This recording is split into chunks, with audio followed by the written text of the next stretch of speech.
Hello, everyone. This is Dan Noble with the Association of Compost Producers and Noble Bioresources Incorporated.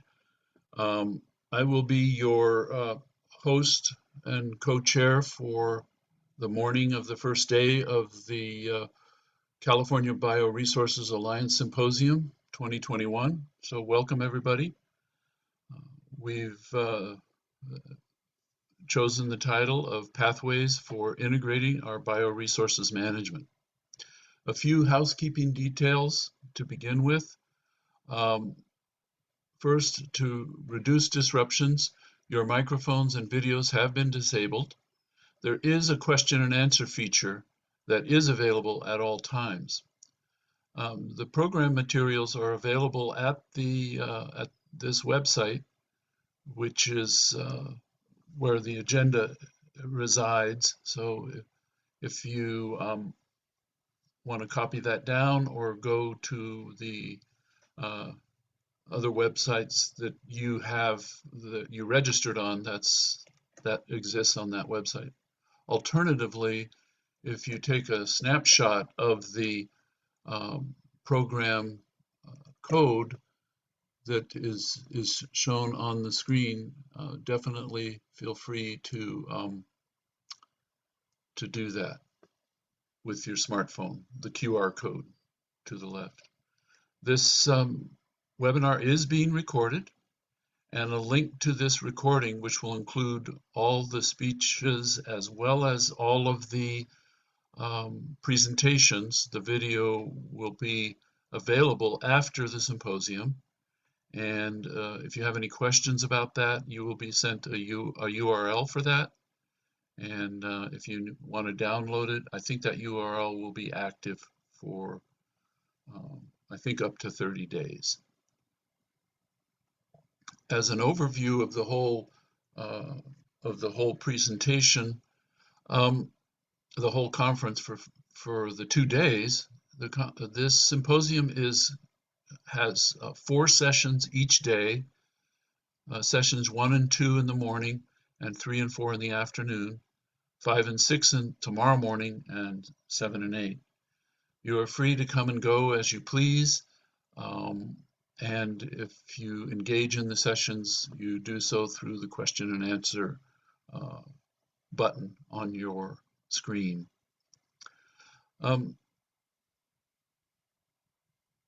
These sessions are kind of mixed in terms of the bioproducts that are being focused on. Most of the bioproducts made from bioresources are actually mostly for soil and or energy. There are also materials and chemicals and animal feed, which are 3 other segments.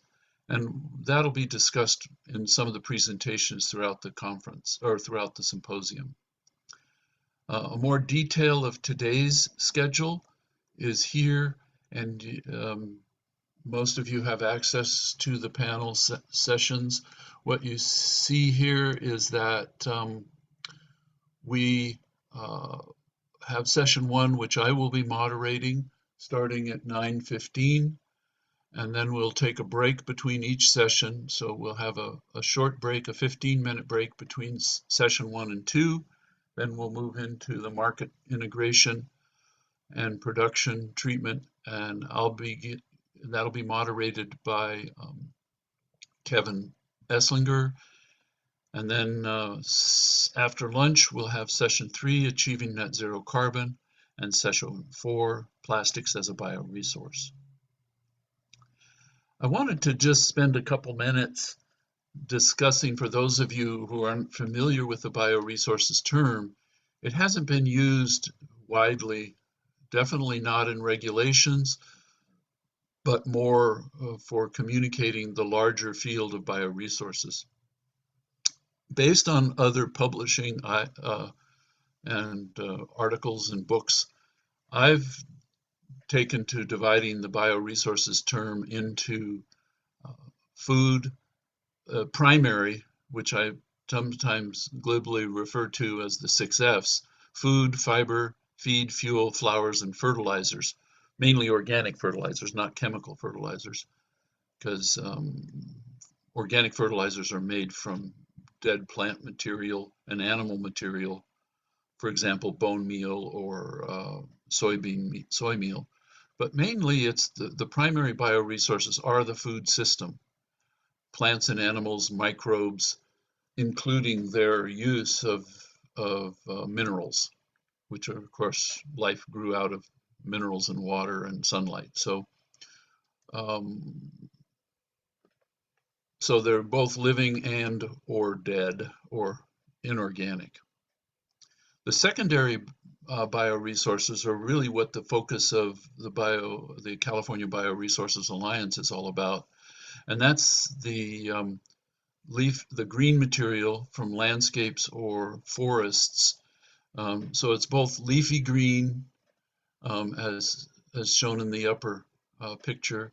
It's more woody, which also includes logs, but also woody branches, and that's often mulched or made into smaller materials and products. Food scraps is sort of the new kid on the block for the last 5 years, and it's very much written into the new laws here in California, particularly 1383. And you're going to be hearing a lot about 1383, and there's a special panel on that subject on an update tomorrow morning on the first session of Friday.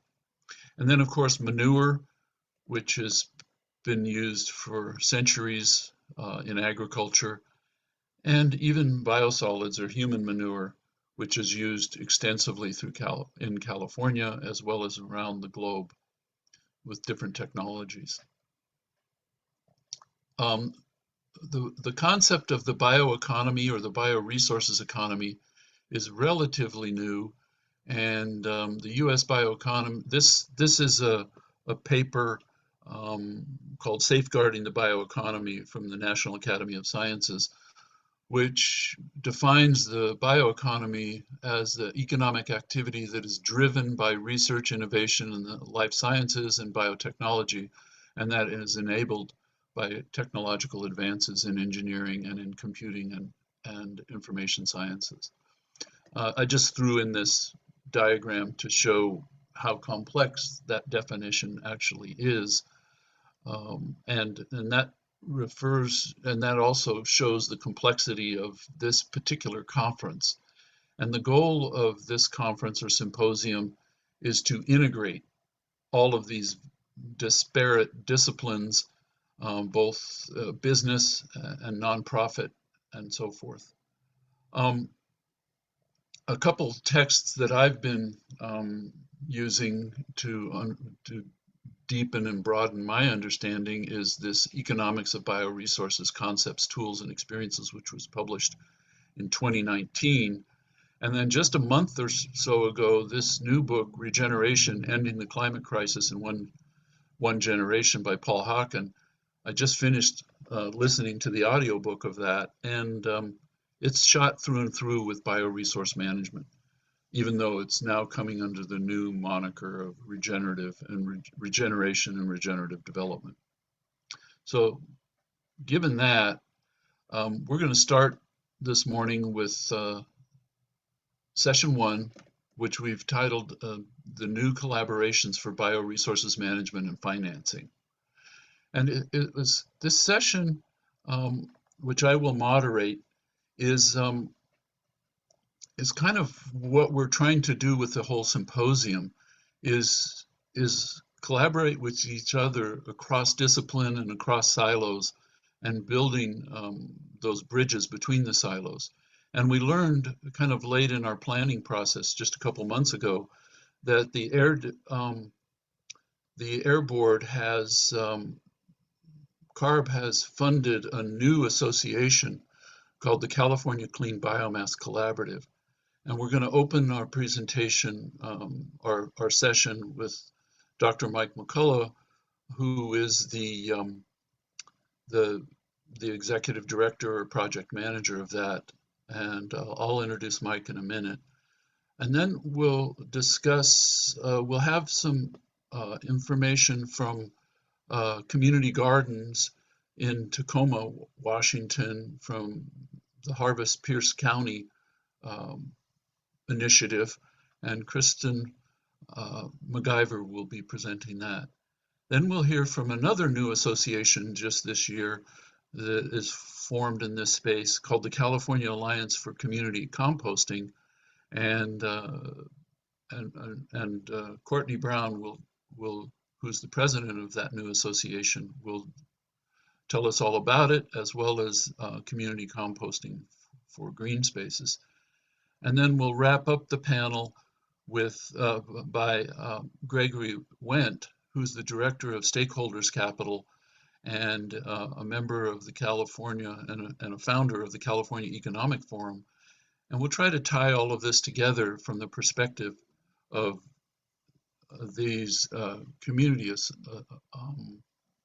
and statewide associations, and that'll take us through session 1, and then we'll move on to session 2.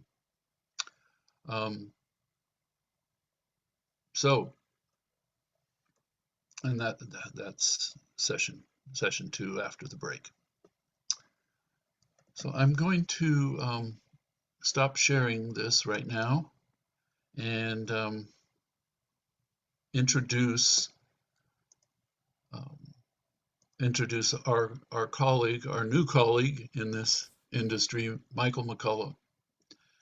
Michael is a professor in the agribusiness department at Cal Poly San Luis Obispo, and notably, he's also CEO of the Bioresources Society, which is fun and surprising to me anyway. He teaches courses focused on data analysis, research methods, and applied economics. So Dr. McCullough received a PhD in economics and an MS in statistics from Washington State University. His research interests deal with California production agriculture, including the regulatory environment currently faced by producers, as well as the economics and policy of beer and wine industries in California and beyond. Current projects span from an assessment of regulatory costs on specialty crops and facilitating the California Clean Biomass Collaboration, which I just mentioned earlier, but the goal of which is to achieve near elimination of San Joaquin ag burning.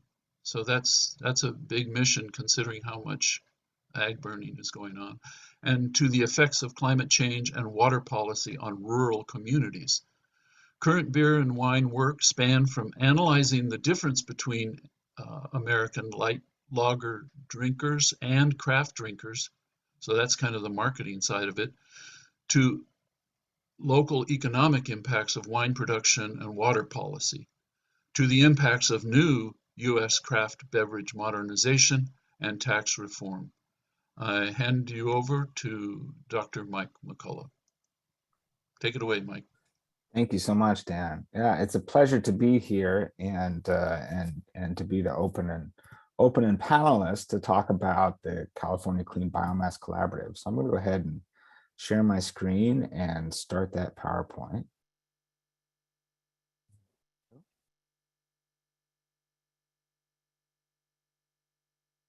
Okay.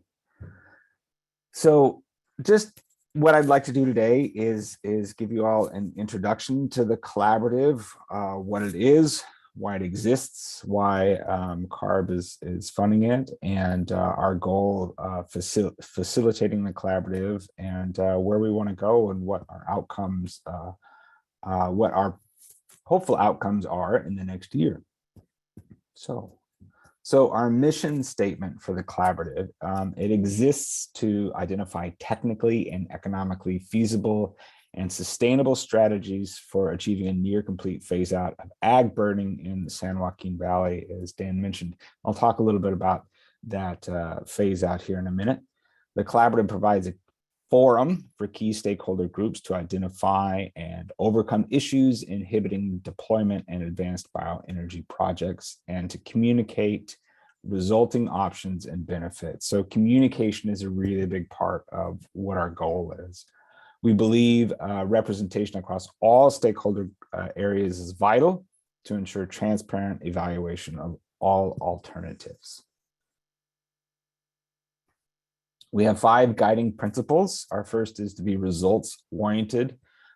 Second, value fair representation among stakeholder groups, operate transparently, practice civil behavior, and finally, our focus is on the nexus of science, policy, social justice, economics, community, and the environment, while being mindful of the need for compromise and intersectionality. So our core members, we have a core member group that we have been building up and bringing together over the last couple months. And we've got representation from 5 key stakeholder areas in the San Joaquin Valley and broader California and the nation. We've got agricultural production, biomass industry, government, both state, local, and federal, environmental justice organizations, and then research and academia.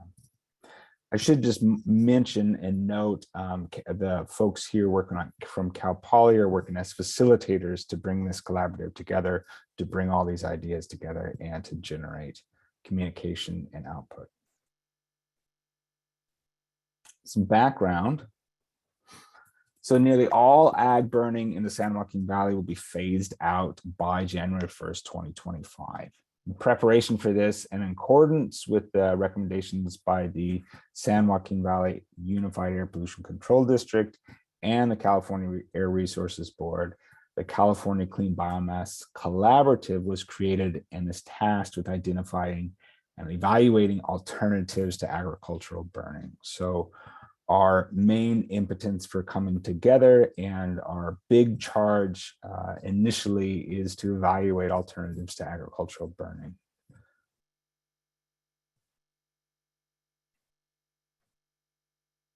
A little bit more background directly from the Air District. In 2005, SB 705 strictly reduced agricultural burning in California's San Joaquin Valley. The San Joaquin Valley Air Quality Control District has prohibited burning from a majority of agricultural crops. Until 2014, restrictions reduced ag burning by 80%, so quite a lot. Loss of state incentives eliminated biomass plants since 2014. There were over 20 biomass plants in the 80s. We're down to 5 today. This has had significant impact on transition.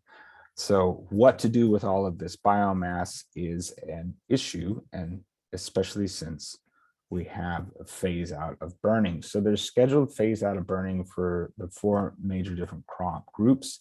There's grape growers, which have issues with metal trellis systems that I'll mention here in a minute. We've citrus growers, fruit growers, and then nut growers. So all of these growers typically utilize burning as a method, or used to utilize burning as a method for eliminating agricultural waste from prunings, chipping, or orchard removals, those types of things. I want to note that the district has a substantial amount of funding to help with this transition over the next 3 or 4 years. That funding will be finished in 2025. And so we're really trying to chart a path forward past this a little bit, past the phase out period. If you chipping with soil incorporation, you get this much. Without soil incorporation on site, you get this much. And off-site beneficial reuse, which is where all of our biomass technologies come into play, you get this much per acre. So there's a good amount of funding and support for this transition right now, and it's about identifying solutions for the future. A lot of value-added alternative exists to agricultural burning, and the collaborative is focused on thinking about and adoption and how that revolves around some key areas. So our first is biomass removal, especially in the case of vineyards with metal trellis systems. So depending on how you've set your vineyards up, that trellis system has pretty thick metal wires that the plants go around, and it's very difficult to remove. There's removal equipment inventory. So we've talked to a lot of growers over the last number of years talking about how long it takes to get chippers in just to remove orchards and whatnot. And there's currently large state investments in increasing our inventory in the state for removal equipment. There's restrictive statutes and regulatory barriers that exist across the board. There's coordinated supply chain issues, and then there's financial support issues that exist that might hinder some of the adoption of these technologies. And a lot of that has to do with the assumption of risk in a startup, which hopefully we'll hear a little bit more about in the next couple of days. So our supply chain focus areas, we're really, the collaborative has taken this, taken the whole of thinking about what to do with this agricultural biomass in terms of the whole supply chain, thinking about it in that stance. So we've got our biomass inputs, things coming off of vineyards, nuts, citrus orchards, those types of things. We've got all of these different technologies like whole orchard recycling, gasification, composting, those types of things that we can think about, different options. We have a lot of different outputs for those different technologies that we have to think about how that's going to be reincorporated or used in terms of energy, biochar, composting. And then we've got the capital side, both private equity, federal, state funding, and all those, how we can bring all of these folks together, have these conversations, and really set out and chart a pathway for the future. It's a large task. We've got some expectations that that we've put together. Here's just a few of them that kind of think about what this collaborative is going to try to do in the next year. We're going to chart, the collaborative charts the path toward a biocarbon economy with a clear priority on stimulating clean, sustainable markets and policies to that end. I want to develop a list of short-term biomass options that can be utilized in California and potentially incentivized by the state of California. Identify best opportunities for removing agricultural biomass in the San Joaquin Valley with the lowest environmental costs and highest socioeconomic benefits. We want to converge on a set of deployable and economic solutions that provide stakeholders with sustainable and environmentally sound options for use and or disposal of agricultural waste. So our schedule, how are we putting things together? In the last few months, we've really focused on how we're going to do communication, building up our core group. We're planning for regular bi-monthly, every other month meetings over the next year to discuss each focus area, and how that shakes out is going to depend on both timing and in terms of the agricultural industry in the valley, and how we want to move that stuff around. We're planning for a spring symposium where we can feature a lot of different technologies, outputs, and those types of things. And then we'd like to do technology demonstrations and site visits over the next year. Our our output, this is just the minimum amount of the output, is really a white paper outlining a path forward for agricultural biomass. Our communication team is setting stuff up where we can have internal sharing of documents and external sharing of documents, and we're going to have more of that coming online in the future. And what we're thinking about in terms of just the final in output for our white paper, excuse me, is focusing on initial needs for the agricultural industry, a means for alternatives to agricultural burning, and then how we set up a sustainable future. So once this phase out of burning is done, where are we going to go from there, and how is it going to look, and what are we going to do? So that's where we're at right now. It's just a little brief overview of what the collaborative is and our mission. If you have any questions, please feel free to email myself, my colleagues, Lynn and Karen here at Cal Poly, and we can try to include. Thank you. Thank you, Mike, very much. Really appreciate it. We're going to hold all the questions till the end of the panel, and then that way we can incorporate both any detailed questions that the attendees may have, or specific questions that the panelists may have for each other. Right now, it gives me great pleasure to introduce Kristen McIver. Kristen is the director of Harvest Pierce County, the urban agricultural program of Pierce Conservation District, and they support over 80 active community gardens and orchards. She's been working to develop the sustainable food systems in Tacoma, Washington since 2006. I realize that's 15 years now, so that's incredible. And then, and then received her PhD in forest resources from the University of Washington in 2011. In addition to her work with community gardens, her career has focused on improving urban soil for agriculture through recycling of organic residuals and the social conditions that influence how people learn in community gardens. So Kristen, and then our next presenter, Christine, will are focused at the community garden level, and so we can see that this goes from the state level, as in Mike's presentation, down to the local level, and the next two presentations will be about that. So Kristen, I hand it over to you. Welcome. Thank you. Great. Thanks, Dan. Happy to be here. I wish I could see all of you, but we will do the best we can. Okay, I'm going to share my screen. Can you all see that? Perfect. Okay.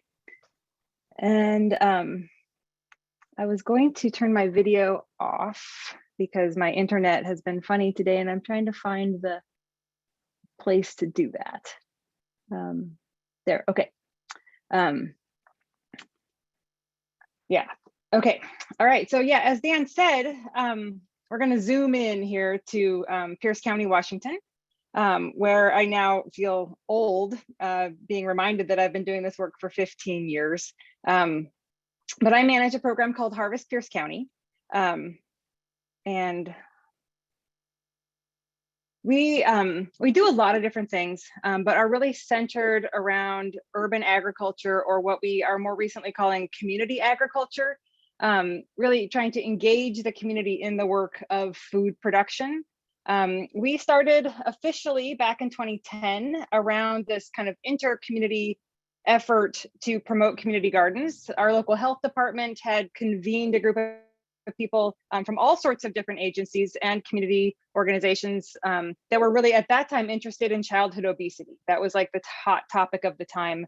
And community gardens were seen as like a environmental and systems change that would reduce childhood obesity. So that's how we got our start. And it's really expanded from there, although that beginning of having our work be really interdisciplinary and touching a lot of different organizations remains true. That urban agriculture is really one of those things that doesn't fit into any one bucket. You know, there are environmental aspects of it, which we'll talk about today, but there's also social aspects and hunger aspects and community aspects. And so there are a lot of partnerships that make up the work that we do. To try and keep it manageable, we really try and think of all our work as having this intersection of three important things: a relationship with healthy food, a relationship with healthy community, and a relationship with healthy environment. And so we think of our work as like engaging community and reconnecting people to their food system, to their community, and to what a healthy environment can look like in Pierce County. So we think of our role as community engagers and motivators and facilitators, and are trying to build a just and healthy food system. And as you'll see, we really couldn't do that without all the bioresources that we have relationships with. So we have three core programs. The first I mentioned is community gardening. We've gone from about 8 community gardens back when I was just a beginner in this in 2006 to 84 today. And the way we do community gardening is really supporting community members to come together to steward open space in their neighborhoods. We don't pick a neighborhood and say, okay, you need to have a community garden there and put it in and tell them how to do it.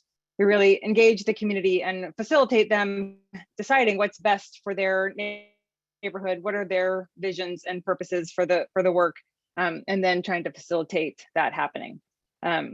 We also manage a gleaning program, and that really works to organize volunteers to harvest fruit from backyard fruit trees and also food from local farms. A lot of food has been harvested over the years. The bulk of it is donated to the emergency food system, but a lot goes home with volunteers and to other kind of smaller hot meal sites and that sort of thing.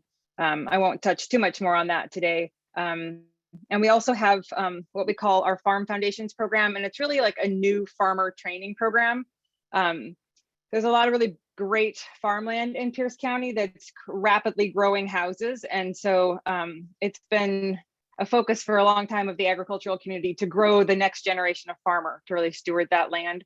And so we've been working on that in some ways since 2014, but more officially since 2017 with our official training program. We're launching an incubator farm this coming year, 2022, to really kind of take the next step there.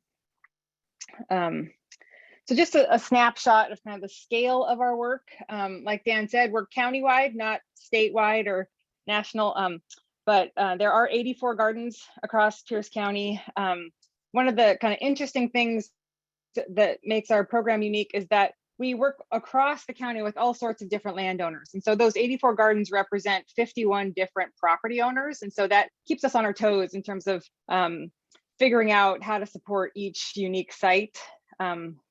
We have a goal of reaching more people within Pierce County. Even though there are 84 sites, we're still only touching 147,000 or 17% of the county with gardens that are within a half mile. And so we have a goal to grow that number over time.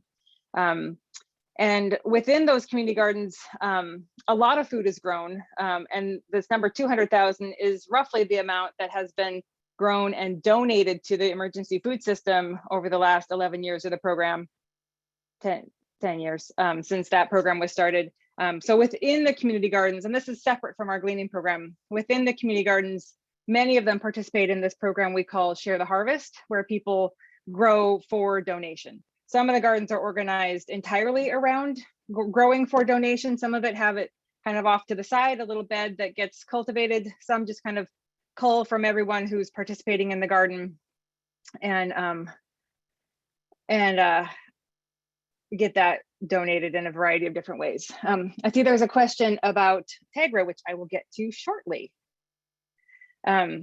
Yeah, so our program is really possible because of partnerships. I mentioned that in the beginning, that we have a lot of different partnerships with a lot of different agencies that make our work possible. Two of the primary partnerships we have are with the city of Tacoma, which is the largest city in Pierce County, as well as the county itself, Pierce County. And both of those local governments produce an incredible bioresource that we utilize, which you can see in that picture there up on top. And I'll go into a little more detail in a sec.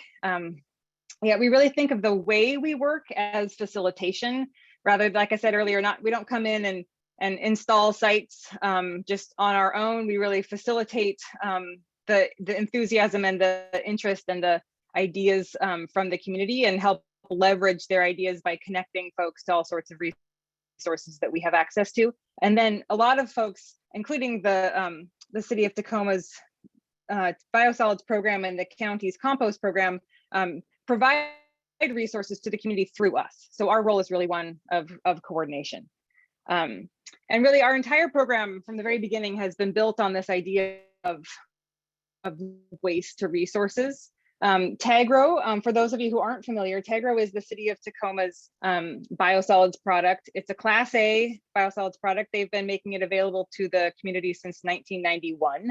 So it wasn't our idea, and it wasn't something that we were the first to really make widely popular in Tacoma. It was really quite popular before we came on the scene, but it has been, it really has contributed directly to the success of our program. And I like to think that we have also helped them be more successful by spreading the word about the effectiveness and the safety of TAGRO, and then giving people opportunities to try it at low risk, and then to see it used in the community.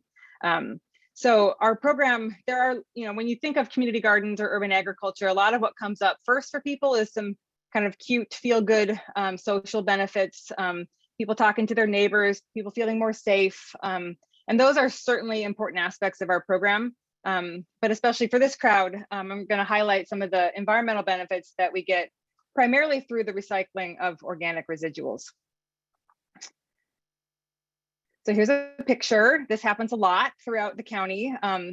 The Tagro team, they do us a great service, not just delivering their own products, but also the county's compost product, which is a recycled yard waste, and also wood chips that are essentially diverted from the compost and ground up and then kind of returned to us. So there are a couple different avenues that people can get organic matter into their soil. And the fleet of delivery trucks that exist to deliver Tagro around the county delivers on our behalf. And so they, community members can order on our website basically as many cubic yards as they can fit into their little community garden. And then big piles like this arrive, and it makes people very happy. We are, by far the vast majority of what we get out there is Tagro, Tacoma's biosolids, but the county's compost called Cascade Compost. I mentioned the wood chips. We also get cardboard from the city out of, kind of diverting it from their recycling of the cardboard. Many of the community gardens are on land that was certainly underutilized. So you wouldn't really call it wasteland, but it was certainly a piece of a resource that was not being well used. And then we also, as I mentioned, the gleaning project earlier, capture a lot of waste food and get that redistributed to good places. And so we're always looking for those waste streams that we can put to better use. 2020 was a weird year, as you all know. And so it was actually a quieter year in the community garden world than 2019. But I did go through and see that even despite the challenges, there were 123 different deliveries of organic matter to the different community gardens, and 1,000 yards of Tagro got shoveled, 616 yards of compost, and then 484 yards of wood chips got distributed and then spread and then used to grow food. Actually, the vast majority of the wood chips are used as mulch for pathways. If you know anything about Tacoma, you might know that we have a history of soil contamination thanks to a smelter that operated until the 1970s. And so there are high levels of metals in some parts of Tacoma. And so best practices for that is to build raised beds and to also mulch the soil so that people aren't tracking the soil into their yards, into their homes. We've done soil testing on all the community garden sites that we've developed and not really turned up any super high metal numbers, but it certainly makes people feel better. And I think it's a good educational thing to encourage people to mulch their soil. It also keeps the weeds down. So we have had the good fortune to work with some folks who've done some good quantification about how much food you can actually grow in a community garden plot in the Pacific Northwest. And so these are back of the envelope calculations based on some of those numbers. Actually, we're awaiting a study that's currently being done with the University of Washington to quantify the benefits of community gardens even more. So hope to update some of these numbers and make them a little more solid. But for now, the next couple slides just represent some of the impacts that we're having. So we estimate 1.2 million pounds of food are grown annually based on the size of the 84 community gardens, and that represents around just shy of $3 million, which is a huge economic impact for people. The donation efforts, and this is counting the share the harvest numbers as well as the gleaning numbers, have totaled over 700,000 pounds since 2010. So it can sometimes feel like it's a bunch of little ants, doing small things, but when you add it all up, it's actually kind of a big thing that's happening in the county. The calculation around how much of those community gardens are actually gardened is 370,000 square feet. And And that's the amount of food that's been calculated that is grown per square foot. And so this is the amount of food that we figure is grown locally on an annual basis. And the calculations show that that's preventing 1,250 tons of CO2 annually by putting that much organic matter in the ground and preventing that food from travel. So we're doing our part on climate change. There's, you know, I mentioned the social benefits. They're notoriously hard to calculate. But on average, 3,500 people engage in our programming. This has gotten harder during COVID because we aren't having some of the big events that draw people out, but the community gardens and the gleaning and the farm work all continues to function. And so people are out meeting their neighbors and getting physical activity and growing food and eating food and sharing food, and all of that contributes to greater social and physical health. So I don't have an economic impact number for that, but I feel like it's high. And then there are calculations you can make that compare the difference in water infiltration, comparing a vacant lot versus one that has had organic matter added to it and is cultivated. And so we have about a total of 15 acres of land that's stewarded through all these different community gardens. And that infiltrates an additional 5.3 million gallons of stormwater. And if you're at all familiar with the environmental challenges of the Pacific Northwest, keeping our waters clean for the health of salmon and orca is one of our major environmental concerns up here. And so infiltrating the stormwater is an important goal, and community gardens don't always get thought of as doing that important work, but they do. So that's just a real brief overview of our programming. We really wouldn't have anywhere near the success we've had if it wasn't for the bioresources that we have access to. And certainly the community has benefited and also has grown and understands the possibilities of recycling organic matter better because of the work that they do in engaging with our program. So, and I understand we'll answer questions later, but yeah, I'll be here. Thank you very much, Kristen.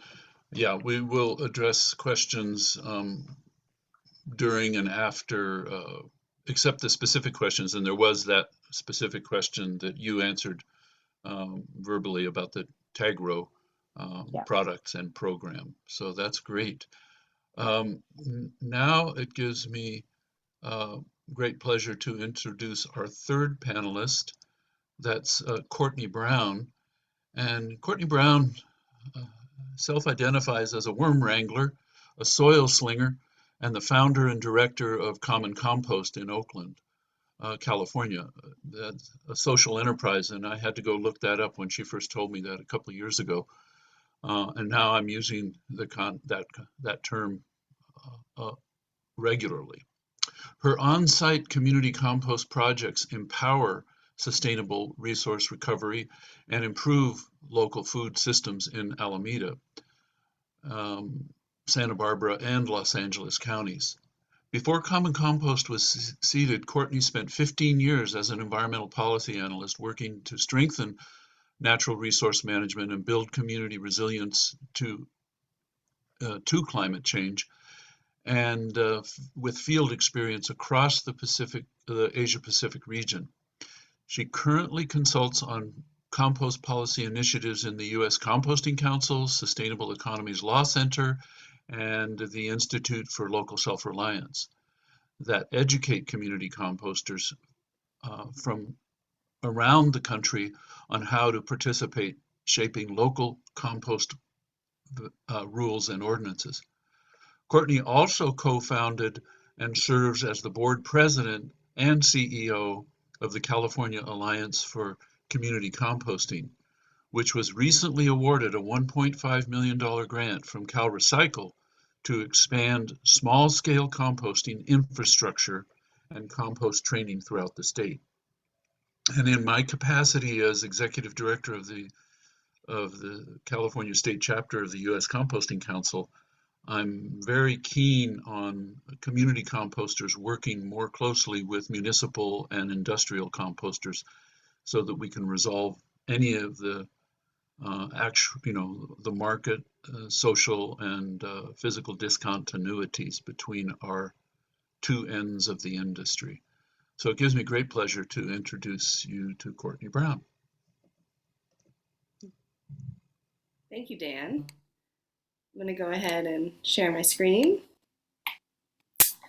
I really appreciate being able to present again at the California Bioresources Alliance Symposium. The first time that we spoke to you was in November of 2019 on a panel including CalRecycle to talk about designing this program, which I'm about to present to you. So this is going to be a little bit about the progress that we've been able to make in the last year and a half with not only designing it, but beginning to roll it out. So I also wanted to do a quick land acknowledgement and say that I work, live, and play on Ohlone unceded territory, and that a lot of the bioresources that we do, it first starts with land and with people. So the program that Dan introduced, like he said, is funded by a $1.5 million grant that's administered by CalRecycle, and it is supported through the Climate Change Investment Initiatives. We were able to apply for the request for assistance to help roll out this program by being fiscally sponsored by the People, Food, and Land Foundation. As we get more into the details of this, working with these individual community groups on the ground is incredibly complicated. So we did have to become our own organization. So the California Alliance for Community Composting is now an official nonprofit, able to, with a mission statement, to empower and protect and develop small and medium scale composting across the state. So this first project that we're rolling out really embodies that for us. I'm just going to start out with a few of the project goals and then go through the scope of work. Since this is launching, I really look forward to coming back in the future and having beautiful pictures to describe all of the actual projects that we will be launching on the ground, and statistics to talk about emission reductions, food grown from this, and etc. But for now, this is probably going to be a word-heavy presentation because designing such a bioresources management program at the community scale has been quite the endeavor. So obviously the first goal is to support the sustainable development of these sites. But as Kristen was also talking about, it's to support the associated co-benefits that happen alongside community composting. So this is the community gardens where it takes place, and growing and giving communities access to healthy and fresh and chemical-free food. A large core component of what we have been doing is community outreach, engagement, and education, and not only designing how we're going to run this program, but in the selection and the participation of the groups that we're working with. A lot of them are already located at community gardens, but some are in public spaces that most of us don't think as public spaces. So we are working in a prison environment. We are working on some resource conservation district land. We are working in open public parks. So a lot of this has to do with greening those spaces as well. And then what Mike was mentioning as well is the numerous environmental impacts that come along with healthy soil, like increased soil water retention, groundwater infiltration, decreased methane emissions, and carbon sequestration. The other core component of the project goals is to uplift and empower underserved, low-income, and environmental or social justice communities. I think when we think about large-scale industrial composting facilities, a lot of communities say, not in my backyard, NIMBY. But we really want to turn the conversation over to yes, in the backyard. We see and value all of this organic material as a resource input for regeneration in our community, and making it clean, making it aesthetic, and involving the community in managing their own systems. So ownership being a core goal. And then lastly, it is also to demonstrate the significant contribution that a decentralized network of community composting sites can do for not only the goals for the state, SB 1383 landfill or diversion mandate, but also the GHG emission reduction goals of the California Air Resources Board, public health goals, and as we see is incredibly linked and important to this, social justice goals. So I'm going to just, the rest of the presentation will go over the scope of work that we have been able to accomplish in 2020. I think that having a weird year like 2020 in our aspect was a blessing because we were really able to sit with the concept of this and to roll out something that had an excellent, strong foundation. So we'll go over how we solicited all of the sites that we are working with through this program.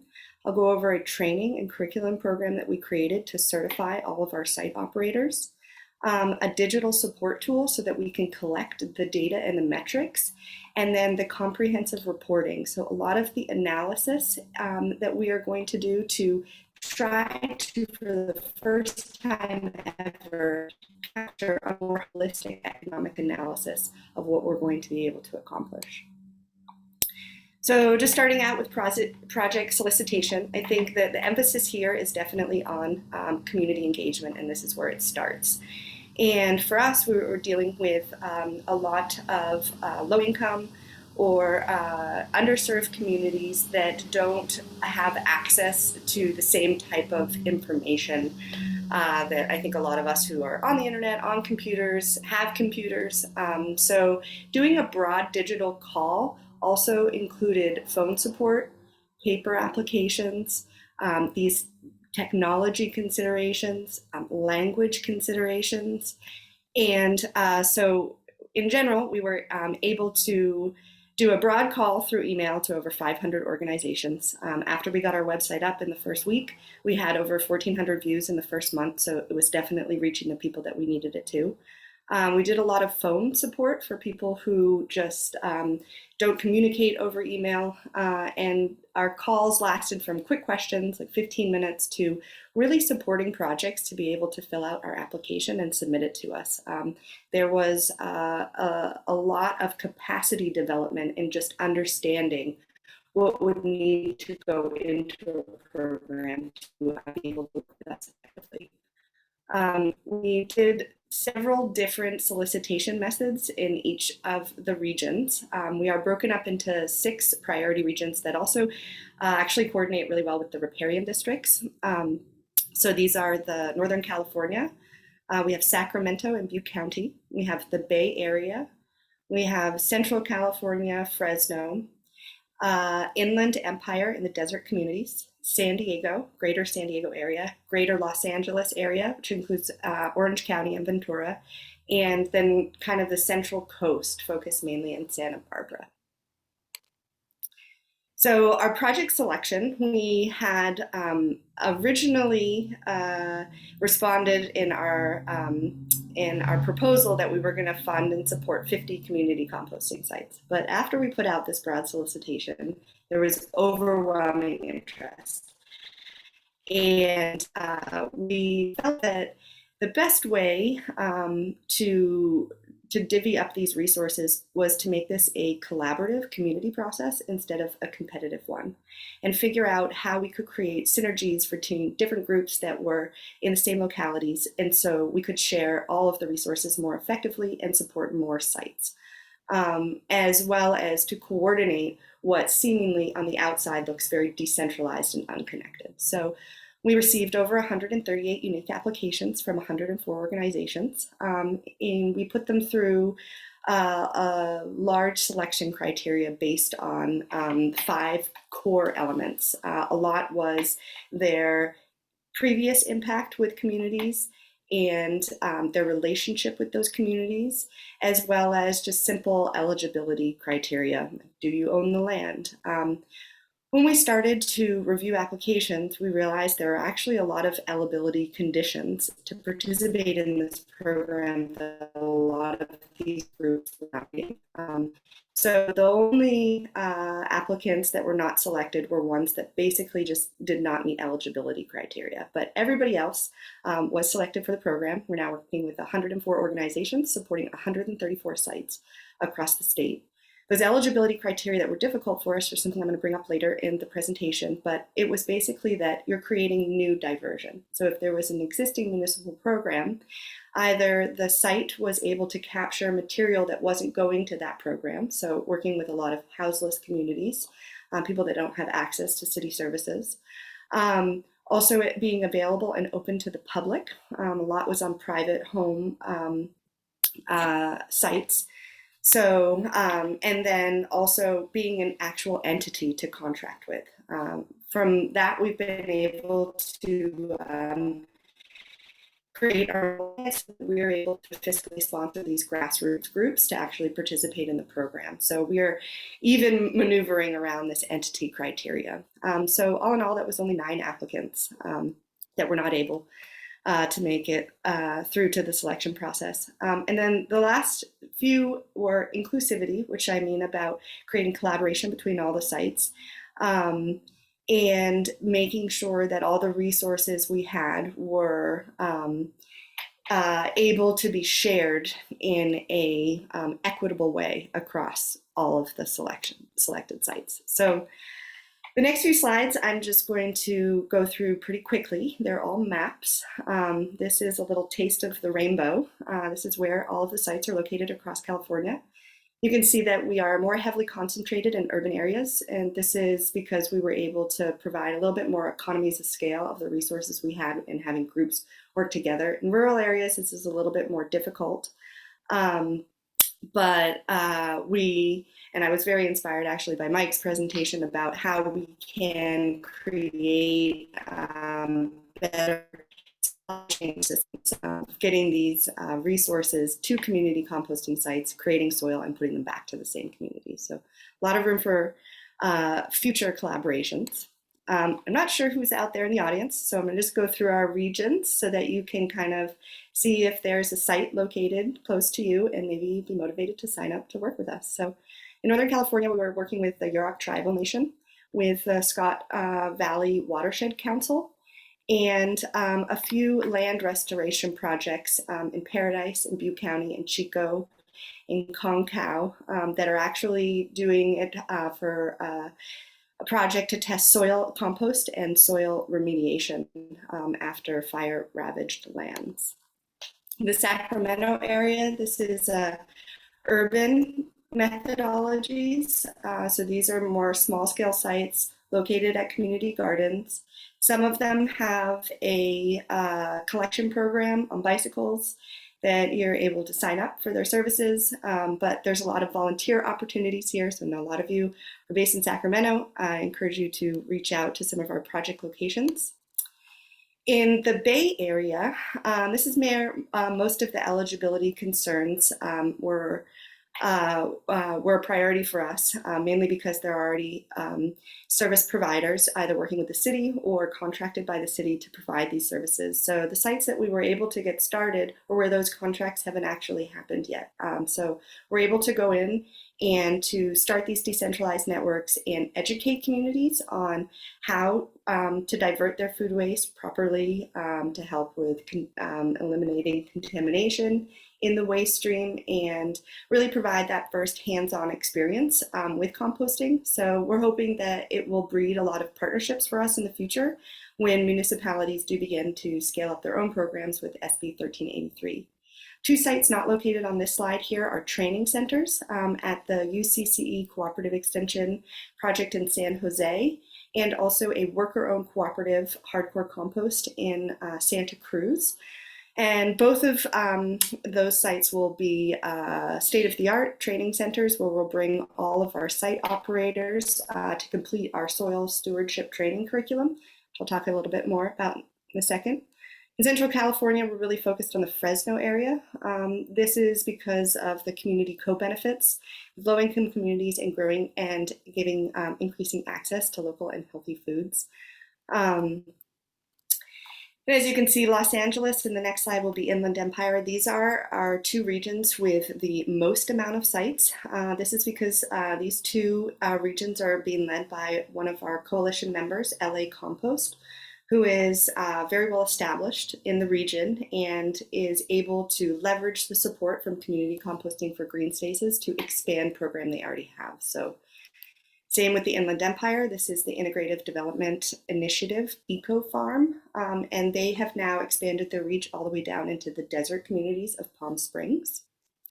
And then in San Diego, our lead organization here is Food to Soil and their Soil Farmer program that is actually able to to fit into the city's zoning ordinances to use people's personal properties to start community composting hubs. So they're really helping us roll out our first sites down here. So now that we've selected all the sites, each one comes with a site operator that is from their community. And a core part of our programming is to take people who have absolutely no skills at all in composting, are motivated, excited, willing to learn about it, and to bring them together and put them through a very comprehensive and intensive training curriculum to certify them and to certify their sites so that they have the proper understanding of best management practices before just going out and composting. So we're really trying to create confidence with the local enforcement agencies who would be in charge with inspections and monitoring, and also any nuisance complaints with these sites, so that everybody is aware and on the same page about how to compost effectively. So we ran our first 5-day intensive training for 85 CCGS site operators in Amy's Farm in Ontario, California in June this year. It was a wonderful week that people affectionately began calling Soil Summer Camp. So this is something that the California Alliance for Community Composting wants to run every year now. And that is our goal, to do this for adults in the summer. So part of it was a curriculum development that included 17 training modules.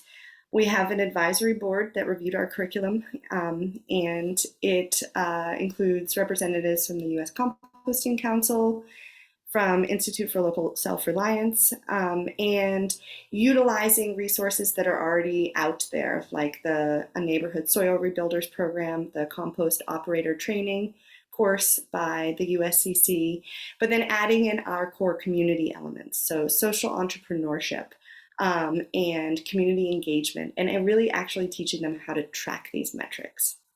So we offered Zoom participation, where we got another 25 participants on it, and we were able to capture video the entire week, and so we put it up on YouTube. CAC now has a YouTube channel, and this is now a free resource offered to everybody here that is listening. Anybody in the community, please share it widely. It is all of our online training. So if you're feeling motivated, like you want to start a decentralized site in your own community, any place in the country, this is a free resource for you to go on. And something that we want to plan for the future is also these training hubs that we're building out in the Bay Area, but also an ongoing learning and support community. So the other core component is that how do you ask people to take data and metrics without the support of digital tools, and some people don't even have access to computers. So for us, this is going to be open source. We are creating it, and we want to make it as a free resource for communities all over the country in the future. It will be able to not only quantify your diversion metrics, but it can take core components of what your feed types are. We'll also be looking at the total amount of compost produced at each site. We're planting trees at each site with this, and then quantifying total GHG emission reductions by the full grant term. We also want to capture the volunteer metrics. Hours that are not paid out under this program are just as valuable as hours that are. and then the other community benefits that we were discussing: food grown, food distributed to the community, spaces that are greened, people now using these green spaces because they're more open and accessible and inviting. Also to monitor best management practices. So we are going to be using remote sensing tools and a platform at 10 selected sites with varying methodologies, and so that we can start to help people remotely control their temperature and their moisture and other operational details. We're going to soft launch this in 2022, but we're hoping that it will be an Android-based app available for purchase by 2023. So any other small-scale operators in this field will be able to use this tool also to describe their impacts. And that leads me to our last scope of work, which is this comprehensive reporting. So we're going to be conducting community compost health assessments at 6 and 18 months. So most sites will be launched by January 1st, 2022. So this will be June and December. We'll also test compost quality once per site, so probably in December of 2022. We're going to be looking at not only the health of the compost itself, but the health of the neighborhoods and the communities as a result of participating in this program, and social systems. And the list of 10 planned analysis, I'm not going to read them out for you here, but they are to try to come out with a more than just what CalRecycle and the California Air and Resources Board is asking from us. So this is this $1 per ton of material diverted from a landfill. We think there's so much more in the story that we want to be able to tell. So into our programming, we have been able to build in funding to study this as well. So I'm looking forward to the question and answer discussion. Some things I didn't mention in this presentation that are interesting for me to hear from you is that we are committed to a stance of inclusion. We're working with these government boards, city and state departments to roll out this program. We've run into a lot of roadblocks and have been able to overcome most of them, but we want to keep this dialogue open. So we want to know what's coming up for you if you see yourself in any one of those stakeholder areas. And then what information or data about this program are you interested in that you would want to see included in these grants of analysis, so that we can really kind of talk about the impact of a decentralized network of bioresources. And then where do you see opportunities to support us in our goals? We're young. We are really looking for advisory support as well as financial support, as well as partnerships that can help us bring this to fruition to the best of our ideals. So thank you very much, and I look forward to the question and answer. Thank you, Courtney. Well, there was one question that I want to just go ahead and ask live. What materials are being composted in the CACC sites? Is it only vegetative food waste, or does it include meat, dairy, and food soiled paper? Yeah, that's an excellent question. It is up to the site itself. We are collecting green materials from the community as well as food waste. Most of the sites will be vegetative food waste. It's a local jurisdiction issue, so you really have to look at your local zoning ordinances and municipal codes for what you're able to bring into those sites and what are prohibited materials. So we're not determining that. Also, it's methodology. So some of our sites are using Bokashi methods. So this is in vessel, and they are able to actually pre-process meat, dairy, and eggs before they add it to, say, a static pile, a windrow, or an aerated static pile. So methodology is also a core component of that. But yeah, some sites are taking all materials. Excellent. So we thank you very much, Courtney. I'm going to introduce our fourth panelist, and that will take us into question and answers for the whole panel. So I'm hoping that everybody will stay on and be able to be spotlighted.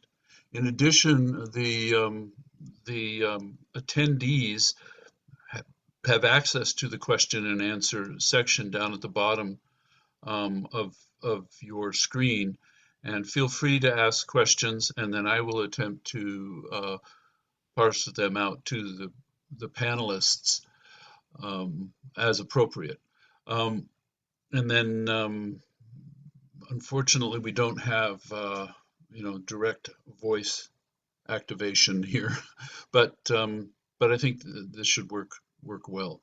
So I'd like to introduce you to our fourth and final panelist in session one, Gregory Wendt, and sustainable development has been integral to Greg's life since the late 80s. He's dedicating his gifts to regenerative economic development, finance, portfolio management, economic strategy, business innovation, and responsible investing ever since the 80s. So Greg's current focus is incorporating biomimicry to evolve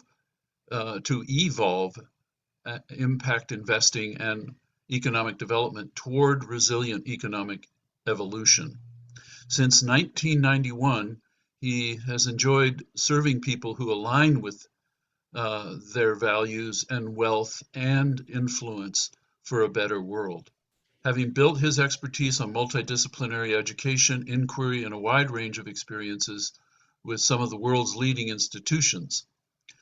With his team, Greg serves, convenes, and advises a range of investors, families of wealth, and think tanks and institutions. So I turn you over to the capable hands of Greg. He is not going to be using a PowerPoint. So I will just minimize myself and talks, and then Greg and I will move into adding the three other panelists back. One of the introductions to the whole panel is how do all of the statewide composters and bioresource managers work together with the investment community, because as you can see, there's all kinds of scales, and I'll be talking more about that in the second session. But this sort of sets the stage for this conversation for the whole conference, and that is, how do the different technologies, be they compost, soil-based, energy, materials-based, ag-based, how do we all work together in our respective local communities to work with investors who are new to this field? Most sophisticated investors are used to Wall Street. They're not used to local community investment. And so that's the space that Greg has been working in, for his professional life for the last 30 plus years. So Greg, take it away.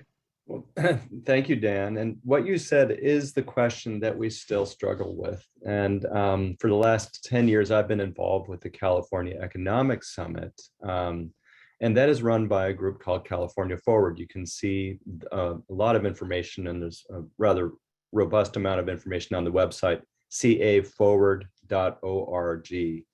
And what we've done is I'm on the steering committee of our annual economic summit. So the group has brought together regional leaders from around the state in multidisciplinary ways, from economic development professionals, housing, broadband, economic resilience for ecosystems and working landscapes, watershed management, forest management, education.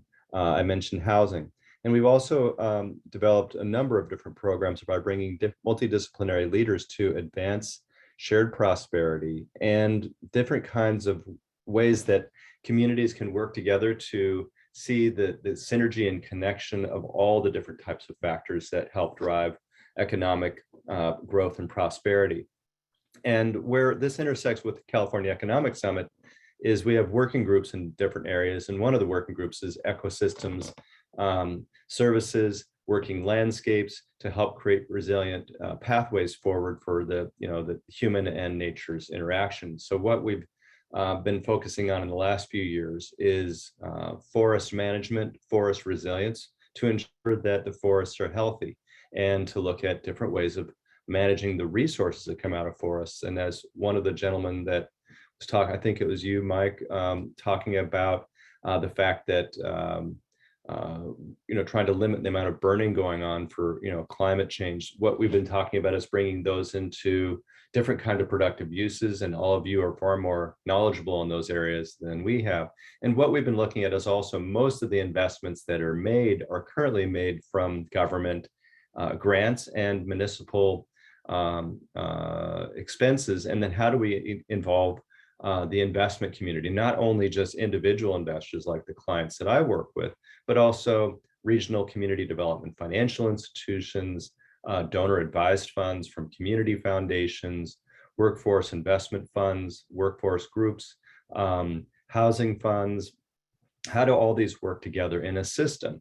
And the vision is rather comprehensive in the sense that we have rural and urban activities that need to work together. And there's a continuum where the biomass and the bio-based economy that is going on. Some of those materials can be brought into more productive use in terms of innovative building materials, innovative manufacturing for advanced wood products. Things like that are what are still needing to be developed. And there are incubators like the U.S. Green Building Council Net Zero Green Building Incubator, and work that the University of California has been doing to bring in the private sector to complement some of the things that we've already been talking about. And one of the greater challenges is to create economic activity that private sector entrepreneurs and private sector investors can participate in. So there's a greater need for ongoing activity in this regard to create productive economic activity. And some of those things can be done in communities where we bring all the different stakeholders together. And that's been explored quite extensively in some of the Eastern Sierras in particular, where a lot of the forest and the snowpack issues have affected watershed and water quality. So those areas are focusing in on innovations of what we do with the woody biomass that comes out of those forests, as you know well, and how do we then make those productive activities, one, economically viable, but also to enable investors to participate in that economic viability while protecting and improving the health of the ecosystem. And we have to look at the dimensions of both ecosystem and economy as two parts of one system rather than seeing them separately. So those are the broad ideas. And again, you can learn a lot more on the California Forward website. And I'd be happy to talk a little bit more about some of these things, but I think there's some questions that we wanted to cover of how do we actually do what you said, Dan? How do you bring different groups together? And how do we then improve the way that the opportunities for resilience are investable? And as you know, in the impact investing or ESG community, ESG means environment, social, and governance. And that's a movement that if you were to look up the news about what's going on around the capital markets, there's an increasing interest in investing with these values and with these dimensions taken into account beyond just investing in companies for profit, but also ensuring that the environmental and social factors are included and measured for improving the way the environmental activities and social factors for companies.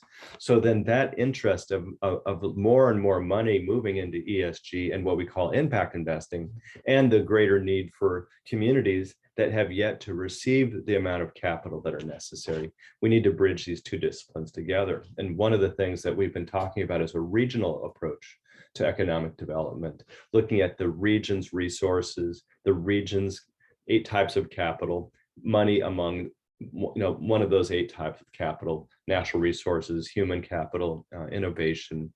So those things have to be looked at as a system in a region.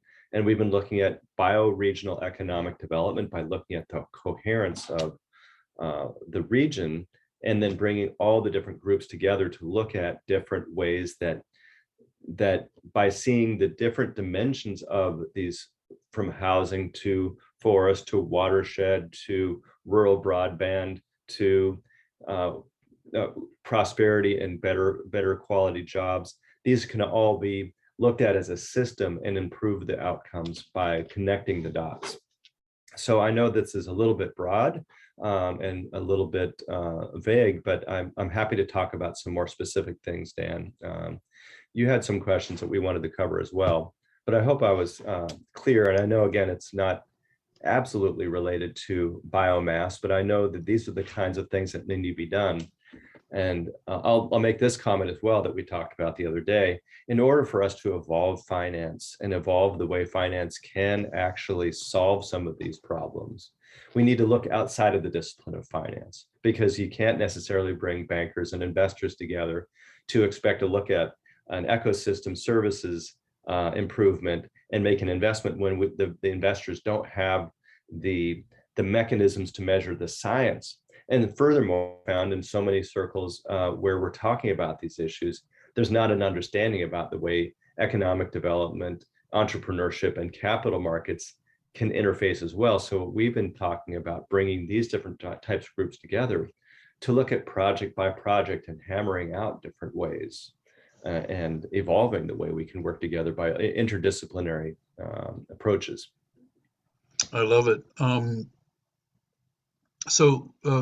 Would you go a little bit deeper in the 8 forms of capital that you were talking about? Because as you and I both know, that Wall Street is kind of based on, one form of capital, which is monetary, and yet, usually it's 2, it's debt or equity, right? But once, adding to that the ESG investments and the quantitative nature of it, and I'll return to that more in the broader question and answer center. But one of the things I noticed in both Courtney's and Kristen's presentation, as well as Mike's, is the data and the quantification of those other metrics. You just threw off that there were 8 metrics that you're thinking about, or that in your groups with California Economic Summit is discussing. What are those 8, if you look at it off the top of your head? No, thank you. If you look at these questions through the, if we think about, I think many of us on this webinar, we are aware of permaculture, right? Looking at the system of a place and looking at the resilience of a place from a long-term, multi-generational perspective. And what are the dimensions of that place, and what are the things that and the qualities that need to be improved for future generations. And obviously money is simply a social construct. It's a representation of human agreements and values. So that's obviously one way we measure, is like a scoreboard or a social protocol. But if we look about these things, financial is one of them, material, like the actual, social engagement, relationships, intellectual property, experiences. I mean, if you walk into, a grove of a forest or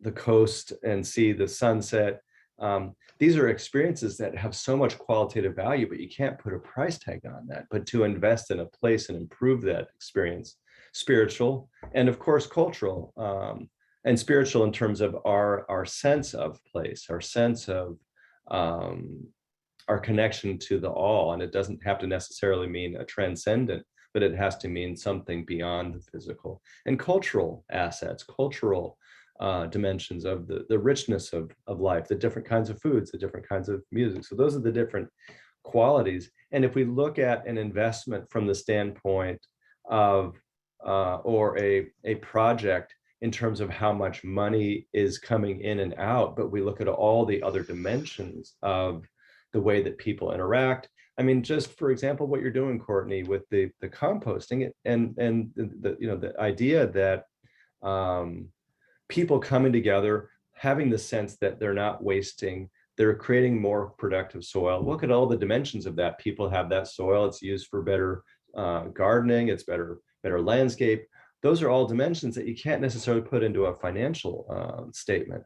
And those things, when investors who care about those other dimensions, we see and measure those in different ways. And there's a lot of work being done in groups like the Global Impact Investing Network, and there's the green bond taxonomies of measuring all these more qualitative factors that are not part of the original business model. And there's also something that I'll mention, and I'm not sure if Dan, if you can share it, but The kind of work that the regenerative movement is doing that you're all very aware of, I presume, of soil health, the quality of soil's ability to sequester carbon and improve ecosystems. That's something that inspired a movement called Slow Money and Slow Food, as you know. But Slow Money was an effort started by a man I know, Woody Tash, in the mid 2000s, 15 years ago, where he wrote a book called Slow Money, Investing as if Food, Farms, and Fertility Mattered. And he was a venture capitalist and a capital manager in the work that I do. And he really started seeing that the quality of soil is really the wealth of a place. And how do we actually invest in soil? Well, that's different than the digitized, moving at light speed type of capital markets activities like all this crypto stuff. How do we use that to actually improve the quality of soil? So we had gatherings for many years, and they still are ongoing, of bringing farms and farming related technology, entrepreneurs in the food space who are actually using regenerative agriculture, and then finding different ways to invest in these enterprises by bringing people together in community. And that Slow Money effort is very strong in Northern California. If you were to Google Slow Money NorCal, you'll find their food funded activities. But those are some of the things that are examples where these dimensions beyond just finance are very important in the equation and looked at. Great. I hope that was helpful, Dan. It is. No, it's very helpful. In fact, it'll be a jump off point for my talk at the beginning of session 2, because in my company, we've been looking at how do you coordinate all these different metrics, at least for the tangible ones.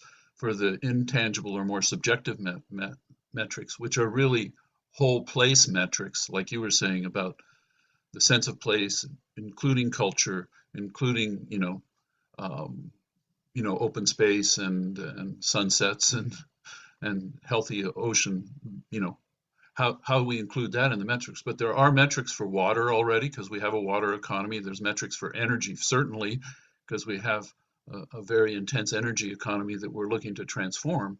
And bioenergy is right in the mix of that. And we'll see some presentations later on that. But one of the things that California Forward has done is created what is called a California Dream Index, which is more focused on the dimensions of economic mobility and getting people from poverty to prosperity, and looking at the dimensions that are not necessarily financial of what will indicate healthy economic activity for people to then address some of the issues of poverty.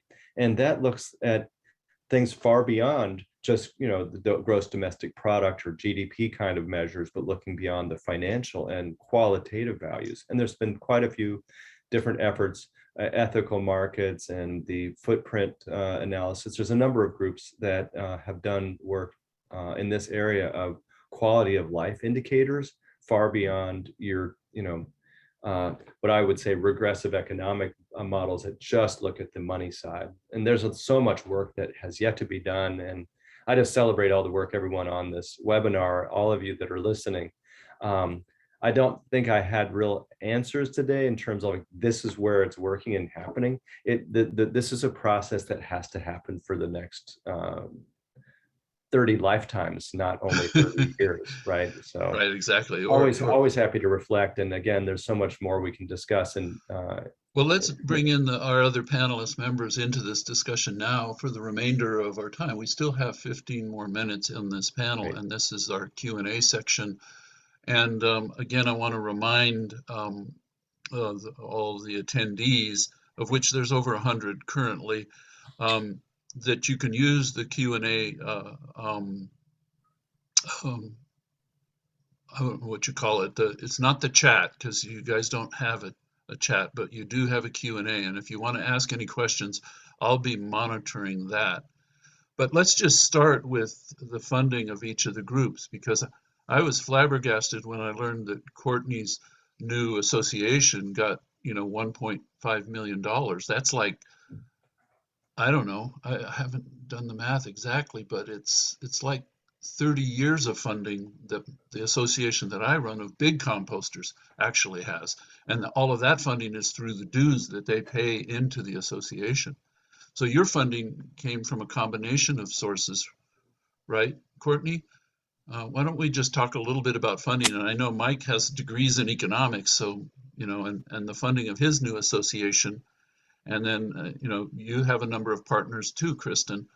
Let's just talk about how we fund this transformation that we're all talking about. So Courtney, why don't we start with you and we just kind of go around the table. How are you getting funded and how do you see sustainable funding beyond the initial grants? Sure. It's a multi-layered answer. So first, the funding was dedicated from the Climate Change Investment Initiative. So this really actually comes from California taxpayer dollars. So this is your taxpayer dollars at work. Governor Gavin Newsom also recently just passed a bill that dedicates an additional $5 million to community composting beginning next year. So we are hoping that Cal Recycle will be able to roll out a similar and maybe more scaled program coming down the pipeline. So that's exciting. A caveat of it is it's a state grant program, so it is a reimbursement arrangement, which is very standard for this type of work.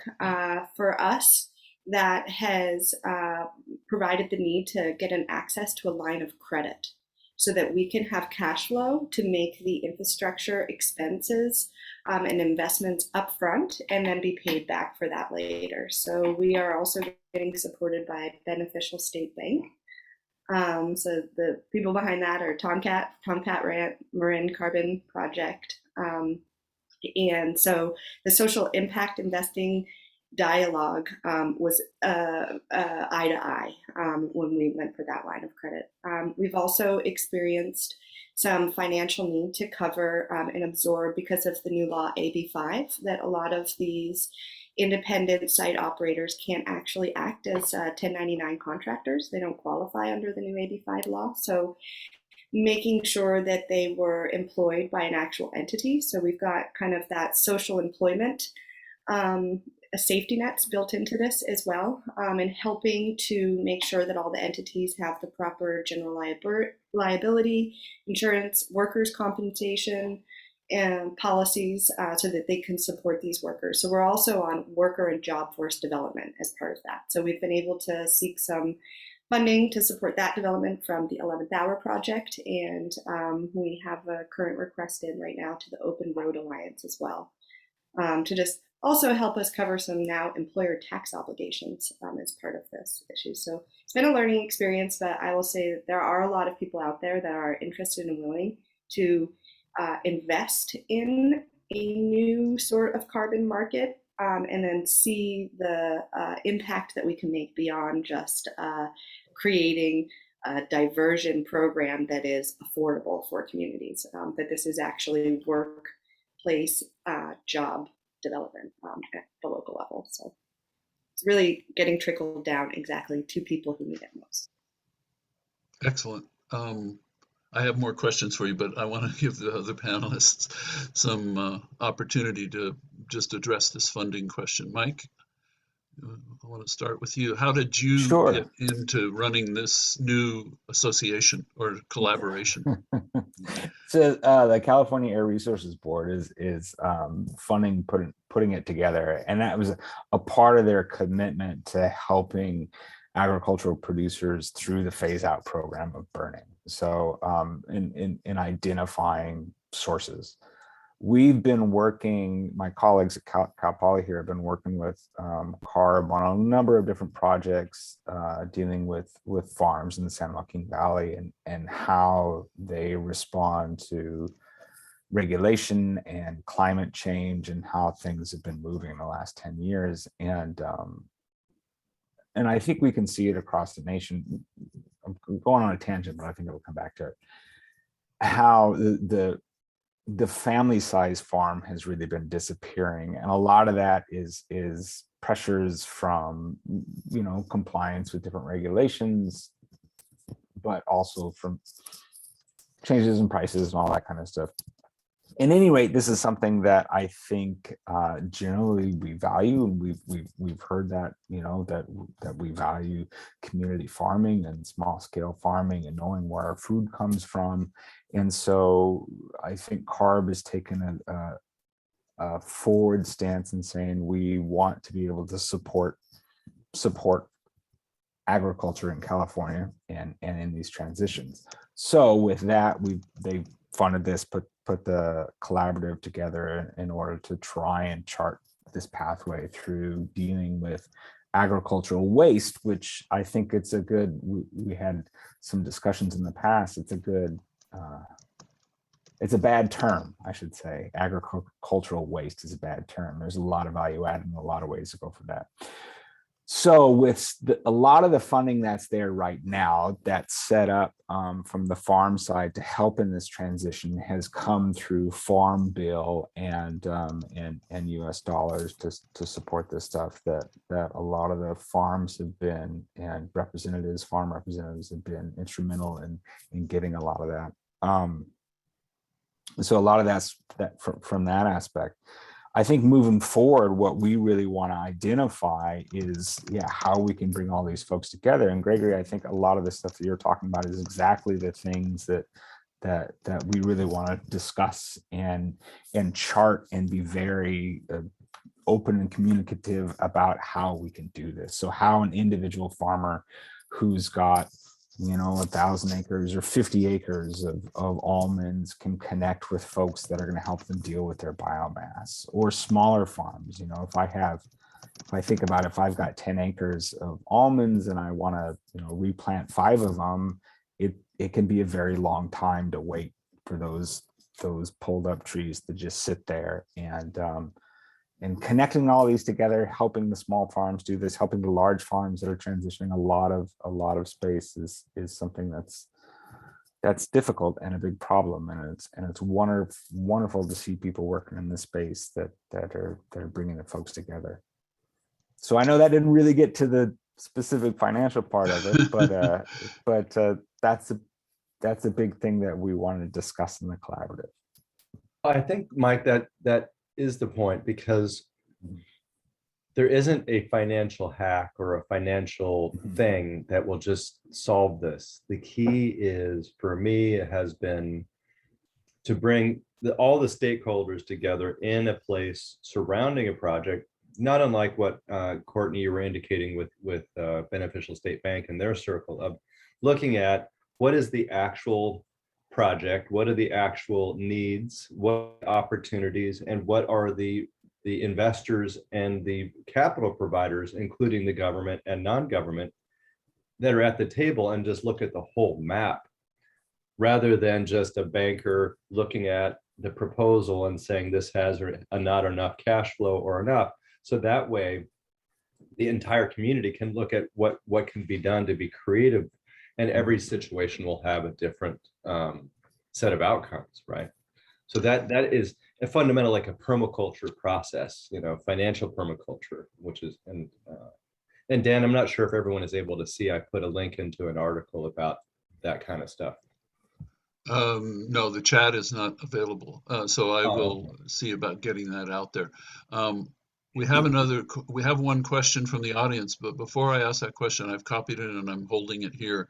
But I'd like, Kristen, for you to address that question of sustainable funding for these low cash flow projects. Yeah. The vast majority of our funding has come from local government. In the beginning, it was primarily utilities, like the city of Tacoma's wastewater utility and Pierce County's solid waste utility. So it's really different types of programming for those folks to typically support. And so in the beginning, it was a lot of relationship building and just some finding people who were willing to get creative around the types of things that they use their money for to achieve their objectives. And I think that's been true. There's not like community garden funding doesn't just like fall from the sky, but it meets a lot of objectives that contribute to a healthy community and a healthy environment. And so finding those people who want those things and helping them see how you meet those goals.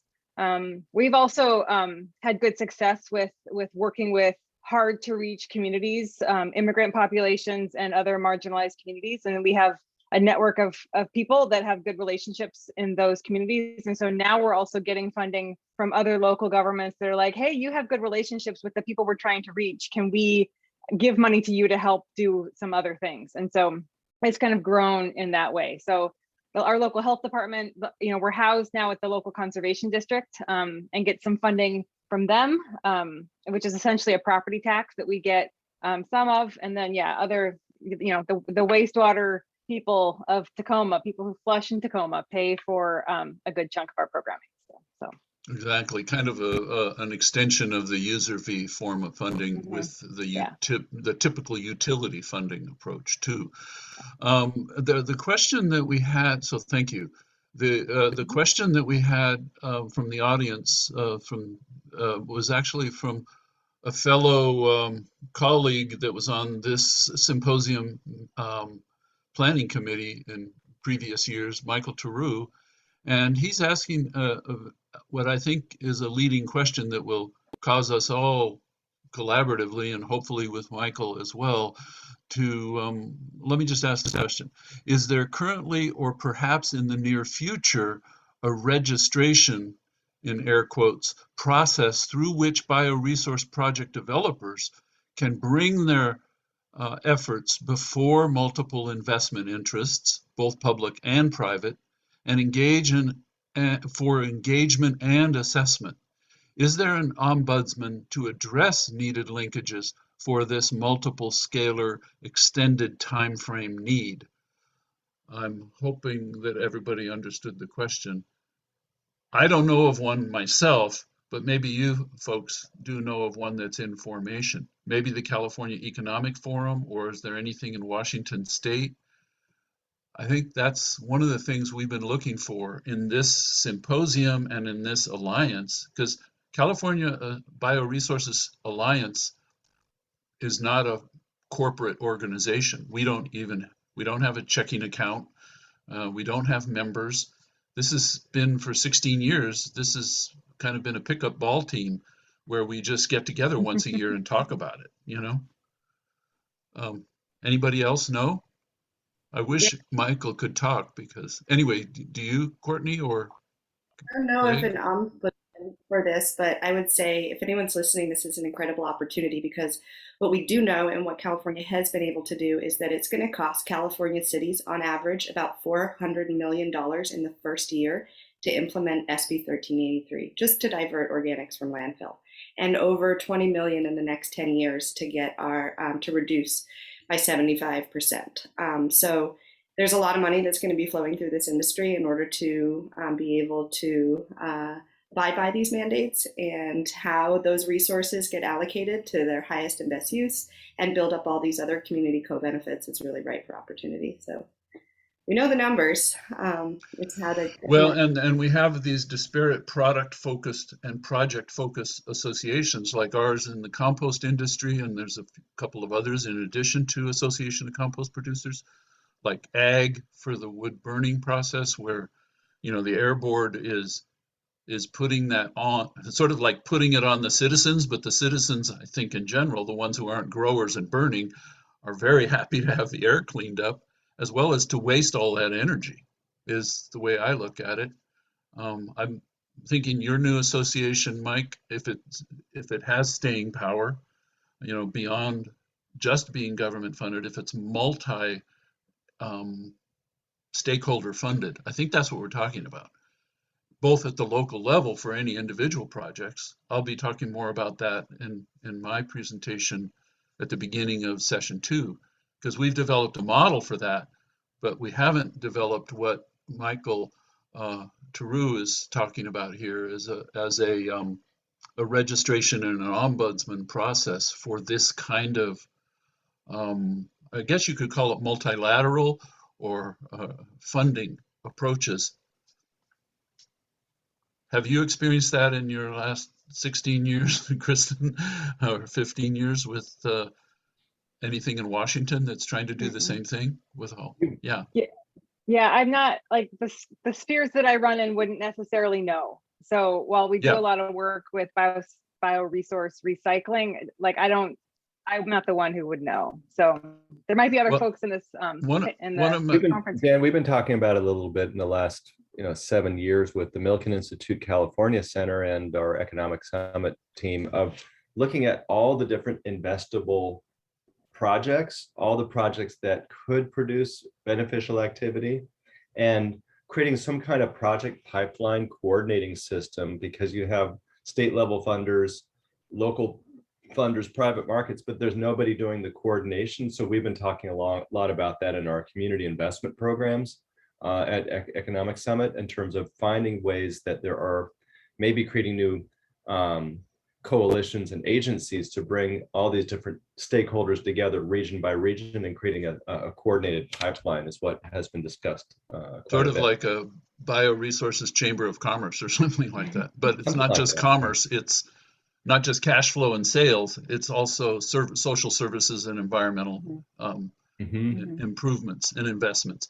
So unfortunately, just with that one question, we've run out of time. So we're going to take a break, and I'll put up the next session, but I want to thank each and every one of you for agreeing to be on our panel. And let's just let this be a continuation and a beginning for the four of us, or five of us, as a collaboration moving forward. And that's what the Bioresources Alliance is intending to do. Maybe we incorporate the Alliance and do the kinds of things that Michael's suggesting with the Economic Summit, or maybe it's a coordination of all of our various associations somehow. I don't have the structure in my mind, but thanks a lot. And we'll see you all guys around. Thank you so much. Thank you. Right. Bye-bye. Thank you very much for agreeing. Thank you, everyone. Wonderful. Bye-bye.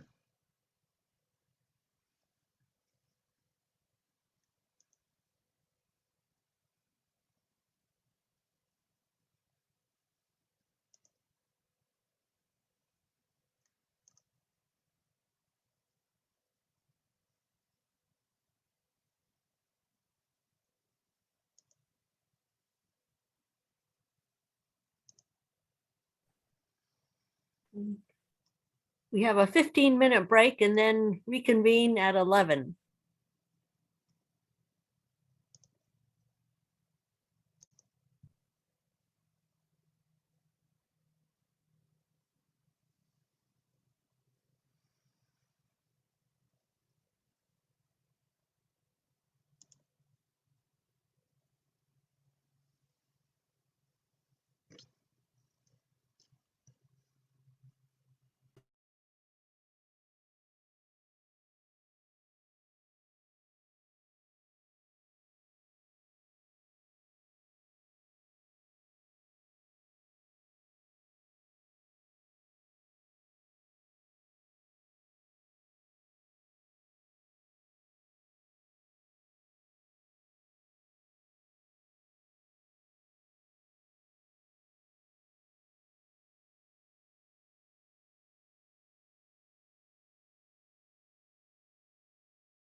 Thank you for announcing the break, Lauren. We're going to get ready to get going, and I think I'll let me just double check the time. We've still got a couple minutes, but I'll be introducing Kevin Esslinger in just a second.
Okay, I'd like to introduce everyone to Kevin Esslinger. Kevin is the project manager for the works with CARB and is the project manager for the California Clean Biomass Collaborative that we heard about from Mike McCullough in the last session. So Kevin, do you want to take it from here? Thanks, Dan. Hi, everyone. As Dan mentioned, I'm Kevin Esslinger, and I'll be your moderator for the second session, which is titled Market Integration in Production, Treatment, and Distribution of Bioresources. And before I introduce this panel's first speaker, I'll give you a little more background about myself. I specialize in cows and cars at the California Resources Board. That includes everything from livestock burping, manure methane, and transportation greenhouse gas calculations. I also work with criteria pollutants. I review research and manage a number of grants. As Dan mentioned, the most notable grant for this forum is the California Clean Biomass Collaborative, which thanks to Dr. Mike's excellent overview earlier, you guys have a window into. And now to introduce our first speaker, which is actually Dan Noble. Dan is the founder of Noble Bioresources, Inc. NBI is a bioproducts market and industry development firm based in California.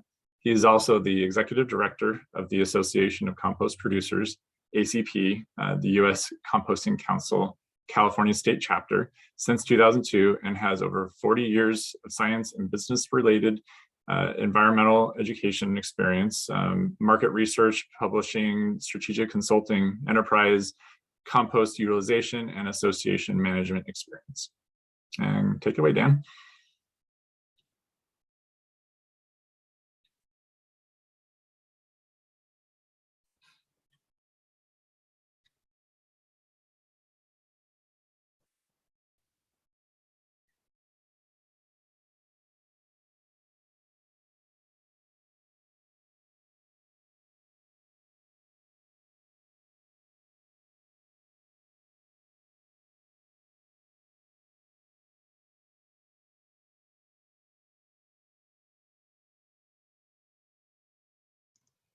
My company, which I just formed 2 or 3 years ago, is focused on expanding bioprocessing and bioproduct markets in our local communities. And there's 2 aspects to that that I will be talking about today, and that is both funding as well as metrics. So I'm going to review for the people who are on the webinar right now, again, how bioresources fits into local community economics. And then I'll discuss the model that we've built for analyzing that and what the data elements mean, and then how we go about collaborating with folks with money to transition their investments from the old technologies to the newer technologies and processes, and the decision-making models that are, I think, required for that. So my company is consulting and data and direct solutions, selling technologies. I do this company currently half-time with my time. The other half is to be the executive director of the Association of Compost Producers, which is the California state chapter. So I showed these two slides at the beginning of this symposium, that bioresources really can be divided into two broad camps. What we call in normal economic parlance as the food and fiber industry, or agriculture and timber in general, and those are the primary bioresources, which food, fiber, feed, fuel, flowers, fertilizers. Secondary are what is called in statute ever since SB 1383 30 years ago as organic waste. I would prefer not to use the waste term because that implies that it should just be wasted and maybe put in a hole in the ground like a landfill. That, of course, is changing as of 1383, and so we are now collectively referring to them as bioresources. Secondary bioresources. And as we turn the secondary bioresources into, we bioprocess them through technologies and remanufacture them into organic products, which we also refer to as bioproducts. You know, mulch, compost, animal feed, biofertilizers, electricity, biofuels, chemicals, product materials. So yeah, so this is you can see that all of the feedstocks can be remanufactured into most of the bioproducts, but not all. For example, mulch really can't be made out of straight manure or food scraps or even biosolids. It's not, but it can, compost can be a mulch, so there could be another arrow up there. So the different technologies which are going to be spoken about more in detail in other sessions will be the mulch production, you know, composting, biofertilizer manufacturing, biochar manufacturing, feed manufacturing, material manufacturing. We're not going to talk too much about feed because that's mostly in the ag industry, although it is important. And certainly energy will be spoken about a lot throughout this conference. The individual bioproduct categories, which I call the bioproduct or the potential product portfolio that you can make out of one or more of these technologies in a treatment train, are familiar to everybody on this symposium, I'm sure. The soil-based ones, which are mainly mulch, compost, biofertilizers, and biochar, the animal feed, which I mentioned briefly, and then electricity, biofuels, biochemicals, and the material products. If we look at California, which is our focus for this symposium, the bioresource feedstocks exist everywhere, both natural as well as the detritus from our foods and fiber system inside the cities. The bioprocessing facilities, the majority of them are compost facilities, and you can see those on this map. They're all over the United States, I mean all over California, in not every county, but multiples in certain counties like San Bernardino down here, or Riverside, and throughout LA and San Diego, and then all up around the Bay Area. You know, surrounding population, but also existing within the Central Valley. And therefore, all the markets for these products exist around where they are produced. And the least amount of transportation will give you the highest degree of return on investment. So that augurs for and points to a local investment. We keep hearing about the regenerative or circular economy, and I have always included these slides in all of my presentations because I started learning and teaching about this stuff 40 years ago at the high school level, and now it's actually coming into the investment level. The linear economy, which is take, make, use, dispose, pollute, versus the circular economy, which is the essence of recycling. There's also product manufacturing or producer responsibility, which is other associations and are involved in that. But we see that in the bioresources arena, producer responsibility is really important. And then we are the ones who are taking responsibility for those, we being the manufacturers. So the emerging circular economy can be looked at and is sometimes referred to as the butterfly economy. And it's the butterfly because there's really two wings, and the biological nutrient wing, which is colored in green here, and then the technical nutrient wing, which could also be called georesources.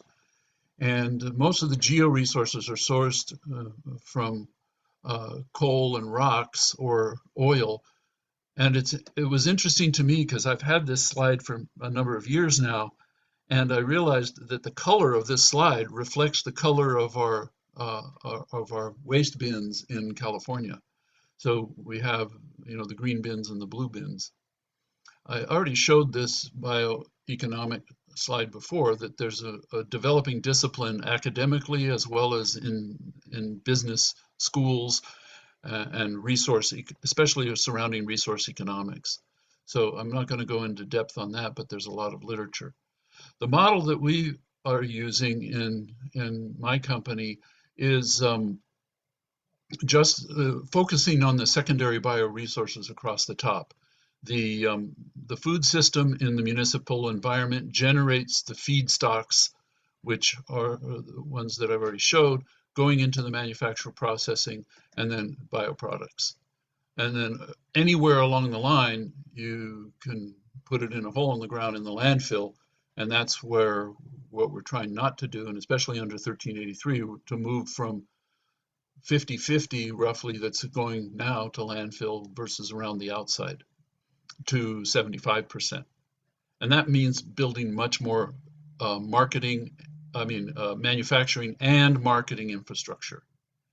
So if we're just looking at marketing, the manufacturer can get tipping fee from the incoming cost, the price that is paid by feedstock providers to the manufacturer. And in some cases, depending on how pure or how dirty the feedstock is, that price can vary quite from 0 to 100% of the income to the manufacturer. Vice versa, the independent manufacturers will get their income on the product side from 0, in other words, they're giving it away, versus 100%, like in the retail composters who actually buy finished compost and bag it and brand it and cure it in some cases, or make other formulations, and they make 100% off of their sales. So that shows you the diversity that exists today in our manufacturing environment. We've isolated 6 generic compost enterprise models, and those 6 models are municipal wastewater agency, which do biosolids composting. The municipal do their own green composting, like City of San Diego or Bakersfield and City of LA are the 3 biggest municipal composters. Then there's the community composters, which we spoke about a lot in the first session. The franchise hauler composters, which are owned and operated by franchise haulers up and down the state. That includes Waste Management, Recology, Republic Services, Burtec, Edco, and so forth. And then the independent composters who own and operate their own facilities, and the agricultural composters. Now, if you look at these 6 different enterprise models, and I call them enterprise because 2 of them are municipal and therefore nonprofit, and the other 4 can be either nonprofit as well or for-profit.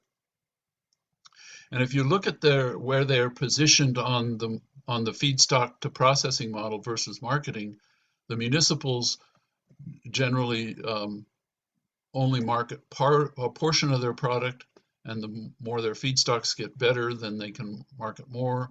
Wastewater, sometimes they own their own farms, like city of the LA County Sanitation Districts and City of LA, and a number of other municipalities own their own farms, so they internally market it. Community composters use it themselves within the community. Franchise haulers also include the whole top line, but they own the feedstocks once they've collected it. So that's different from them and the private or the independent composters, which do not own the feedstock and rely on getting a tipping fee for that feedstock, whereas the hauler internalizes it. So you can see that there's all these different economic models, including agricultural composting, which is, again, a kind of a do-it-yourself within the ag communities or the community portions of the counties, and then, whereas the landscapes or the community composters are inside the communities. But you can see that this is kind of a bowl of SpaghettiOs here, and it's really complex. So how does an investor play, and which investor should invest in which system? That's the open question that is behind all of this economic transformation from going from linear to circular. In addition to that, it's even more complex, and something that I call tertiary markets, or how does the bioresource market impact air, water, energy, carbon, and capital, as well as soil? Because they're all interactive. They're not independent. Especially in the compost environment, requires air, it produces some air pollution, requires water, it can produce polluted water if you're not managing it properly. It requires energy, but it can also be made into energy, and it produces energy in the form of heat, carbon, and so forth. So all the bioresources interact with all 6 of these tertiary markets. So how does an investor make sense of all of this? Well, if you have the secondary and tertiary markets, the big job, and in terms of the data that you need to collect, is connecting the local feedstock markets to the local bioproduct markets. And the reason I'm saying local and local is because the feedstocks are local and the markets can be local.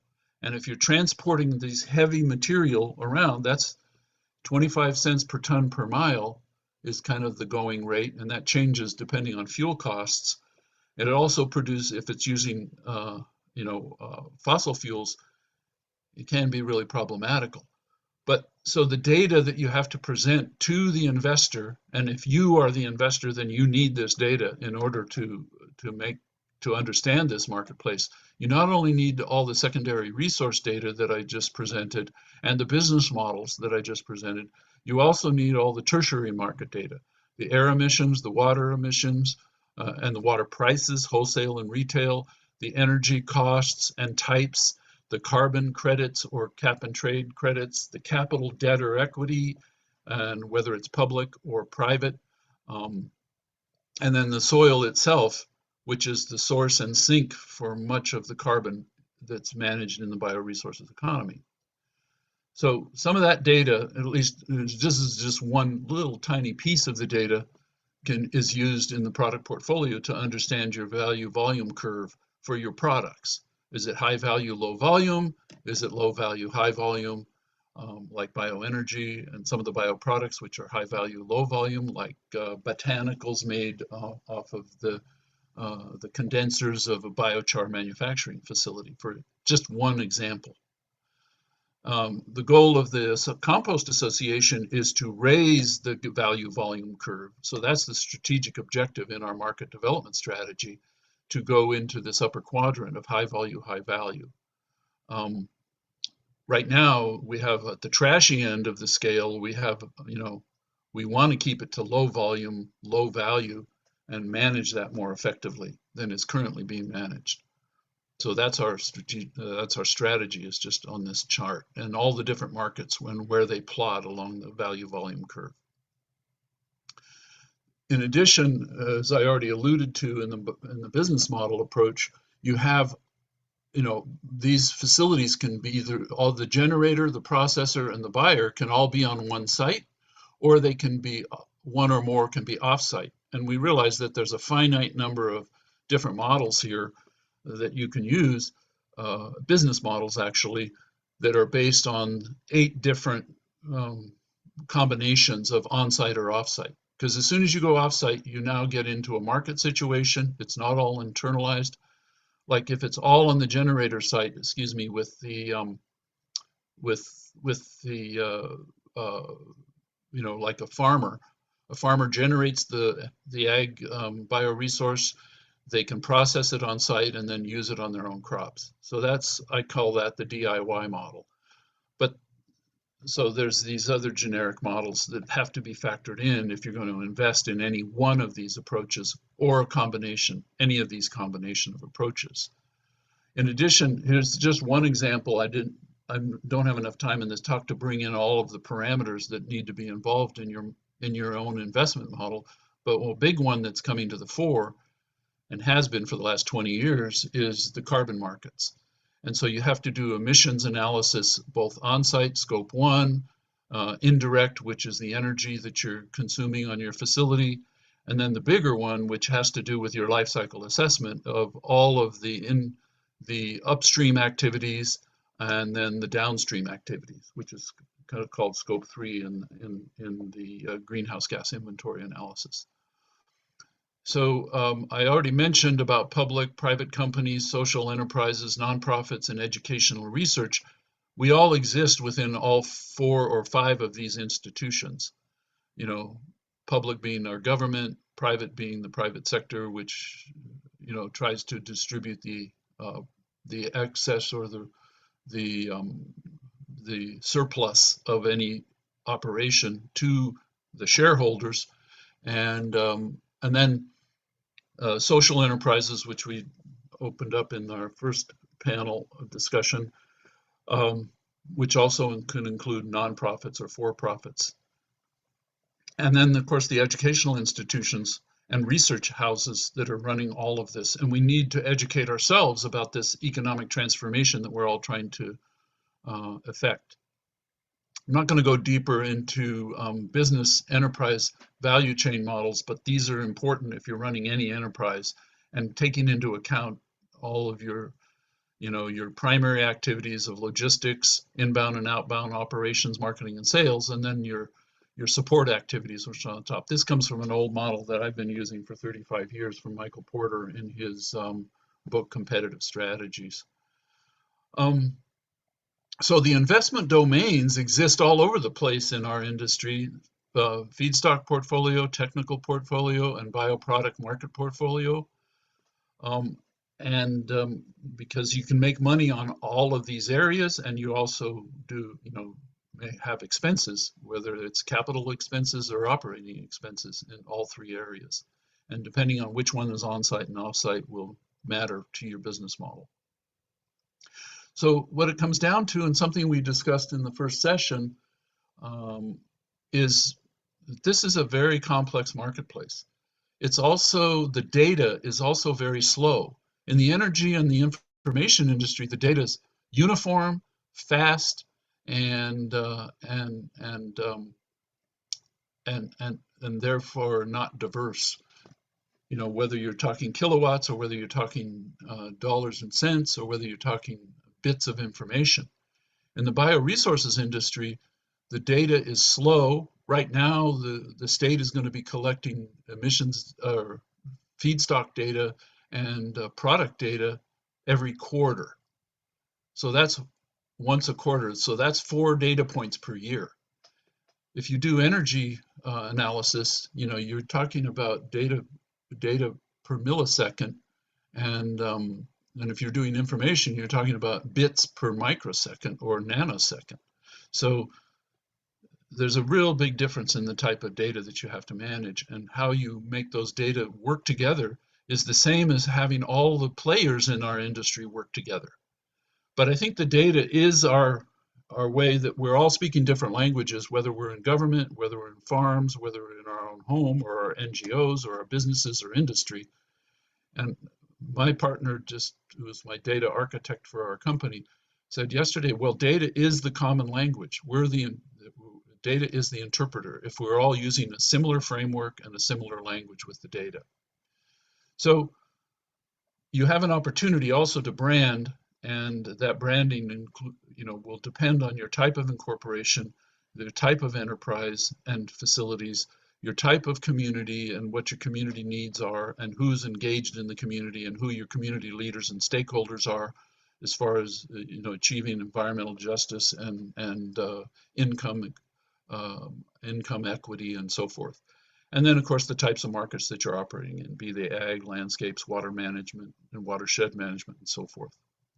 So that's the point. And what we were talking about in the first session toward the end is how do we all play together and how do we all work for the investors who are divesting from Wall Street and investing in their local communities. And we're all in that game because we all have our home economics, we have our community economics, and certainly there's the international economics. But how does bioresources fit in? I think we have a beginning answer and framework, and that's the approach that I was taking.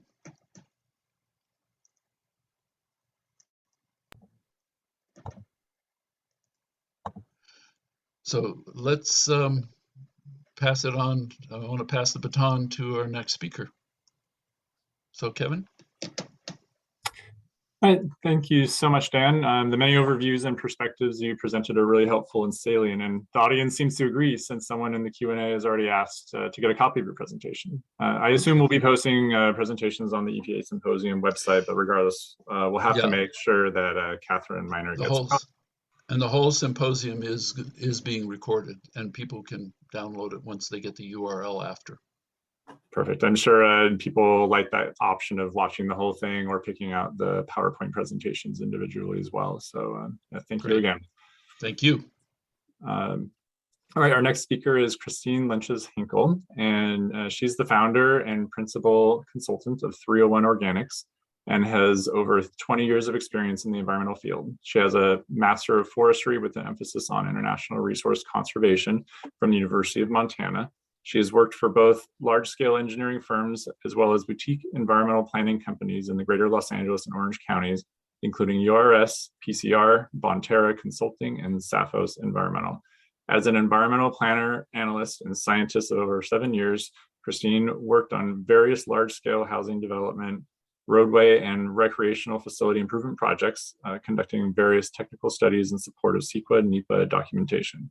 She founded 301 Organics in 2009 to focus primarily on the organic waste stream in the urban sector and has since completed the USCC compost operations training course to bring greater value to the Rose Bowl Stadium and the composting operation she launched back in 2019. She's currently pursuing her consulting trainer certificate through the Soil Food Web School to help promote the practice of composting and compost use in the marketplace. All right, go ahead, Christine. Thank you very much, Kevin, and good afternoon or morning still to everyone.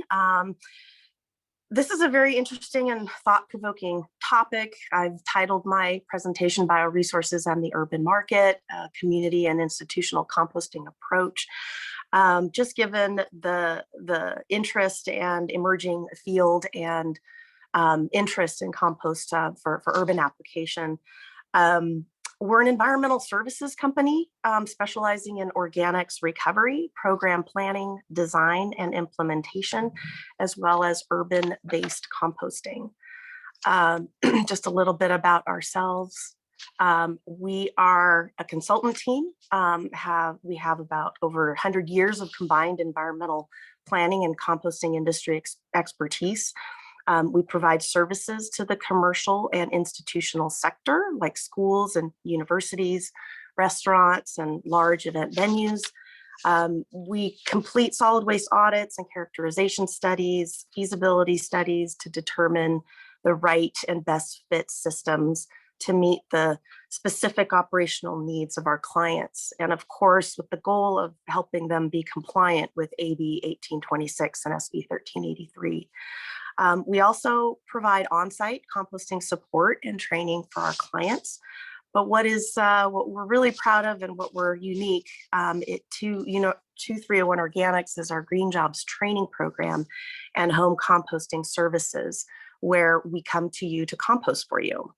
We actively recruit high school and college students and train them as composting technicians to either work at the stadium, the Rose Bowl Stadium, or for 301 Organics and our residential clients.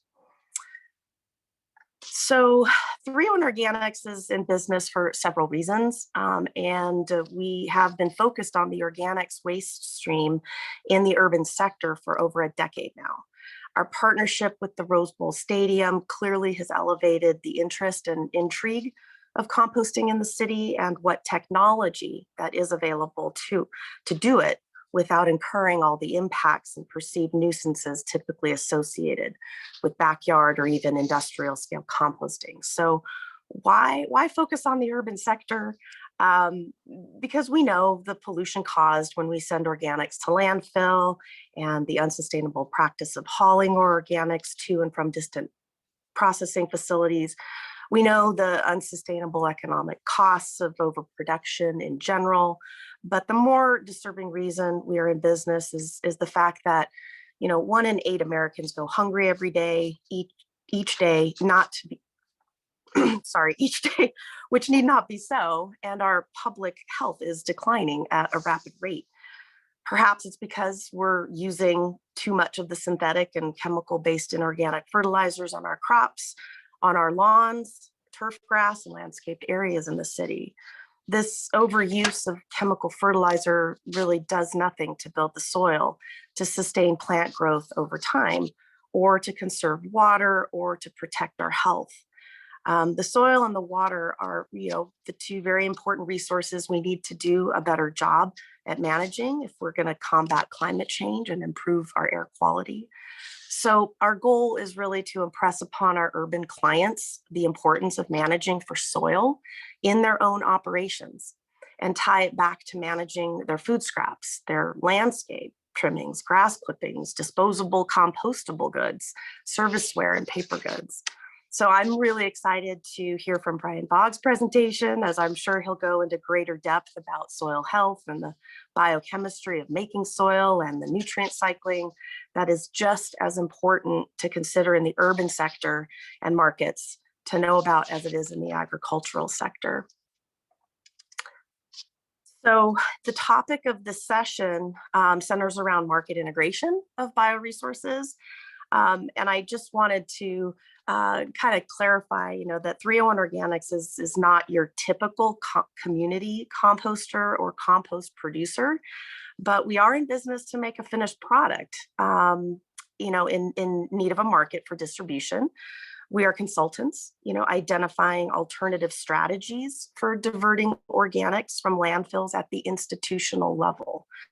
And through our consulting at the Rose Bowl Stadium, we've become what you might call an institutional composting operator or producer, where we manage all the organics on site from recovery at the point of disposal to production of the finished compost to the application of the finished product for on-site use.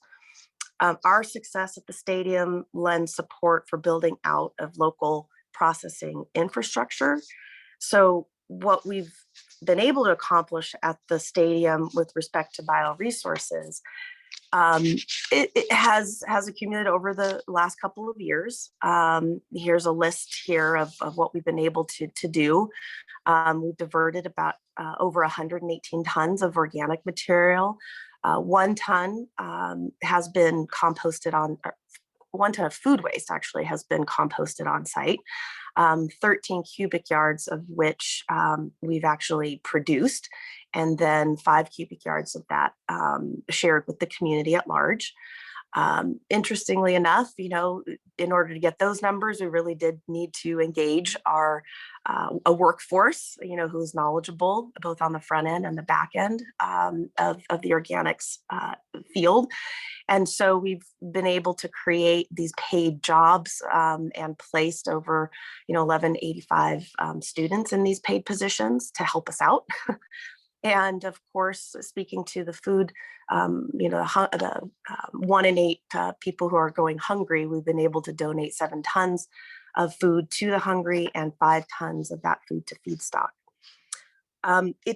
It's not just the numbers that are exciting to report here, it's all the peripheral activities and outreach we're able to do with the community at large, like recruiting of the students, the education, the training and retraining of the vendors and support personnel on the concepts of zero waste, of organics management, and composting and soil science. We have our hands in both the front end of recovery and the back end of processing, production, and application, which makes it a very holistic way to operate a venue of this size. But from a strategic standpoint, quality control and assurance of the recovery process is essential if we want to produce a quality product worthy of use on the stadium's iconic field and golf course. So as we all know, what goes in is what comes out. So getting a handle on the contamination is a priority for us, and it takes an all hands on deck approach for every event. So you'll see there's quite a few people that are involved in this effort. So how did we do it? For one, it's because of the Rose Bowl Stadium that we have been able to take on this institutional composter role. The facility's campus is unique and goes beyond just the stadium. It is a municipal facility, city owned and operated, with its very own golf course and restaurant, all in one, within one footprint, managed by the COO of the Rose Bowl Operating Company, or RBOC.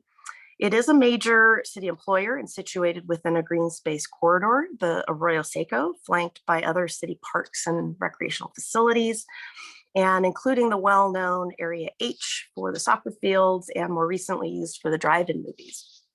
Not only is the Rose Bowl Stadium a major generator of organic waste, of food, of green waste and paper waste, it's also a potential user or consumer of the finished compost product, given the expansive green fields, the landscaping, the trees and turf grass it is responsible for managing.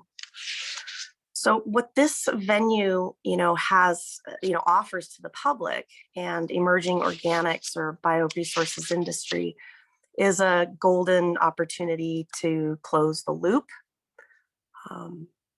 There we are. And showcase what this practice might look like in an urban setting. It also has the opportunity to influence the urban markets for compost, like with the residential landscapers, the turf managers, recreational facilities, public works and utility agencies that want to reap the benefits of compost. Where once we sent our food and paper waste to landfill, we are now recovering for food donation and compost production, whether at our partner facility or on site. And of course, moving in the direction of using this finished product on site to manage our turf and landscaped areas in a more sustainable way. This closed loop approach has increasingly been viewed as a green asset by management and our business development team, with the potential to attract more corporate sponsors and investors and to increase overall revenue. Just think of the tens of thousands of people who frequent the stadium for just one event. Add to that the millions of football fans and Rose Bowl or Rose Parade enthusiasts across the world. They are a captive audience and a target audience we're trying to reach with our messaging around the importance of organics and soil. So I'd like to share a few initiatives we completed at the stadium that might be helpful in your institution's planning efforts to comply with recent state mandates. Of course, we're here to assist and share the ins and outs of setting up such an internal operation, the DIY approach Dan mentioned, and there are plenty of ins and plenty of outs to know about. But I did want to acknowledge first and foremost that the Rose Bowl Stadium COO, George Cunningham, really has gone beyond compliance. Without his buy-in of the long-term vision and understanding of the bigger picture from an environmental and yes, operations standpoint, we would not have been able to get where we are today. There is still more work to be done. There's more planning, there's more trials, there's more regulatory challenges to overcome. But I have confidence that it does take a leader like the COO to carry the torch, and his commitment, I'm certain, will help move the needle forward even still in building out local composting infrastructure that would benefit the community at large beyond just the stadium.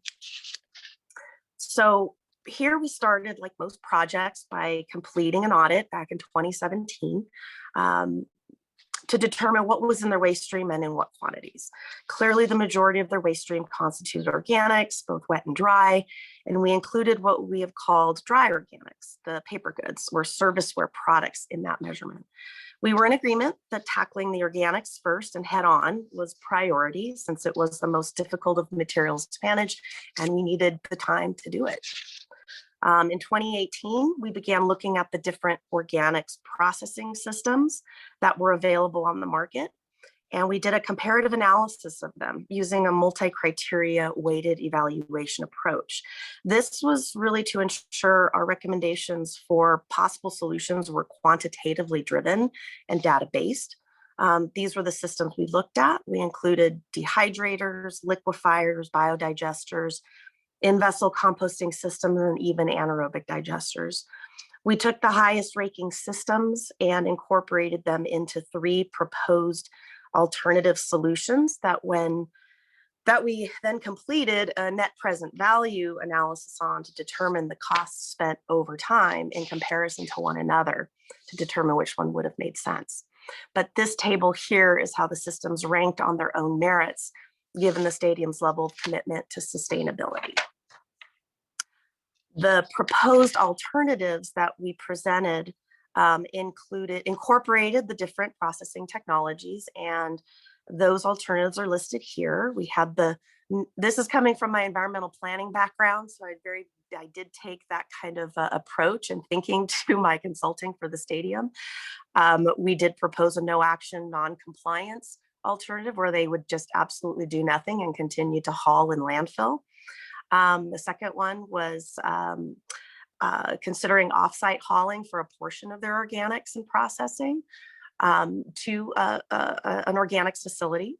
The third was to do partial processing on site of food waste, and the remainder of the green and bulkier goods would go offsite for processing. And then the last one was just all in one.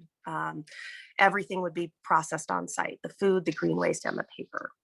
When we evaluated these alternatives from an economic perspective using the net present value strategy, the all-in-one alternative actually ranked the second highest, and it is what they are trying to pursue and implement. That same year, we were also building out our partnerships and strategic alliances with other community groups and entities like Ideal Youth, our workforce development partner, our local high schools, our janitorial vendor, ABM, various food recovery organizations, LA Conservation Corps for our recycling support, and then our livestock partners. But also we were reaching out to neighborhood councils and watch groups and really trying to build support and interest from the local residences who lived on the periphery of the stadium footprint, because we did want to build those yes in my backyard coalition of interested parties, knowing that when we would get to the point of regulatory permitting for larger scale operations, we would need them, to step up and support us. 2019 was a very active year for us as we embarked on several food waste processing trials, including fermentation, to assess the operational feasibility of this method and the quality of the soil it could produce. We initiated a dehydrator trial to similarly assess the efficacy and process requirements for such a system. And for this trial, the stadium invested further in building out a staging area inclusive of electrical wiring, a wash station, and shade structures. So they were definitely invested in the long haul, but wanting to chunk it out over time. By the end of 2019, we built a 3-bay in-vessel composting system using the forced aeration model powered by a blower and solar panels, so completely off the grid. We launched processing of the grass clippings in that system in early 2020 before the COVID quarantine, and then ended 2020 with processing food waste, inclusive of the meats and protein goods coming out of the UCLA football season. And we also went ahead and threw in, some samples of our compostable goods that we were transitioning to. By 2021, let's see if we can get there. By 2020, we did have finished compost produced, and going into 2021, we were already planning for our own trial, our own on-site trial. So here are a few photographs of our compost application trial that occurred between April and July. We wanted to know whether the compost we were producing could perform just as well or better than the fertilizer they were currently using. The exciting thing about this trial was that we had local high school students that we had already recruited for the event season in March, new recruits assisting on this project. So they were really getting hands-on learning, real world experience in the soil science composting industry and solid waste industry for that matter. The results of the trial proved promising, as the stadium's compost did in fact perform, as well as fertilizer, which technically could be translated into some cost savings should the stadium transition to organics management of its turf grass. The trial also revealed some other potential cost savings, the results of which will be shared in early January to some of our stakeholders here in Pasadena. So with all that the Rose Bowl Stadium has done with respect to organics management, it has really gone above and beyond compliance and beyond the market. Where's that slide? Yeah, beyond the market. And this can be attributable to their commitment to personnel training and building a dedicated workforce to support their green initiatives, including its Green Jobs training program.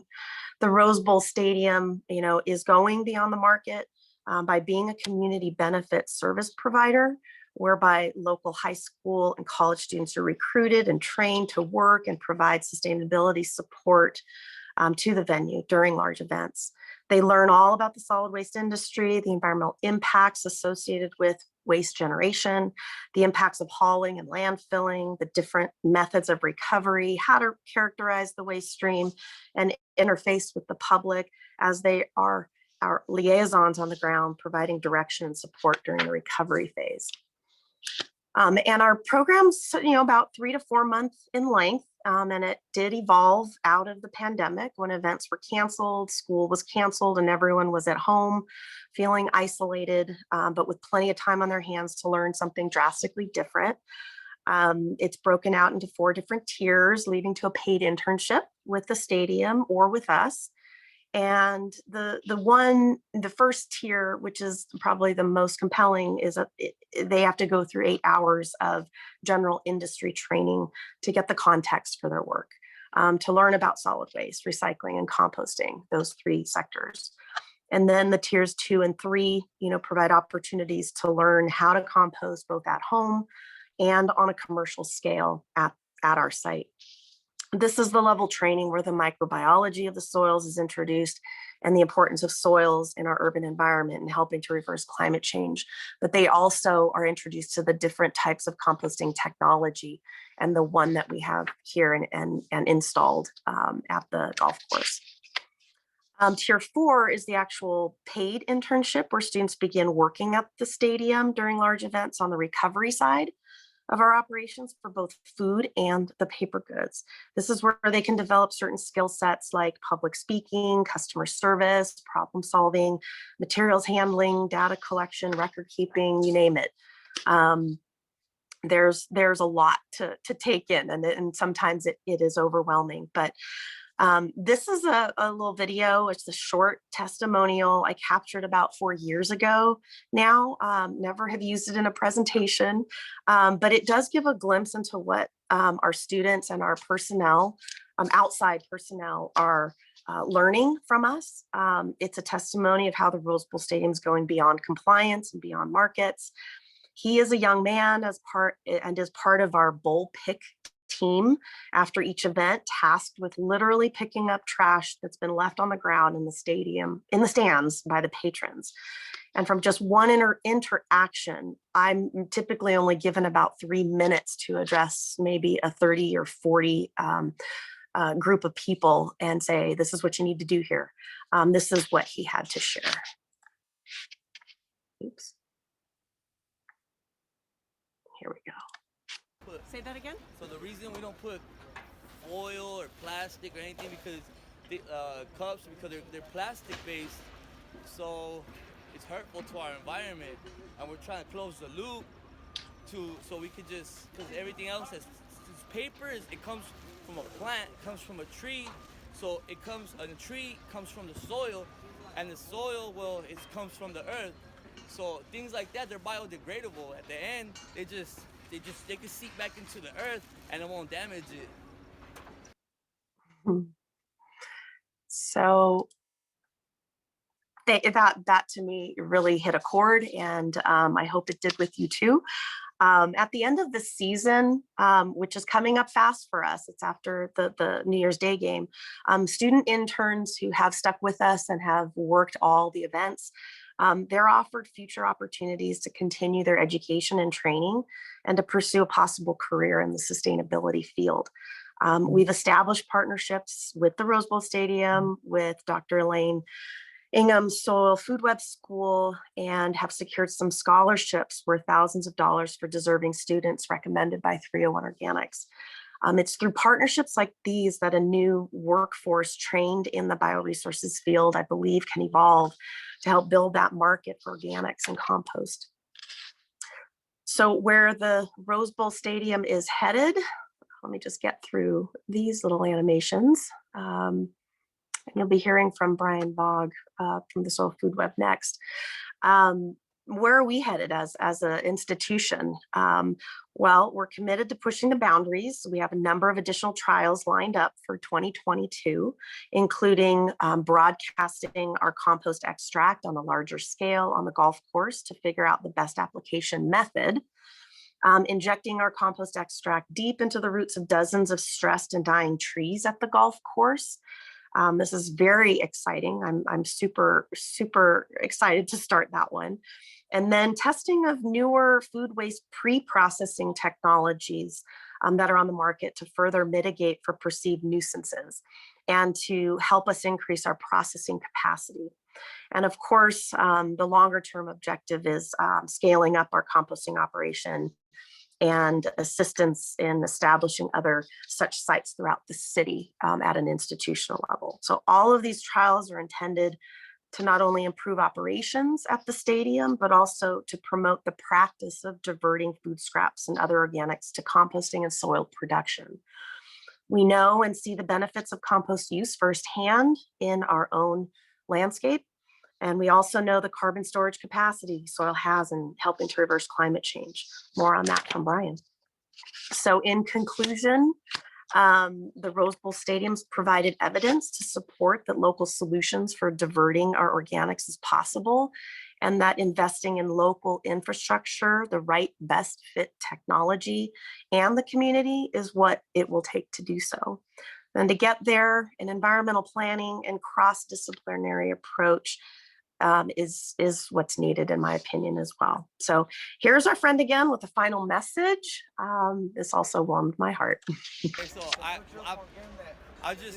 the type of person that we'll be driving in the car and we'll be drinking a McDonald's, so, you know, we'll be eating McDonald's or whatever it may be, drinking a soda, and whoop, toss it right out the window. And then now that I'm learning little by little, well, not little by little, just right now, how it affects the planet and how it affects the soil and everything, man, I'm starting to think twice. Maybe I'm not gonna be throwing trash out the window just like that, because I might be losing my blessings. So that concludes for me. Thank you for having me. All right, thank you, Christine. So having been raised in Southern California myself, the progress being made thanks to everything you described. Definitely gives me personal joy, so much appreciated. We're running a bit behind on schedule, so hopefully our next two presenters, if there's like a shortened version of your presentation, or kind of make sure to mind time, that would be very helpful. Thank you. So for our third speaker, Brian Vogt, he is working for Sprouting Soil, which is a soil biology company. And for as long as Brian can remember, he has been fascinated with natural systems. And it started with growing up on a homestead and culminated into starting a soil biology consulting business. Brian has worked in the high-tech industry for most of his adult life. And he decided to make the transition from corporate life to running a business focused on helping farmers transition from conventional to biological farming. Brian is exceptionally well positioned to take what he learned from the high-tech industry and apply it to the agriculture industry. His goal is to help accelerate and drive biological farming into the mainstream. All right, thank you, Brian. Go ahead. All right, thank you, Kevin. Okay, so just a little bit about us. Beyond what Kevin mentioned, I am a Soil Food Web consultant, something that Christina had mentioned about the Soil Food Web School. So I did train under Dr. Lane Ingham. I'm also a mentor for future consultants coming out of the Soil Food Web School. And the focus of my business is primarily on small to large scale agriculture, although I do some residential and some smaller scale homesteading, things like that. And I'm really trying to assist in the transition from conventional growing practices, typically with agrochemicals, to growing with biology. And I'm currently based out of Oregon/California. I have kind of my feet in both spaces at this point. And as I get to talk about compost, I do want to give a small primer on the Soil Food Web and the role of the soil biology and the microbiome that exists there, just so that we can kind of level set on some of the principles I'll be talking about. And this chart here is really talking about the Soil Food Web. It starts with plants, and I'll get into the role of plants in a future slide. But it's the interaction of those plants with the microbiome, both the micro and the macro biome. And it really kind of starts with bacteria and fungi. They are the organisms that have the ability to mine nutrients from the mineral and the exchangeable pools that plants don't have that availability to those nutrients. So bacteria and fungi are the organisms that are going to help unlock those nutrients that exist in the soil profile. But there's a very strong predator-prey relationship that needs to happen to be able to provide those nutrients that the bacteria and fungi have now mined in order to make them plant available. And that's where we have the protozoa and the nematodes and the arthropods, and then moving along that chain, whereas they eat the bacteria and fungi, their wastes are going to be rich in those nutrients and in a plant available form. And this is kind of how we get through the nutrient cycling. So I want to talk about the role of plants. And so plants do drive the biology in a very significant way. So think of a plant. It has the ability to create energy. In fact, when you look at a plant's role in the ecosystem, it has the wonderful capability of photosynthesis, be able to take sunlight and carbon dioxide out of the air, plus additional nutrients, and create energy in the form of exudates, which are going to be carbohydrates, proteins, amino acids, and so forth. Now, one of the interesting things about that role is plants create this energy and they push a lot of that energy out into the soil profile. And the reason for doing this is to actually feed that microbiome that exists. So I talked about bacteria and fungi. Well, they have the ability to create enzymes to mine nutrients from the mineral and exchangeable pools in the soil, but it's a very energy intensive process. Plants provide that energy to the bacteria and fungi so they can do that work. In the same aspect, that kind of symbiotic relationship is they're able to then, through the predator-prey relationship, get those nutrients that they desperately need back into the actual plants themselves. And this was kind of an aha moment for me, because I was thinking, well, you know, how much of this energy that plants create gets actually pushed into the soil?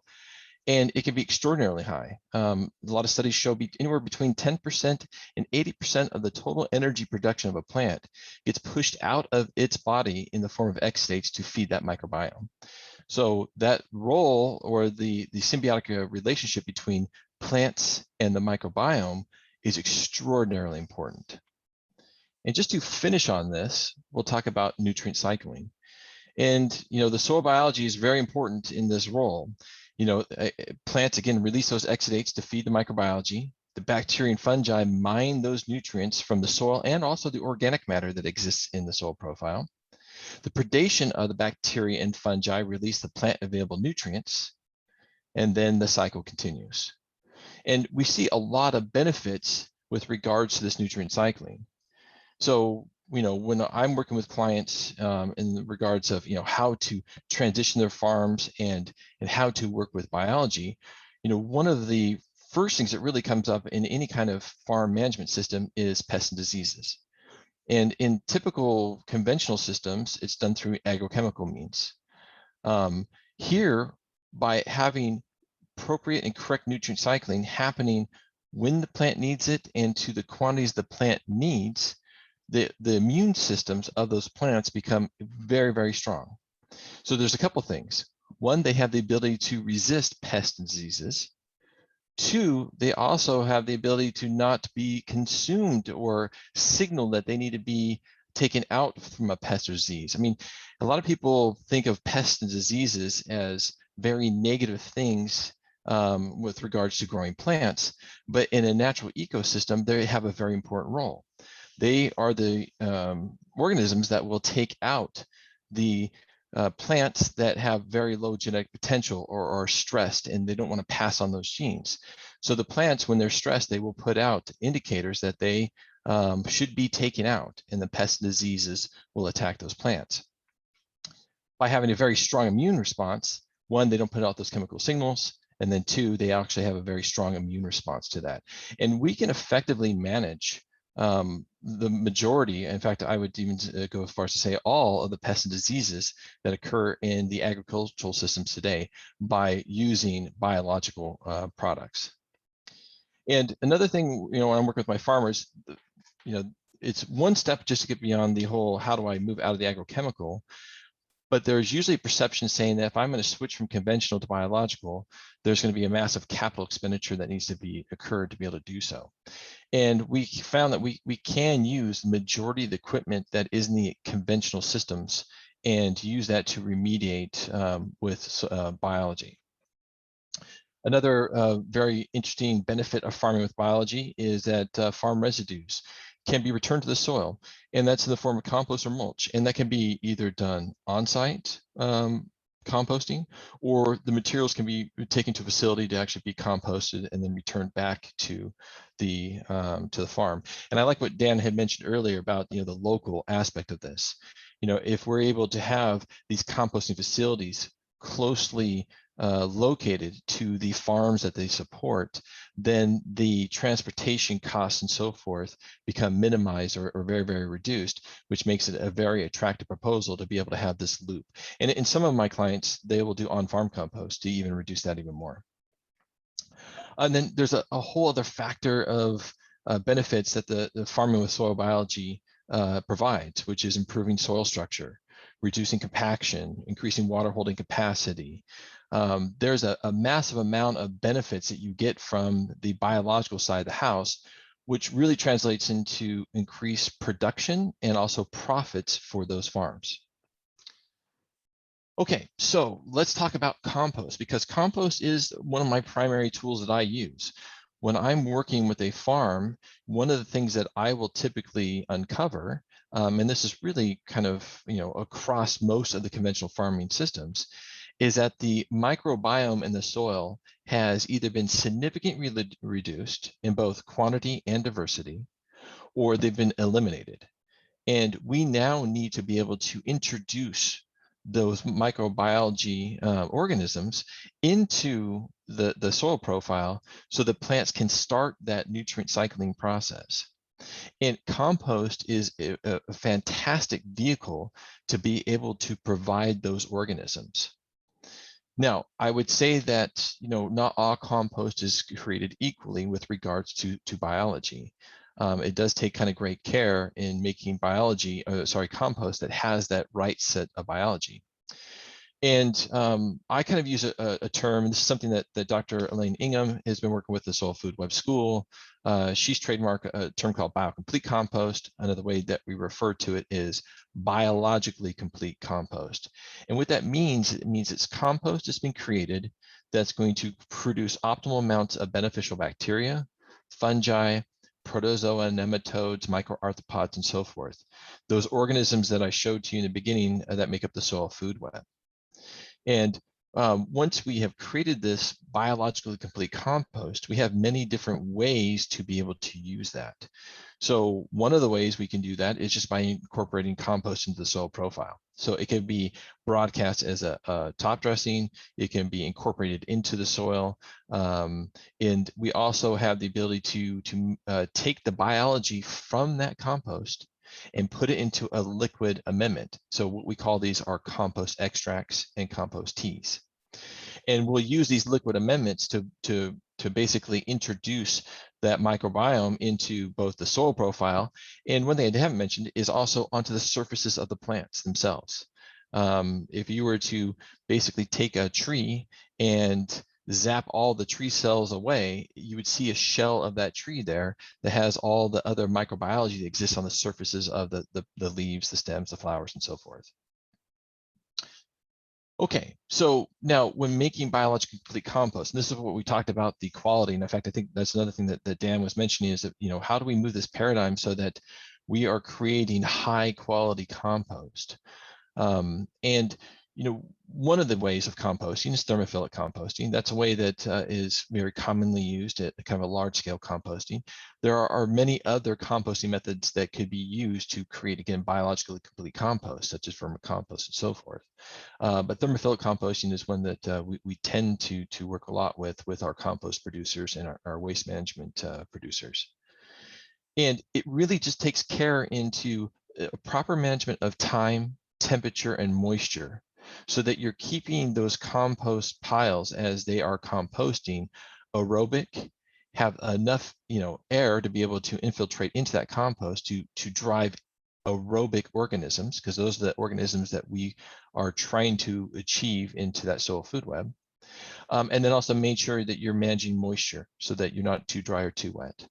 And if you were able to just apply those principles, you can make fantastic biologically complete compost. Another aspect about compost making is diversity of inputs typically equals diversity in microorganisms. When I look under the microscope at compost that usually has one or two sources of materials, the diversity of the microbiology that's there is usually very low. And what we know from the plant standpoint is that they need a high diversity of that microbiome. When a plant basically is saying, I need copper, or I need molybdenum, or I need some type of nutrient, it will change the type of exudates that pushes out to feed sets of microbiology that are very good at mining copper or molybdenum or whatever the nutrient is that they need. So having a diversity of those microorganisms in our compost means that we can get a diversity of those microorganisms to the soil profile. So when the plant starts asking for those nutrients, it has the ability to wake up those organisms and then have the nutrients be provided to them. And then one other thing that I do work with, waste producers and compost facilities, is that the composting process just doesn't stop when you're done with making the compost, the thermophilic process. You now, if you've made it correctly, you have a living organism in kind of a hive kind of sense that you need to be able to maintain. So a lot of composting producers will tend to make compost, dry it down so that they can have much reduced weight. It makes better for transportation shipping. But unfortunately, when you dry down that compost, you are causing the organisms to either A, go dormant, or B, to die off. And the speed at which that compost gets dried down will tend to cause higher die-off in those organisms. And in fact, some organisms just can't handle any really amount of drying. So one of the things I work with the green waste facilities and composters is to make sure they maintain adequate moisture in their compost while they're storing it and while they're ready to deliver it on site to the farms or to residential locations and so forth. And so it's just more of a mindset change too, that once you've made your compost, it's a living organism and you need to treat it as thus. Okay, well, I hope I was able to shed some knowledge on the role of soil biology and the really the big need from the compost producing world to make biologically complete compost. Again, if for me, those are the tools that I use, and we know that a lot of farms are moving towards farming with biology and moving away from the agrochemical. The challenge we're running into right now is that there is a lack of biologically complete compost in the marketplace for us to be able to work with farms. There are very few producers that have taken making compost and making sure it's biologically complete as a priority.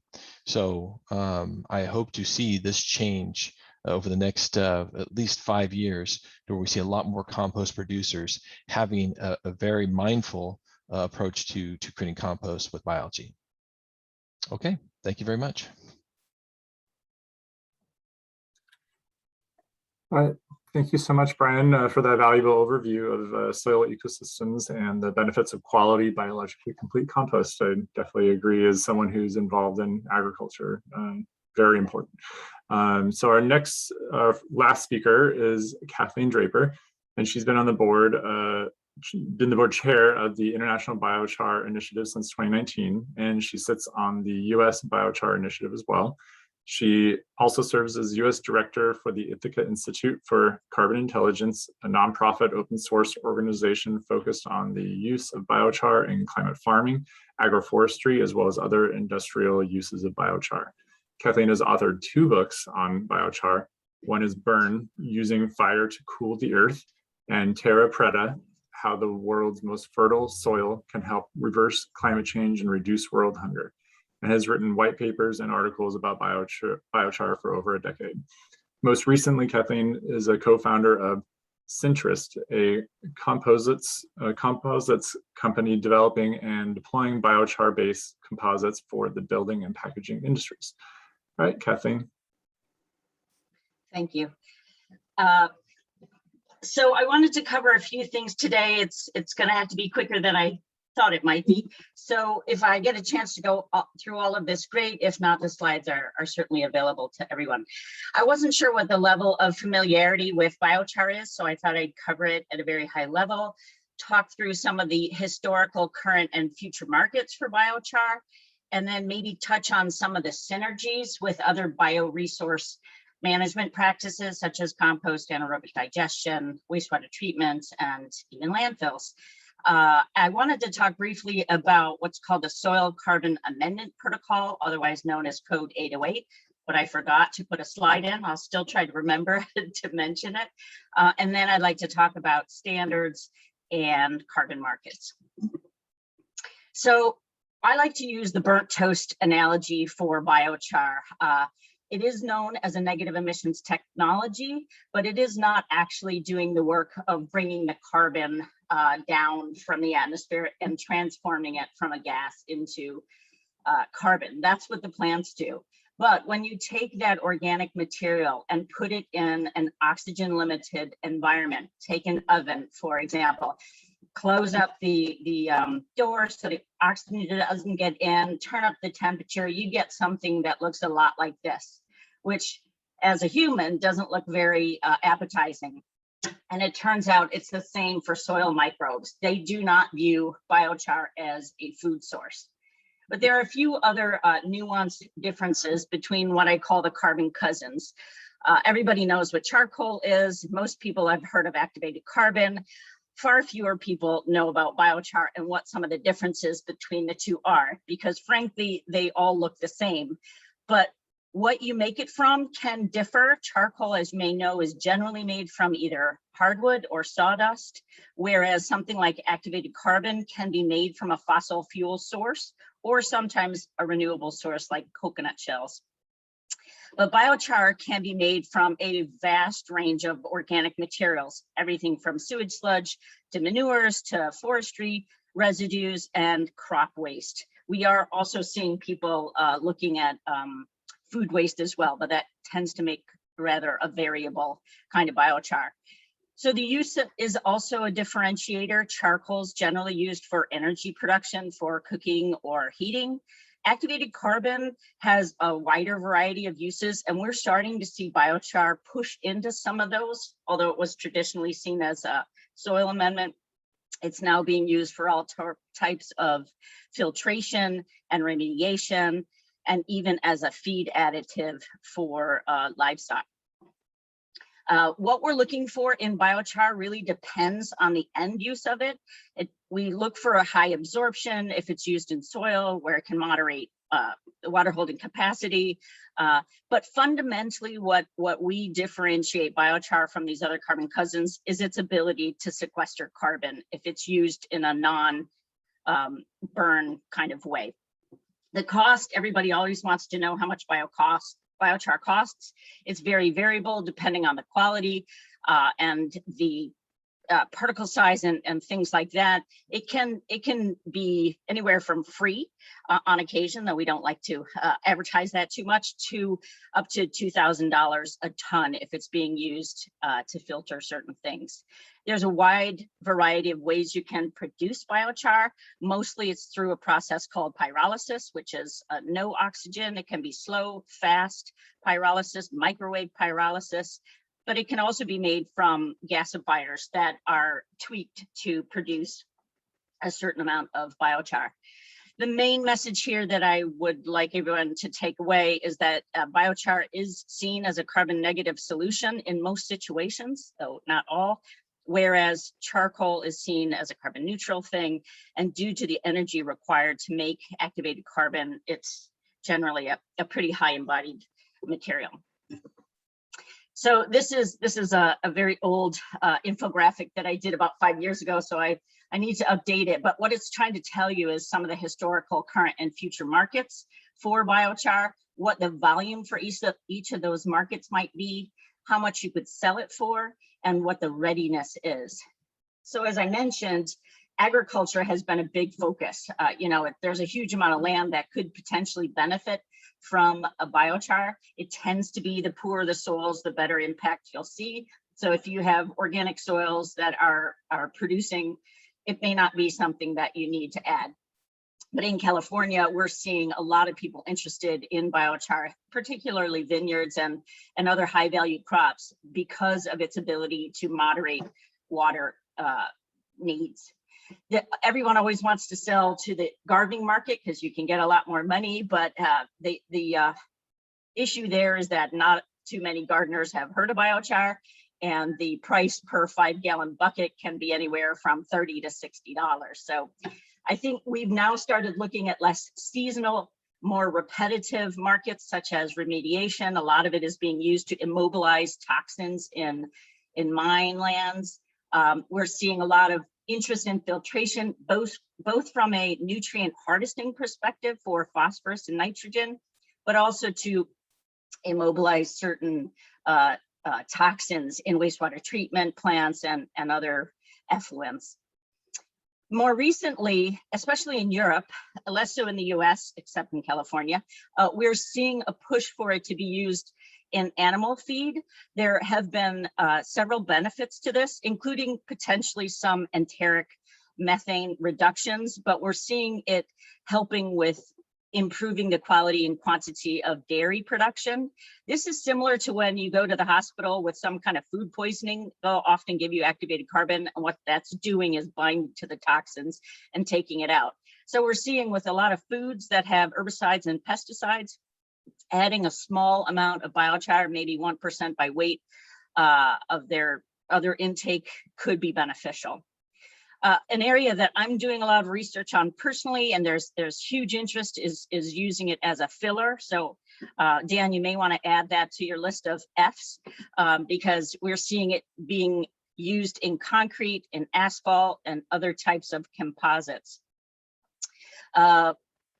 It is also starting to be used in packaging materials as a replacement for things like calcium carbonate or even carbon black, which is used as a dye. I don't know if you can see this, but this is an example of something we've been working on, which is a plantable pot that would leave the carbon and the binders would degrade. There's a certain amount of interest in 3D printing. Haven't really seen that commercialized yet. And fuel cells, that'll be one of the really interesting areas to watch because of the electromagnetic properties of certain kinds of biochar. And then I'm going to talk a little bit more about carbon offsets at the end. I used to sort of dismiss it, but it's really taken the industry by storm in terms of the price you can get for specifically biochar-based carbon removal credit. Up at the top there, though, these are actually the ones that have been taking the industry by storm. I would say right now in the US, especially in California, the compost industry is probably one of the larger purchasers of it, but we're also seeing a big interest in using it for different types of stormwater management, in anaerobic digestion, which I'll talk a little bit more about in a second. Also as a bedding additive to reduce odors, and sometimes you're seeing it in cosmetics as well. So I wanted to talk a little bit about the synergies. We don't view biochar as competitive with compost. In fact, we think it can be very complementary. Some of the benefits that exist if you put a certain amount, maybe 10, maybe 15% biochar by weight, is that the turnover rate is faster. The temperatures that the piles reach are hotter, which it can reduce the amount of pathogens in it. And the carbon is obviously a little longer lasting, well, a lot longer lasting than some of the more labile types of carbon in compost.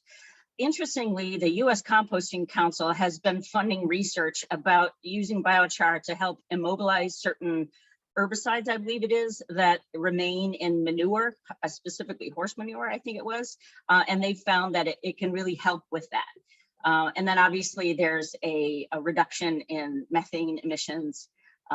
This is just one paper on the topic. There's many others, but I thought I would just share that in case people are interested in following up on it. When it comes to anaerobic digestion, there's a lot of synergies there as well. If you put a certain amount of biochar into the digester, we see that it speeds up the time to complete the process. It reduces the hydrogen sulfide. It can improve the quality and the quantity of the methane produced. And then a lot of people don't have a market for some of that digestate. This is more common in Europe than here probably, but you can turn that digestate into a very decent kind of biochar. And then also in my part of the world, I'm from New York State, in the wintertime, you often need an external heat source. So the excess heat from the pyrolysis process can be put back into the anaerobic digester. And then you can use the biochar to help filter and harvest some of the nutrients in the effluent. And again, there's some significant greenhouse gas reductions in this process. So wastewater treatment is kind of similar, and we're seeing a big demand right now, increasing interest anyway from wastewater treatment plants that want to put pyrolysis into their system because it can significantly reduce the amount of sludge, whether it's composted or through a digester, to the extent that depending on the temperature of pyrolysis, it can reduce the volumes by about 90–95%. One of the biggest ones that's going up right now in New Jersey is by a company called Aries Clean Technology.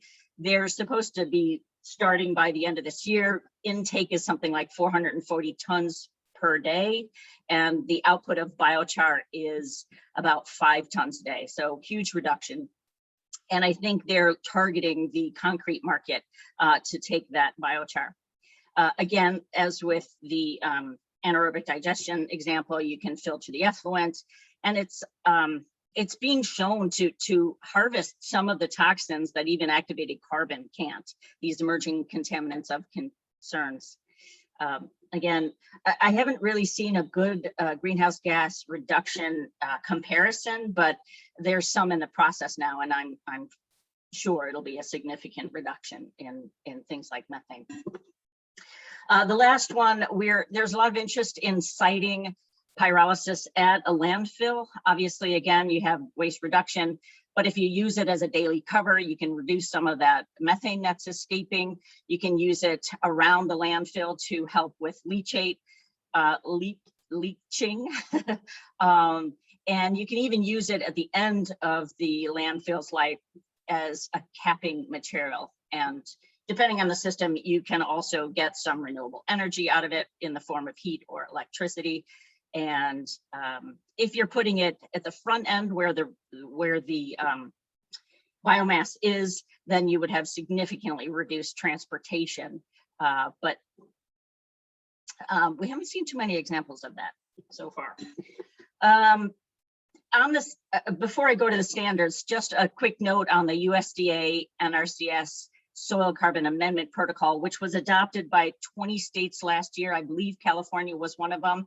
This is putting money in farmers' pockets for adding compost or biochar or a combination of the two. And there is some talk about that program going national. So it's actually still kind of hard to find information on the web about that program. It does vary by state, but they are looking for local producers to provide the biochar. So my recommendation is to go to your county NRCS office and start asking questions.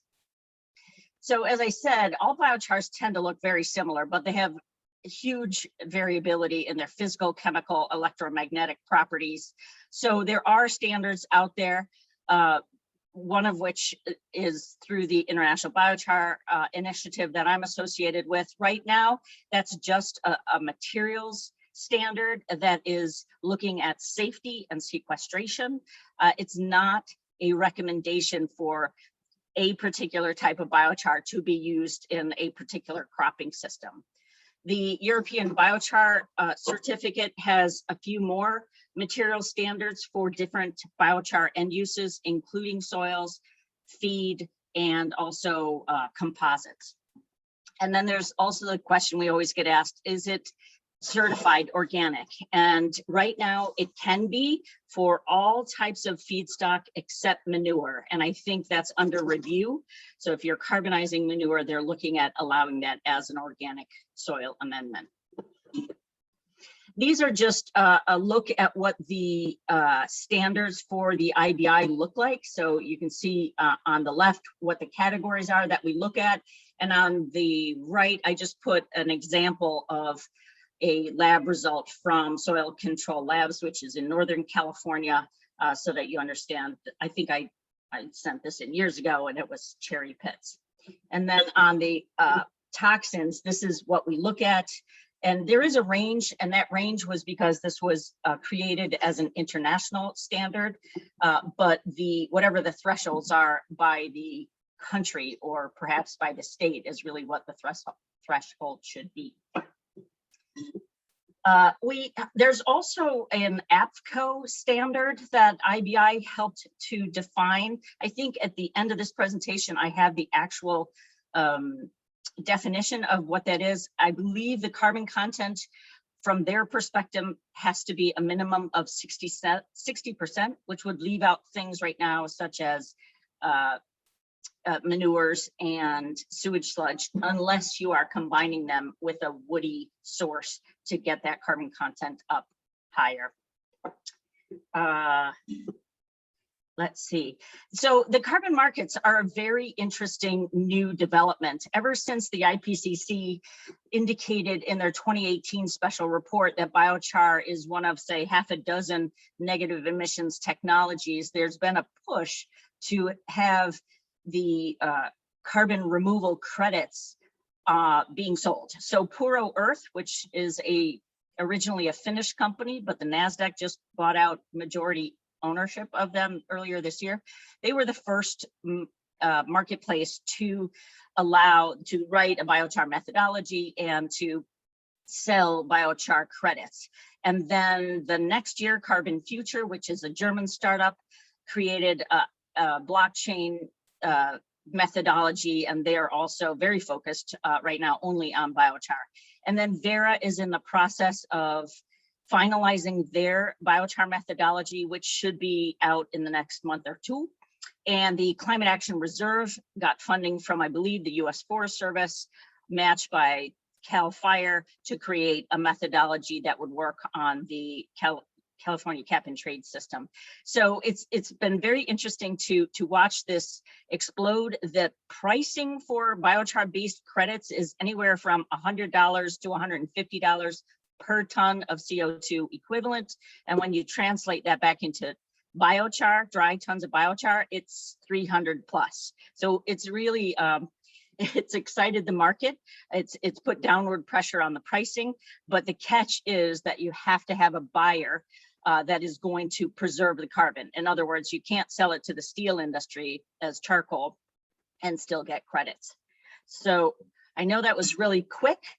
If you have any additional questions, I'm happy to respond by email.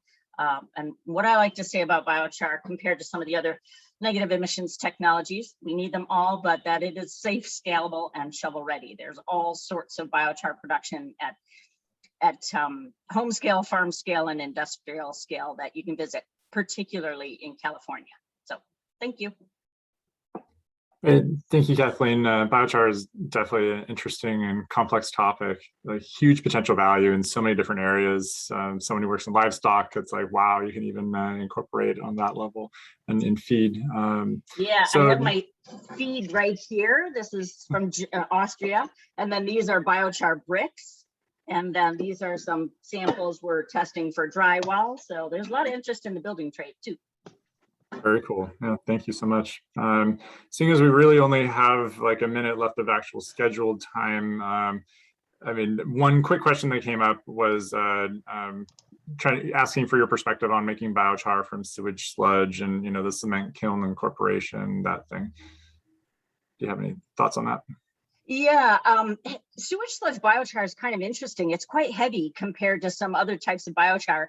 And interestingly, the golf course industry likes it because it has nutrients in it. They're not growing food, so they're not bothered about any potential heavy metals in it. And they find that that kind of biochar spreads quite nicely in terms of no dust. So yeah, I've been fascinated by that. But someone made a comment that it's unlikely to be organic, and I totally agree with that. But there have been studies showing you can put it in soils and it's decent. But I think we're going to see more people using it as a composite filler. Yeah, that makes sense. Do we have any other quick questions for any of the other panelists before we head to lunch? We will be on lunch for an hour until 1:30. But if I haven't seen any in the chat that are for any of the other speakers right now that haven't already been answered. But for any people who do have any questions for these panelists, please post it into the Q&A, and we will happy to answer anything offline. Does any of the panelists right now have any additional thoughts to add before we close out for lunch? I think just the fact that there's a huge diversity in not only product types, but product efficacy, as well as the science and the marketing. Because marketing biochar, marketing biology, marketing students making their own compost and using it is the diversity of this panel. And I'm seeing lots of points of contact. So it's fantastic. And I personally really appreciate the fact that the rest of the panelists were able to participate. Yeah, thank you, and thank you, Dan, for organizing this panel. It was very excellent. Yes. Thank you, everyone, for participating. Yeah, and if you guys can stay on and address some of the questions in the Q&A, personally, just by writing answers, everybody will be able to see those answers. Unless there's one last question here. Compost is packed with nutrients as well as salts. Any studies and guidance on compost application rates for farming to minimize impacts to water quality? And so that's a big question that has a lot of answers to it. But with biochar and with managing the biology of the living nutrients, because usually the nitrogen and phosphorus and of course is tied up in living carbon, or even as cation exchange, like what Kathleen pointed to in terms of remediation and stormwater management and so forth. I think it really is a question between not just looking at it as physical and chemical, but also biological. Agreed. And one thing I just add on that question is, compost that has a high fungal content active growing fungi in the compost will create humic acids, fulvic acids, oleic acids, and these are things that actually bind and tie up excess nutrients and salts. It also comes down to the feedstocks are being used in making compost. You know, if you're taking hay that was salt desiccated, which means they use salt to dry down the hay, you're adding a huge salt load into your compost, which will cause salt. So taking consideration of the feedstocks and then trying to make good fungally dominated compost will help address some of those salt-based issues. Excellent. I just hit the wrong thing when I was trying to answer Neil Edgar. So if you don't mind, I'll just answer live if that's okay. Please. He was asking about the difference in quality of biochar from different potential feedstocks. It's huge. There are some like sewage sludge and manures that might have some nutrients in it. Woody biomass tends to have very little nutrients in it, and crop residues is very variable. So it's all across the spectrum. It really depends on what you want your biochar to do in terms of what kind of biochar you are looking for. So the feedstock is the biggest differentiator of what you're going to get at the end, but it's also a question of how hot you're cooking it. So if you want a high pH, very high carbon, you're going to cook it a lot hotter than you would if you wanted a more neutral biochar. So it's a complicated answer, so I'm not sure I can answer in 1 minute. It's like a lot of the answers to the questions, simple questions, challenging answers. I think it's probably a good time for breaking for lunch. So want to thank everyone again. And I don't know if someone will be putting up the slide for the lunch going away. And we'll be back at 1:30 p.m. Thank you again, everyone, and see you in an hour. Thank you. Thanks. Thank you. Thank you.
Okay, hi everybody. This is Lauren Fondal with EPA Region 9. We're starting this afternoon's sessions, and a big thanks to Josane for doing all the logistics associated with this. A couple of announcements. We will have the PowerPoints for the sessions posted on EPA's website following the symposium, and then also, UC Davis will be making available a recording of the conference, and so you can contact UC Davis regarding that. And then we will also be posting everybody's bios, so you have more information. That will be on EPA's website. And we also have a survey that we'll post tomorrow, and then we'll ask everybody if they can fill out and give us recommendations for the next symposium. This afternoon, we're starting out with a session on the achieving zero net carbon, which is going to be moderated by Tom McGrath with Vital Clean Technologies. And so, Tom, I'll hand it over to you. Great, thank you, Lauren. Yeah, this is very good. I'd like to know if I can share my screen. If I can, that'd be great. Yeah, I'm looking forward to this session. The morning sessions were very good, and we have a great lineup for the rest of the afternoon and tomorrow. So this is great to be a part of the 16th California Bioresources Alliance Symposium. Let me see if I can share my screen. Just 1 second, thank you. And I will do that.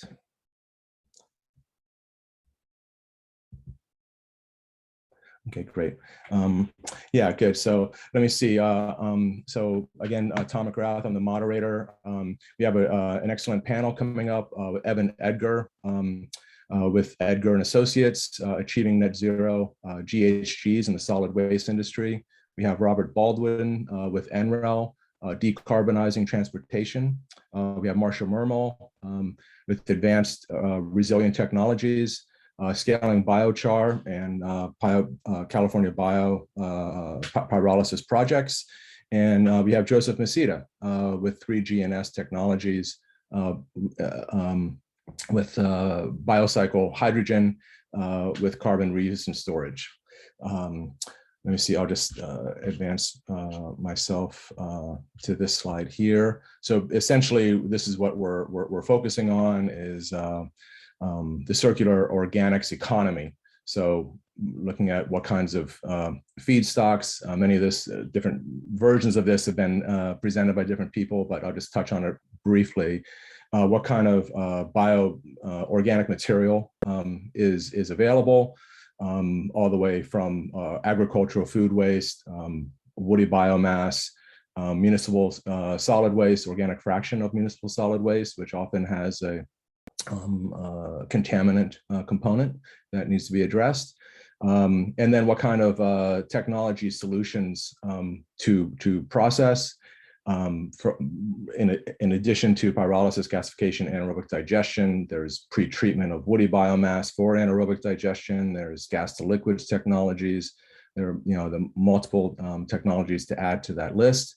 And then biofuels.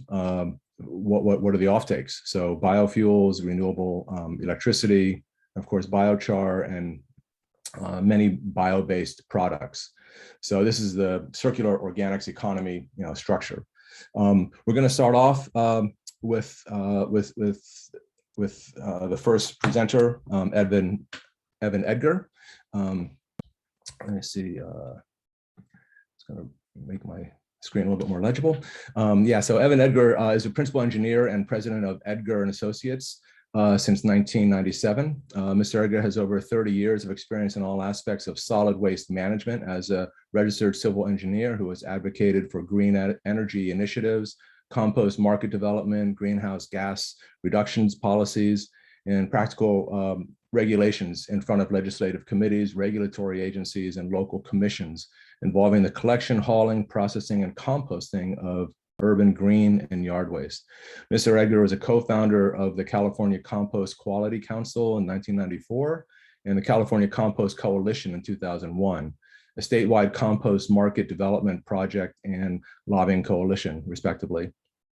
Mr. Edgar is a registered speaker on all solid waste management and recycling issues at national, state, and regional conventions held by Waste Expo for the plenary panel, Biorecycle, SWANA, California Resource and Recovery Association, Point Carbon Renewable Waste Intelligence as chairman, and American Biogas Council. Mr. Edgar has conducted workshops on anaerobic digestion, carbon credits, climate action plans, mandatory commercial collection, composting, permitting, and greenhouse gas reduction strategies.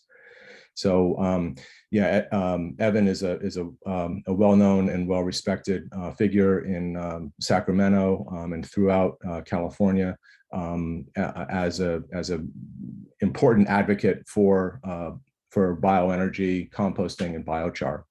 So look forward to your presentation. We're trying to keep the presentations to around 15 minutes. So that we'll have plenty of time to have a discussion towards the end. Thank you, Evan.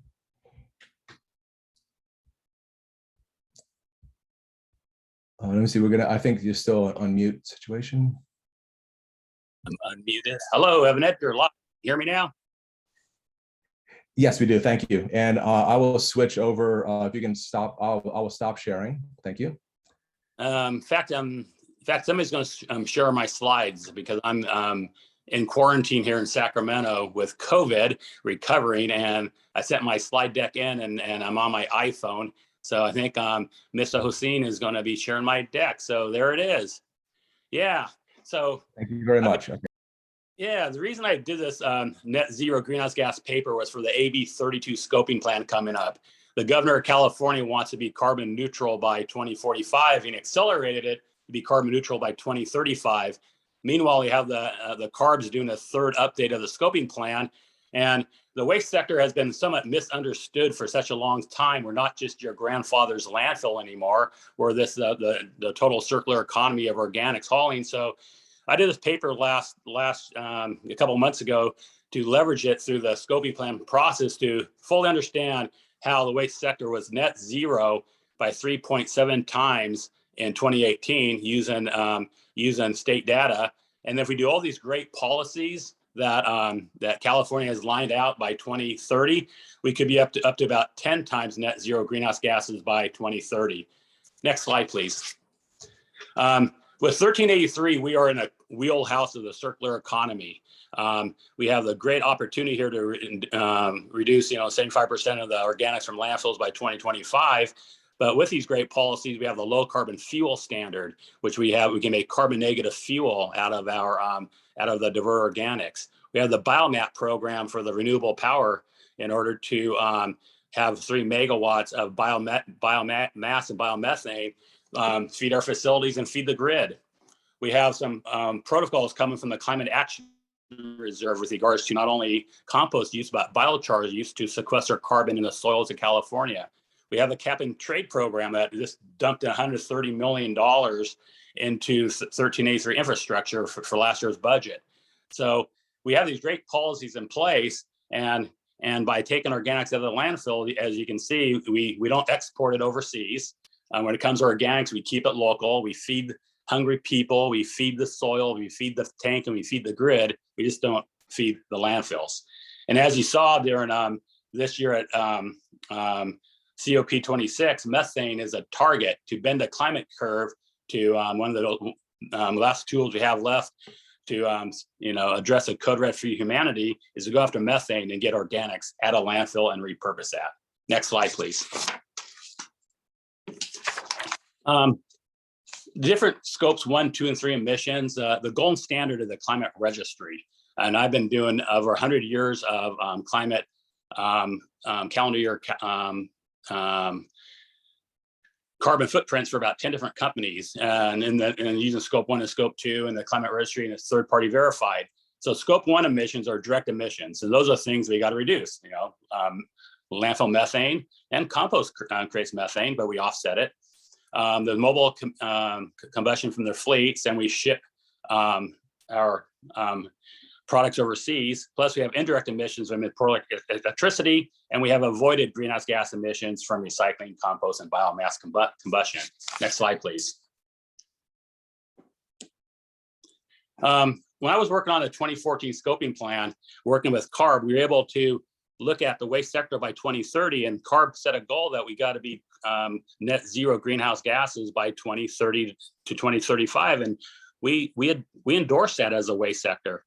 And then they went on further to defining what net zero greenhouse gas means is that your operational greenhouse gas emissions has got to be less than your avoided greenhouse gas emissions. So if all the avoided greenhouse gas emissions through compost and recycling are greater than operational emissions. And avoided greenhouse gas emissions are reductions in a life cycle of greenhouse gas emissions that would occur because a waste is shifted from landfilling to alternative non-disposal pathways, such as compost, recycling, and biomass combustion. And to define the life cycle analysis, we use the best practices, and that's the federal EPA WARM model. I think it's up to version 15.0 by now, and we modify it to fit California policy. We use a California electrical grid. We also use, we don't count carbon in a landfill as being sequestered.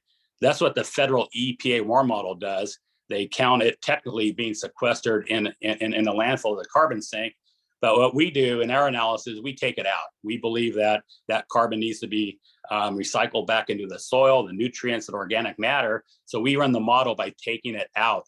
We don't believe a landfill is a carbon sink. We believe a landfill is a carbon toilet. So we don't need to count that as being sequestered. So that's one of the changes we make. And that's what California CARB endorses that policy too, is that that's one of the breaches that we don't follow the federal EPA WAR model. Plus the federal EPA WAR model has a lot of embedded transportation emissions. And to be conservative, I lined them out and made them line items. So it was so embedded, we couldn't follow the internal makings of the model. So we counted those as line items to be conservative on the emissions. Next slide, please. This is a landscape of all the different scope emissions on a relative basis. You got scope 1, for the landfills, and then you got scope 1 for composting. So I put this chart up just to show the relative basis of each one of the scopes, and I will get in more detail in the following slides. Next slide. Scope 1, landfills. NASA data show they are super emitters. In 2018, CARB determined that 8.7 million metric tons of CO2, equivalents, was emitted from landfills, and with a goal by 2030 to reduce it by 4 million metric tons of CO2, which is a 56% reduction in CO2 equivalents. And we do that from getting 75% of the organics out of the landfill, plus with better landfill controls. But the NASA data is pretty compelling. And this is the #1 thing we can do, of course, in order to get net zero, is to reduce methane from the landfills and then repurpose that into biomass and into biomethane energy and low transportation fuels. Next slide is scope 1 emissions from composting. With CARB data again in 2018, 0.4 million metric tons of CO2 was emitted from composting, but that was offset by 1.8 million metric tons from being sequestered into the soils and by methane reduction at the landfill.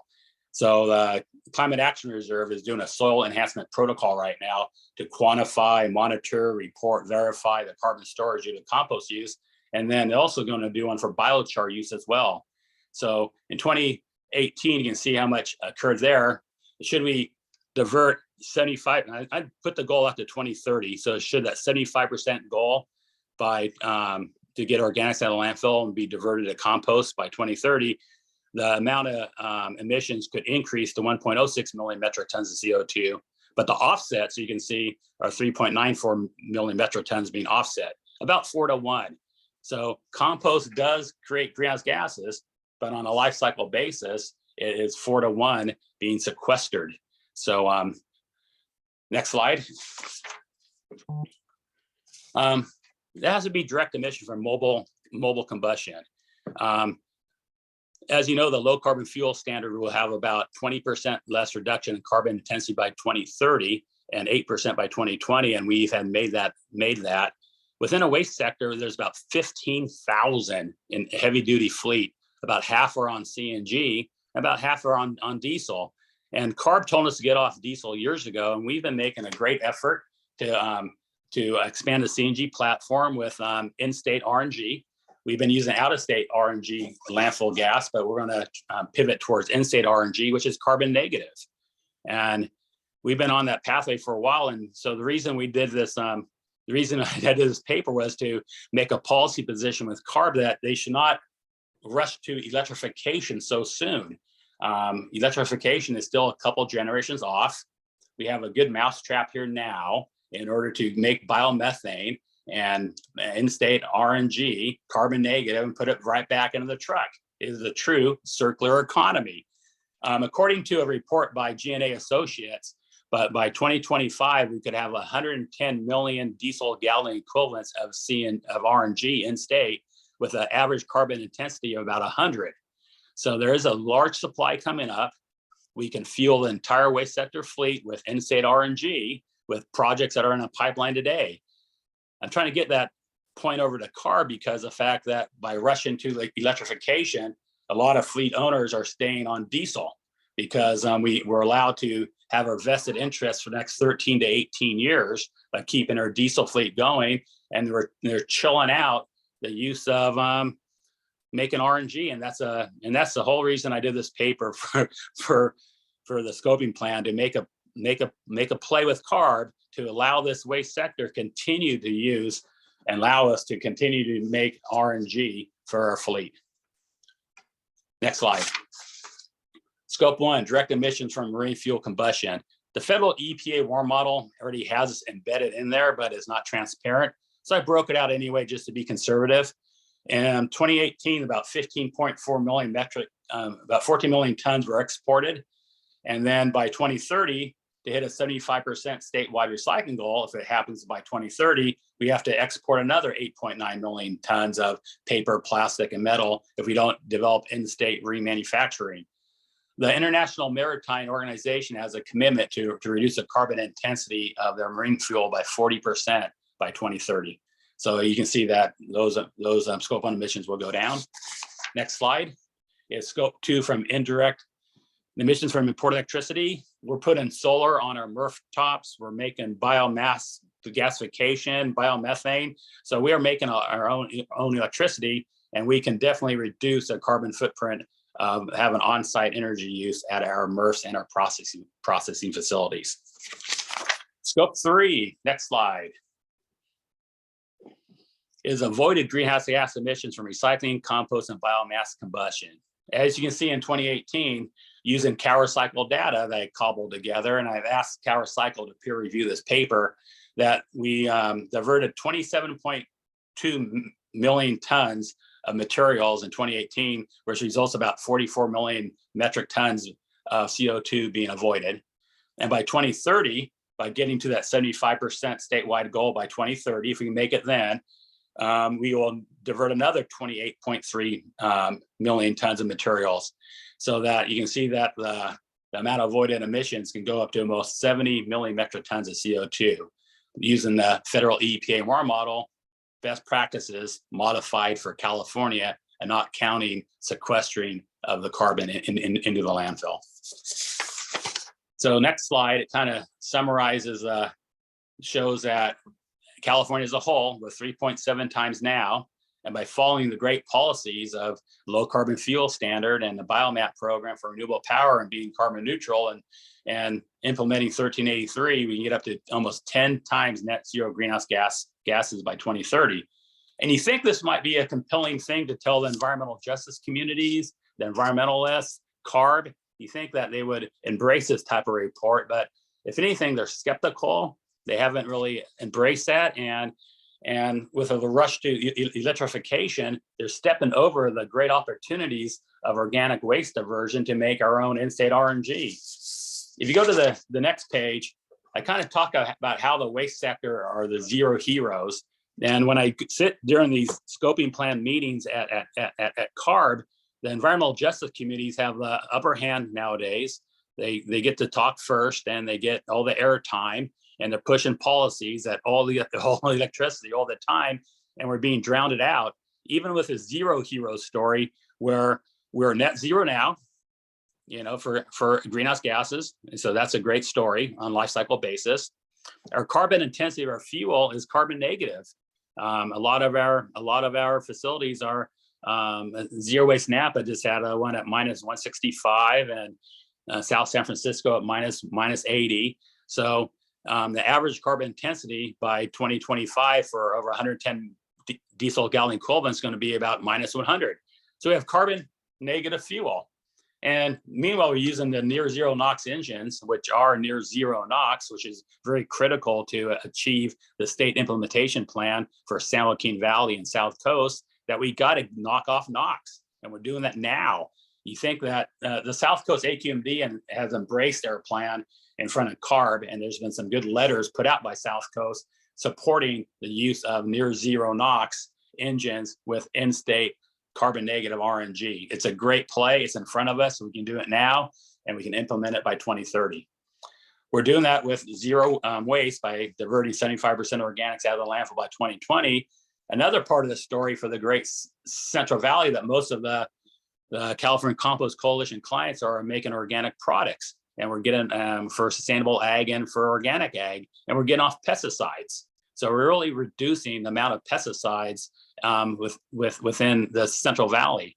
So I try to tell this story to the environmental justice communities using their terminology with EnviroScreen 3.0, that by using our feedstocks and by making carbon negative fuel and biomass gasification, we can actually implement and be carbon neutral by 2030. We got to stay, we're getting off diesel, but we can make our own RNG. So we are the zero heroes, and I hope CARB is listening. Thank you very much.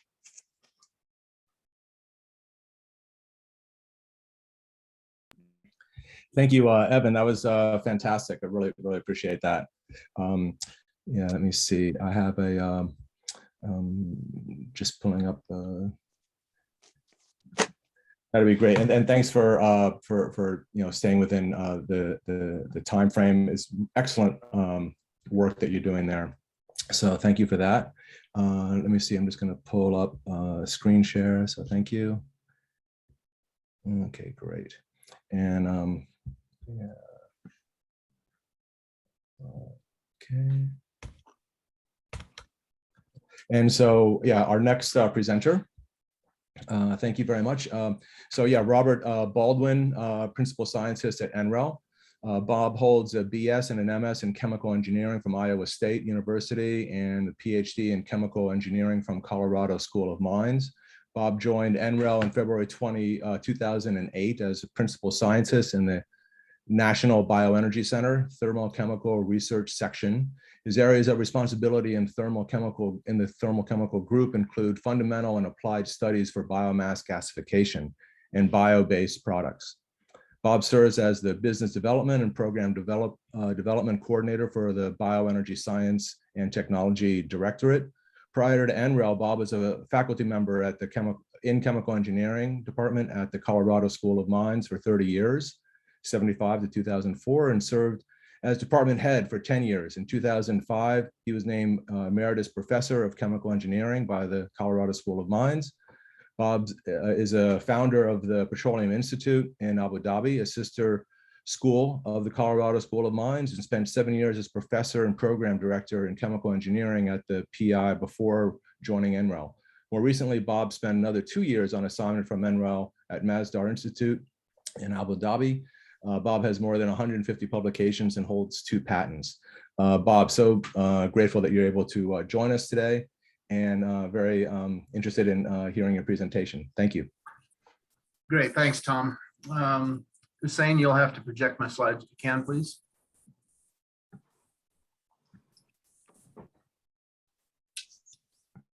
There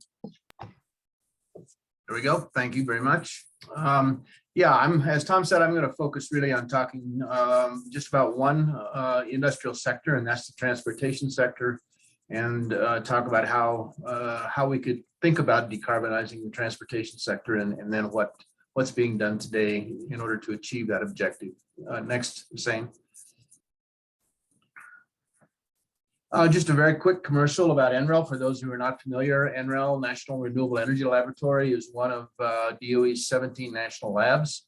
We are the newest laboratory, and we have a single purpose mission, which is focused in the area of renewable energy and materials. So unlike a lot of the other national labs that are multi-purpose and still have big programs in defense and other things, so NREL is single purpose in renewable energy and materials. Next slide, please. We're one of the smaller laboratories, about 2,500 professionals on campus. Annual budget is about $500 million. And out of that, about $100 million a year is in partnerships with industry and the private sector. So we're very much an applied laboratory. We do low TRL fundamental work, but our mission really and our home within DOE, our home is more on the applied space and helping industry, working with industry to help commercialize technologies. Next slide, please. So in order to set the tone for the rest of my talk, I'd like to look at some what we call megatrends in the economy and talk about how they impact decarbonization. Next slide, please. So this is just a snapshot, and I'm certainly not going to talk about all of these things. In fact, I'm really only going to talk about one of these things, and that's sustainable aviation fuel. But there are some pretty major shifts going on in this country right now in terms of our use of fossil feedstocks to provide our transportation. Those of you who know something about the renewable diesel market will recognize that there are huge refinery conversions taking place largely in California to take advantage of the credits there to move away from processing fossil crude into processing only renewable feedstocks. Of course, electrification has had a big impact. The previous speaker talked a little bit about that, and we all understand and know that electrification is certainly one of the most effective strategies for carbon management that we have for our transportation fleet. But there are certain sectors of the transportation fleet that we really can't manage with electrification, and those tend to be things like the heavier fuels. Marine diesel is a very good example of a application that's difficult. The marine fleet's very difficult to electrify. And then the aviation fleet is extremely difficult, especially for long haul flights, extremely difficult to electrify. So I'll focus most of my presentation on sustainable aviation fuel, or SAF. Just to mention this notion of carbon neutrality, or getting to net carbon zero. That's a great goal. And of course, DOE made a big announcement at COP26 about some new initiatives to help move in that direction in a very aggressive manner. But in terms of transportation fuels, the prevailing attitude is that to get to carbon zero, net carbon zero, our fuels probably will have to be carbon negative. So that's the goal in terms of development of new fuels. How do you find fuels that are not just carbon zero, but in fact can provide you with a carbon negative alternative to fossil fuels? Next slide, please. So here's some data that shows the GHG emissions from 2019 rolled up, and you can see that the transportation sector is responsible for about a third of the GHG emissions in 2019. The green part is, of course, the part that can probably be handled by electrification. So those are passenger cars, light duty trucks, medium and some heavy duty vehicles as well. So about of that 1/3, about half can be addressed with electrification. But the remainder is very difficult to electrify. The aviation sector, the heavy duty, the rail, the off-road vehicles, and the marine sector, very difficult to electrify. So that's really where the focus of developing carbon negative fuels currently lies, is in that sector that cannot be electrified. Next slide, please. So how would we go about that? Well, one way is by utilizing our tremendous biomass resource. And most of you are familiar, I'm sure, with the so-called billion-ton study that was done by Oak Ridge and has been updated a couple times in the last 5 years. Shows that we have roughly 1 billion tons per year of biomass that can be sustainably produced without impacting the food chain. So is that 1 billion tons really sufficient in order to in order to make the transition from fossil fuels to renewable fuels for the heavy duty and aviation sector? And the thinking is, and this is DOE, this is a DOE slide. The thinking is that the answer is yes, that there's potentially as much as 50 billion gallons per year of fuel that can be produced from the available 1 billion tons of biomass annually. And you can see the breakdown there in terms of the kinds of biomass types. Some of that is starch ethanol. So, a lot of it is energy crops, which currently don't exist, but which could be feasibly planted and harvested every year. Next slide, please.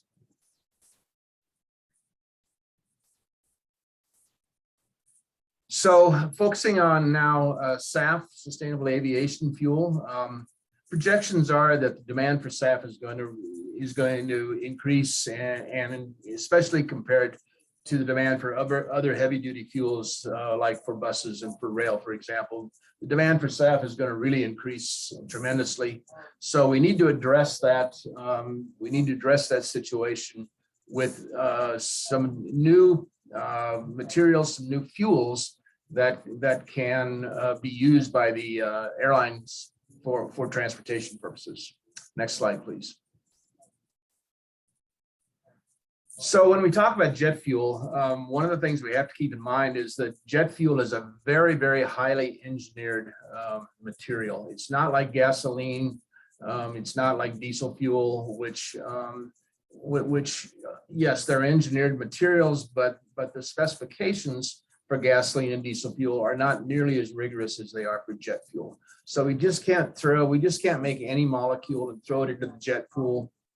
We have to be really careful about what we're trying to make and whether or not it's compatible with the existing jet fuel. So this is a snapshot of what jet fuel currently looks like. And the real challenge is to understand if biomass is going to be the source of these molecules, how we can get from the kinds of molecules we get in a biomass conversion process to the kinds of molecules that are currently used in a conventional jet fuel, as illustrated by this slide. Next slide, please.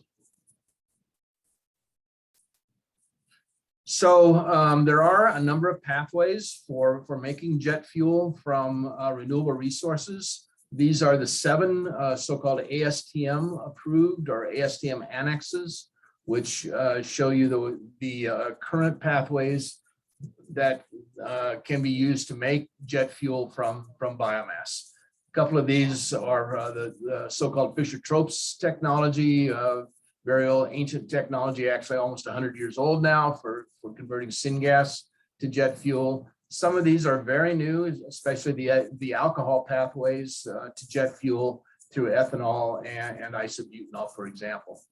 But none of these pathways, the conventional feeling at the moment is that these 7 pathways are probably not going to be sufficient to get us where we need to go. We're going to need additional pathways that utilize additional different types of feedstocks to get to where we need to be for to hit that 50 billion gallon per year mark of sustainable fuels. Yeah.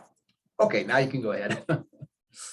So here are some of the new pathways that are being developed based upon lignocellulosic sugars coming from biomass, being developed from lignin also, which is a component of lignocellulosic biomass.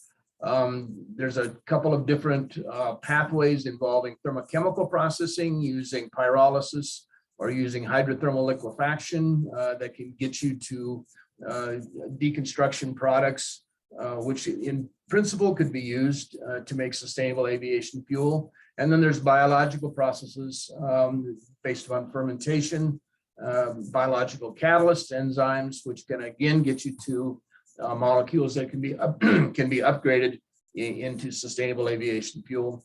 And then at the bottom here, we show kind of the holy grail, the ultimate really, oops, not quite yet, thanks. We see the sort of the holy grail here, and that is what can we do with CO2? So that unfortunately should say CO2 plus hydrogen, not CO. So this is the so-called electron to molecules route or power to X. There's a variety of ways that this is described in the literature, but this is taking carbon dioxide, which is the most abundant waste carbon source that we have on the planet, and trying to figure out a way to engineer processes to make molecules that can fit into the transportation fuels, and particularly into the SAF. But this is a very tough push, because at the moment The technology is making things like formic acid and acetic acid and some low molecular weight alcohols, which are a long, long, long way away from the kinds of molecules that we need in a conventional jet fuel. But it's the goal. It's where everybody wants to be. And certainly that's a lot of people are working on the so-called electrons to molecules pathways. Next slide.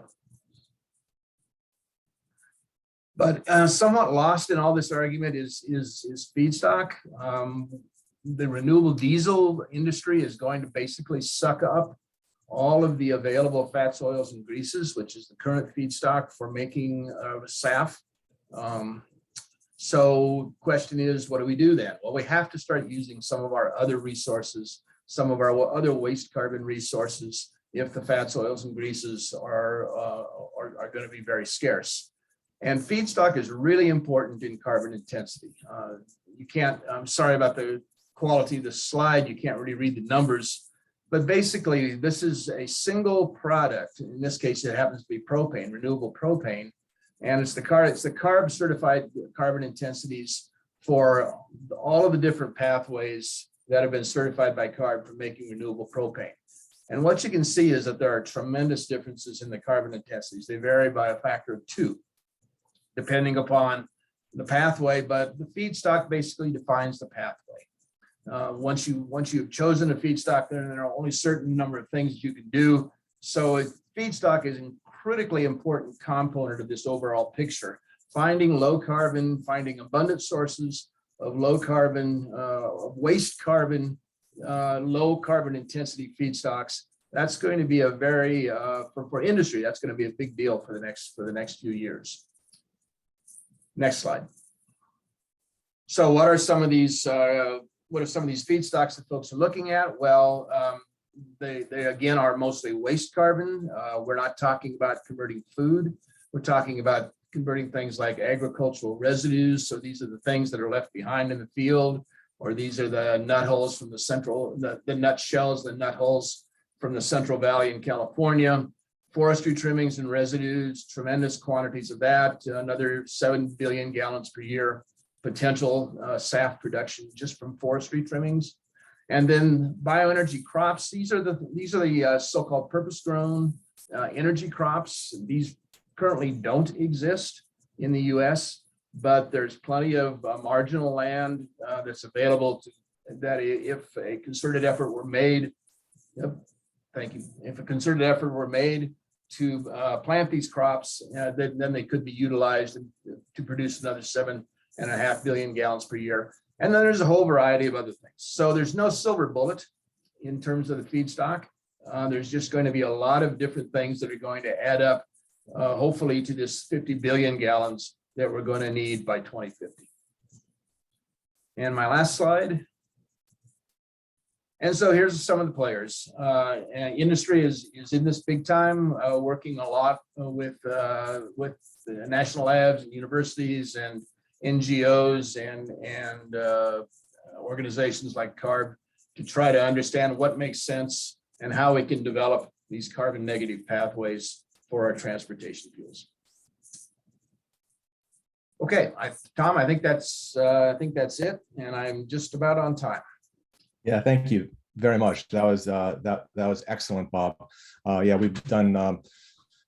Yeah, very excited about the gas to liquid space and from biogas on several levels there, and also in the growing of energy crops. So very interesting. Thank you for that. Okay, great. I will continue on here. Okay, wonderful. Our next presenter is Marshall. Thank you for joining us, Marshall. Marshall Mermel, CEO of Advanced Resilient Technology. Marshall Mermel is a chief executive and co-founder, has assembled a team of scientists, engineers, entrepreneurs, and industrialists from around the world to join in a collaborative initiative for improving global quality of life by restoring environments, sequestering carbon, and generating renewable energy. Mermel has directed his team to create a highly profitable commercial enterprise based on the transformation of organic waste into multiple valuable resources, including electricity, heat, and biochar. In 2014, he presented a keynote talk, Commercialization of Biochar in Scotland for the EU Cost Action. He helped organize its working group tasked with enabling commercial implementation of intelligent material flow management systems, which convert organic waste into biochar, and participated in its 213 meeting in Hungary and the 215 meeting in Germany. Mr. Marmol holds an MBA in marketing management and has earned a certificate in biochar training for environmental sustainability and economic development at the University de Santiago de Compostela in Spain. Marshall, thank you so much for joining us. Thank you for having me. Can you hear me? Yeah. Yes, just fine. If they can. Okay, so you guys are going to put up my slides. Okay, Indeed. before we go forward, I always do something that's important for everybody out there that's watching. I share some books that I have no financial interest in, but I think are important to the topic of what we're dealing with, especially carbon negative and carbon neutral. The first book I want to share is this book. It's called The Uninhabitable Earth, Life After Warming by David Wallace Wells. I recommend that you read that, because what this talks about, and it's behind the times, by the way, but it does stipulate that time is of the essence. And the second book I'd like to recommend is this one by a very wonderful climate scientist, Catherine Hayhoe, well known around the world and also in California. And she wrote a book called Saving Us, A Climate Scientist's Case for Hope and Healing in a Divided World. And then another book, which I think is relevant to some of the topics that we had this morning, is Growing a Revolution, Bringing Our Soil Back to Life, through David R. Montgomery. It's a great book. And the last book I want to recommend is one that you probably already heard about in the previous session before lunch. And that is Burn, Using Fire to Cool the Earth by Albert Bates and Kathleen Draper. We know that Kathleen Draper has been on this forum. She's fantastic. She knows what she's talking about. She's a subject matter expert and the chairwoman of IBI, the International Biochar Initiative. And Albert Bates is one of the top writers in climate issues. So today I'm going to be talking about transforming waste into resources and showing you proven technologies for climate repair and climate restoration. Our goal is climate repair and climate restoration. I'm going to be talking about biochar, but biochar is kind of like a tool. It's like when a surgeon does surgery, nobody asks the surgeon, are you using a Siemens scope or a GE scope? They just want to know that you're going to have a result at the end of it that will heal the person. In this case, our healing is climate repair and climate restoration. Next slide. So we deliver local solutions globally. We have a triple bottom line benefits: environmental restoration, social renewal, financial rewards. We call people, planet, and profit. And we have 4 innovative technologies that I'll talk about in this discussion. And we do infrastructure improvements. In fact, what we're doing is add an infrastructure lift. We're kind of like building bridges and roads, having to do with climate and having to do with climate sequestration and climate repair. Next slide. So we have 3 pyrolytic carbon capture and storage systems. We have an Alpha-1 system. It's transportable. You can see that it's got the 3 20-foot containers tied together. It's daisy chain operation. It's US manufactured since 2010. The Alpha-2 system is a multiple rotary kilns, and it converts organic and inorganic waste. There's over 100 of these deployed since 1989 throughout Europe. The Alpha-3 system is our largest system. It's industrial in nature. It processes 120 metric tons of input and generates approximately 30 metric tons of char output. When I say char, it could be organic or inorganic, and it has the capacity to handle up to a 75% moisture content, though that's not necessarily where we want to be, but it can do it. It's research center developed, and our testing facility is based in Italy. Next slide. So one of the things that we produce out of, and as Kathleen Draper talked about, there's a high demand for biochar. The problem is there's not enough char produced to meet the demand. And so therefore, we have what's called a process of diffusion of innovation in which it's constrained. And so we have like a normal distribution curve, and there's kurtosis to the right meaning a shift on the right on the curve. And so we have a problem of producing that. That's where we come in, and we are kind of the people where I wouldn't say the rubber meets the road. I'd say where the biomass meets the road. So we can handle CO2, and we can also handle other materials. Next slide. So some of the high value of biochar is customized according to the customer needs to serve specific purposes. There's high carbon char. It's now approved for animal feed in Europe. It is not approved by the FDA, although I know in California they're trying to make that happen. But anything that goes into the food chain, the FDA wants to make sure it's not only USDA approved, but also FDA approved.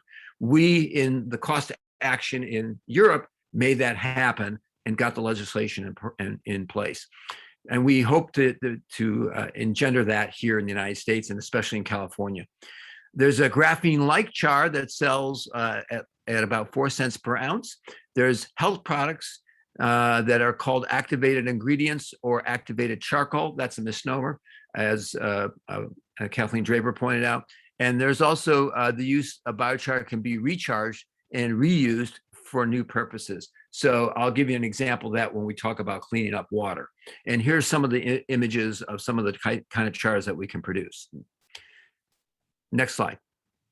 So biochar's benefits in the food chain. We'll talk about the food chain. It increases soil fertility and stability. Kathleen talked about that. It reduces the need for fertilizer, the normal NPK that is commercially produced. It improves harvest volume and quality. It reduces the need for antibiotics and hormones, and it reduces mortality in livestock and aquaculture. Next slide. So the benefits of biochar for forestry. Virgin wood makes clean, high carbon biochar, and it eliminates fire hazards and revitalized forests. We don't harvest forests. That's not our mission.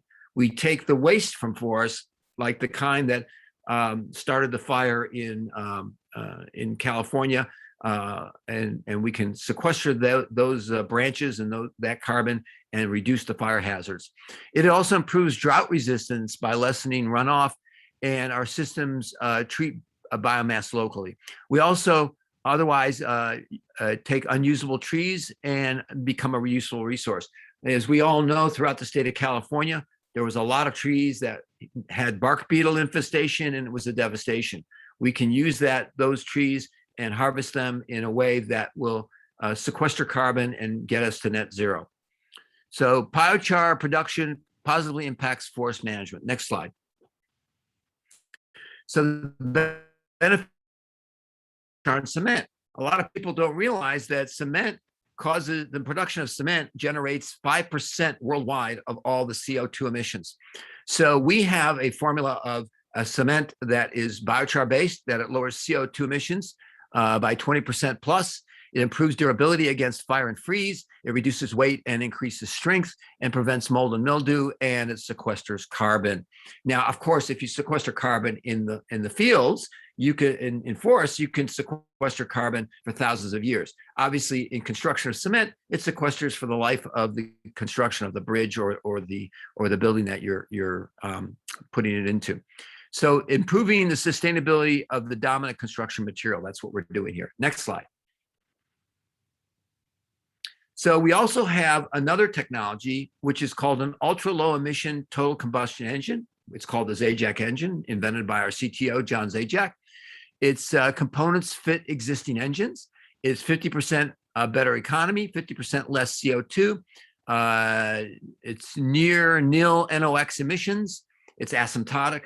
Right now, we ran oil from an oil well, unrefined, in it, and it had 18 parts per million of NOx. Now, everybody on this, participating in this, wherever you are in the world, is breathing at least 420 parts per million, if not more. Some places 900 parts per million of NOx. So, in some cases, using syngas, we can get it down to zero emissions. So it runs on any fuel. It operates at 1425 C. It maintains constant temperature, constant torque, and constant compression. and is secured by at least 23 patents plus trade secrets. It's a hot wall plasma reactor, and it burns fuel completely and is virtually pollution free. Next slide. The next slide is the ultrafine nanobubble generator. This is the one that we talked about where it participates in emitting, taking care of water.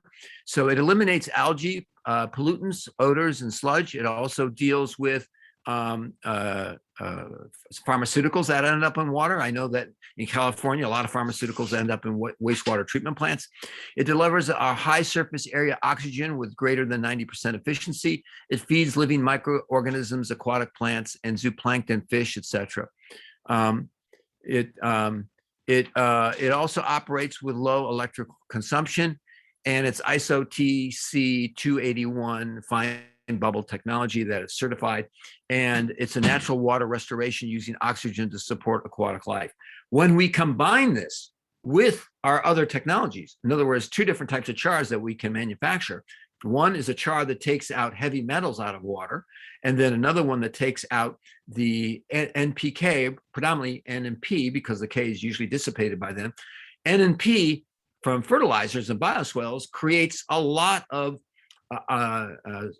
problems in the water, and that's why we get harmful algal blooms. And we can solve that problem, and not only solve it, but we can turn it into a profit center for the water bodies that are afflicted, because we can create low cost soil amendments out of that process. Next slide.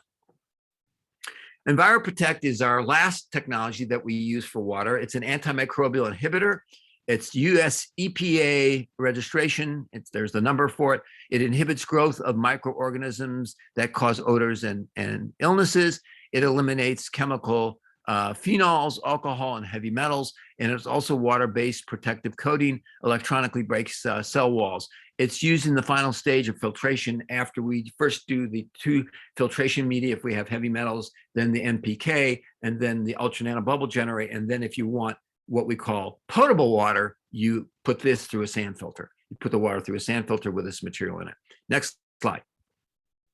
So basically, I'm done with my presentation. I think time is of the essence. I want to tell everybody out there, if you want to engage with me, I will put my LinkedIn profile in the Q&A, and you can reach me that way. Thank you. Great, thank you, Marshall. That was excellent. Okay, yeah. Let me see. We'll go right into the next speaker here, Joseph Masita. Let me see. Okay, great. And I can share my screen. Thank you. Let me see. So Joe Masita is a principal of 3G&S Technologies, commercializing electrochemical reforming, as well as carbon capture and reuse solutions to produce inexpensive hydrogen and carbon mitigation.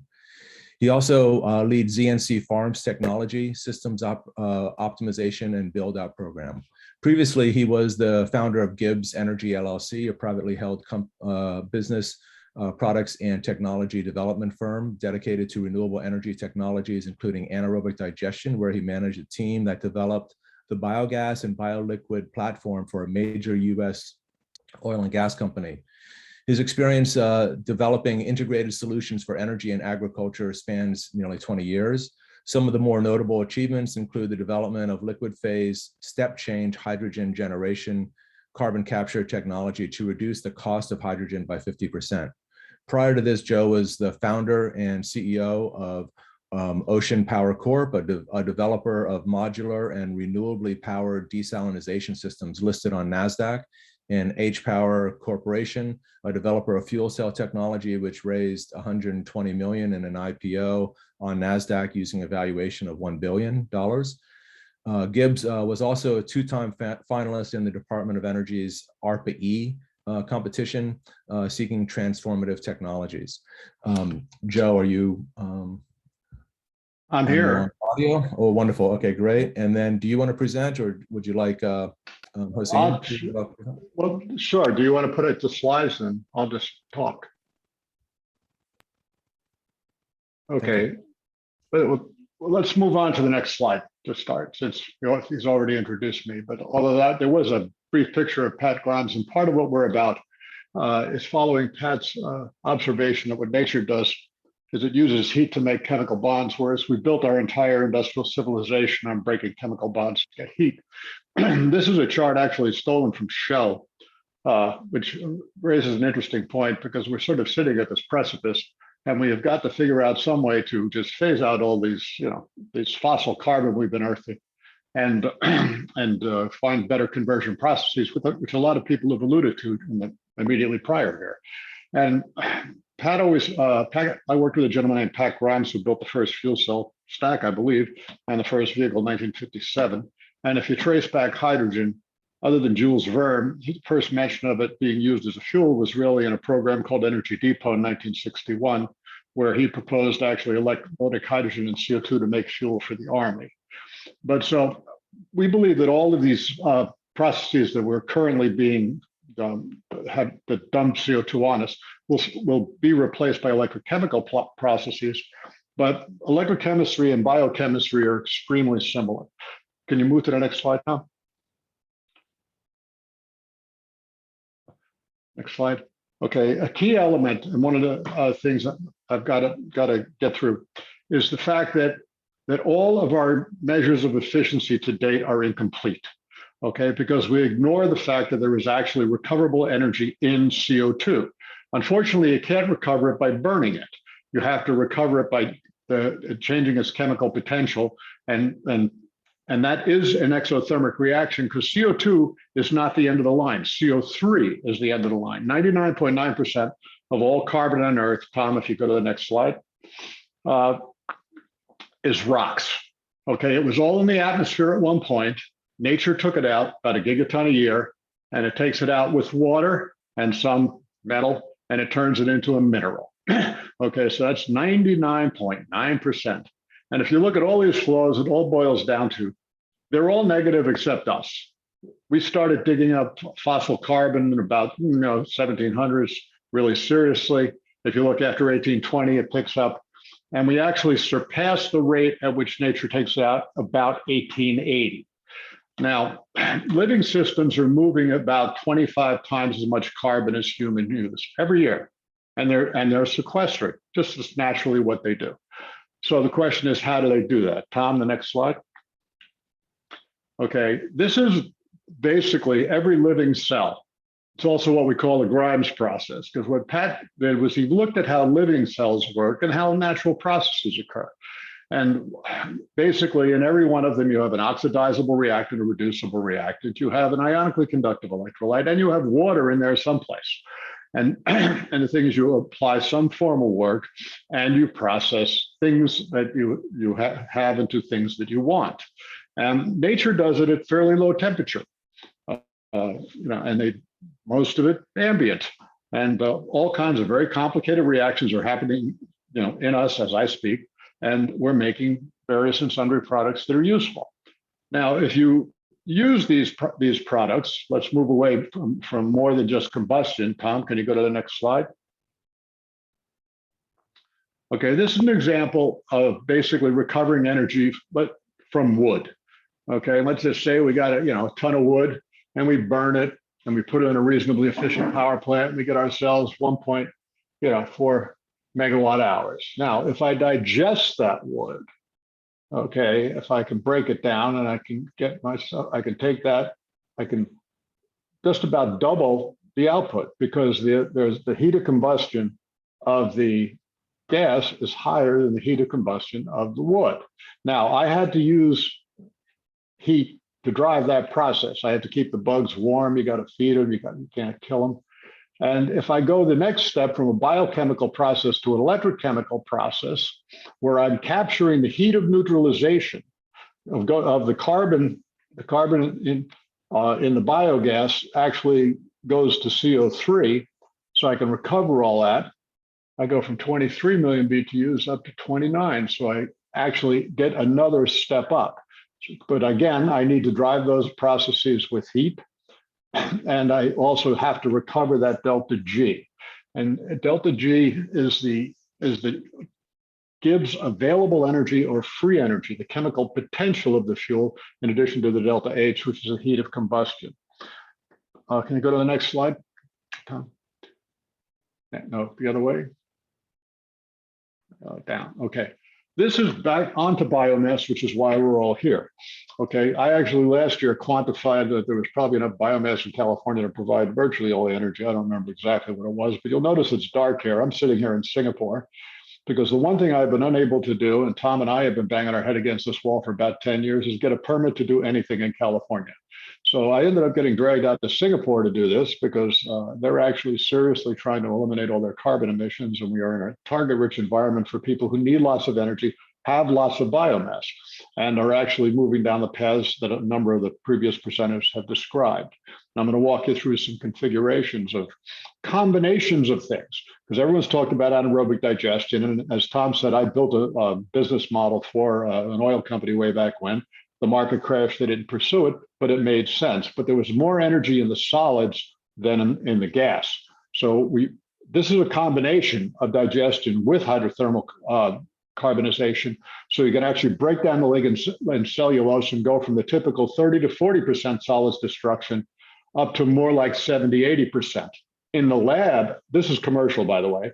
In the lab, we have actually seen 90 to 95% with additional pretreatments, and we're going to be slowly rolling them out and implementing them. Now, this was actually an original model that I did for a sawmill in California, which is now going to actually be done in New Zealand and probably Bhutan, because they have plenty of woody biomass. We're going to hydrothermally carbonize, digest it, and then run it into a Fischer-Tropsch plant. The Fischer-Tropsch plant can make jet fuel, it can make diesel, it can make propane, make whatever you like. About 167 barrels of oil equivalent a day from 100 bone-dry tons of woody biomass a day. The nice thing about this particular marriage is that you end up with the heat of formation of the Fischer-Tropsch is more than enough to provide the thermal energy necessary for the hydrothermal carbonization. Now, this is zero carbon, but we're making 21,000 tons of biochar. I'm not smart enough to quantify the negative number that all that biochar will give us. But as everyone's pointed out, that is actually quite valuable. And I've just found someone out here who is actually determining those numbers for chars made from the types of feedstocks we're going to be doing. And another thing off of the bottom left and at the very end, there's a chart I'll show you. If you integrate food with this, if you actually take some of the CO2 and some of the water and you do indoor growing, you will actually double your yield on capital and further reduce your carbon footprint. Now, this is all commercial off-the-shelf stuff. Tom, could you go to the next one? Okay, instead of Fischer-Tropsch, it's the same system. And I just found this vendor, I'm very happy, and we're going to be implementing this, is that takes biogas with just desulfurize it, and it's basically a CO2 reformer, which is a steam methane reformer that's been adapted to take a lot of CO2 in. And this is a device that you can then make hydrogen all day. You go down to about 103 barrels of oil equivalent, but the hydrogen is actually quite high, high value. So the numbers are actually attractive. Based on a project we're developing in North Carolina on manure, the cost of that hydrogen at the outlet of the reformer would be about $2 a kilogram, which is pretty good for green hydrogen. And with a carbon footprint of zero, assuming there's no sequestration by the biochar. Now, Tom, next.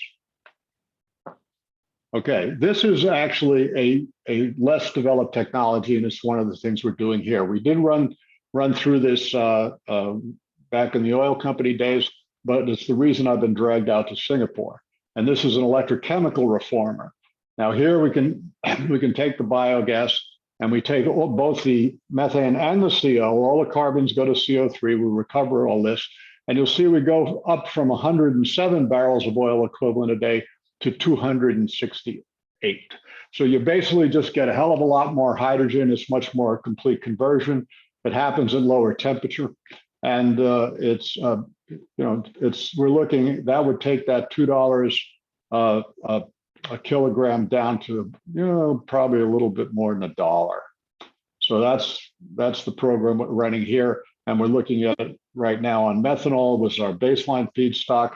We're looking at an energy crop out of Australia, agave, which is actually native to Mexico. We all know and love it as tequila, but the sugar juice alone is something we can use. We have run on sugar.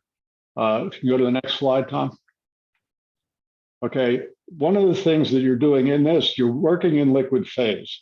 And so you end up capturing all that carbon. So the question is, what do you do with it? I can thermally regenerate the electrolyte as CO and get CO2 out, or what we just started out here in March was actually what we call carbon capture and reuse, where I electrically regenerate the electrolyte. And there I can take oxygen out at one electrode and hydrocarbon out at the other. We started out and we were looking at, what should we make? Let's just make some C1 molecules. And lo and behold, what we found was a beautiful catalyst to make syngas.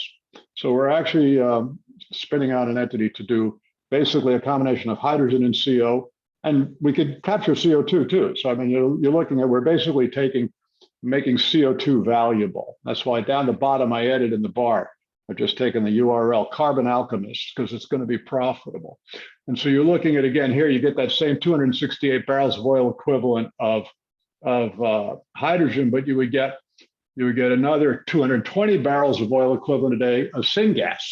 Now that syngas, you can make it into jet fuel, you can make it into methane, you can make it into whatever you want. You're replacing fossil fuel. So here you go to a negative carbon footprint. I just did it on syngas. So, that's really where we're heading, and I'll run you through. Tom, next one. Okay, this is a rough idea of the costs. We're looking at hydrogen costs depending on what we're working with. I looked at retail prices on ethanol and methanol. The left-hand side is the hydrogen cost. We've looked at coal and coal waste because you can make great char out of coal, by the way, and you can go to negative carbon footprints. But from biogas, will be down at about $1.20 on agave juice, it'd be about 83 cents.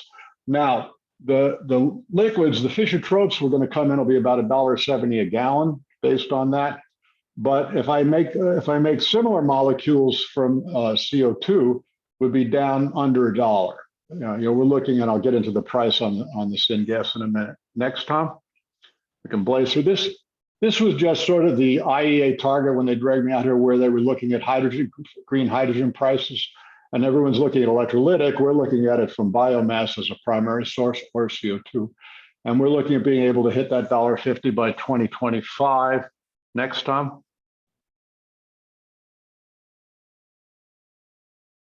Next slide. Go down to get the slides. And this was, to give you an example of the benefit of a bio crop. This was the projected landed cost of hydrogen in Singapore for the best they could do was about $3 by 2050. Tom, next. I want to get through these quick. And you can see that doesn't compete with fossil fuels. Next slide, please. Okay, we're looking at basically being able to deliver from methanol in 2025 at about $1.50. Next slide. And getting it down to $1 by 2030, and that's from agave juice. We're going to take the bagasse from the agave and make methanol out of it. So that's why we have those two prices. Tom, next.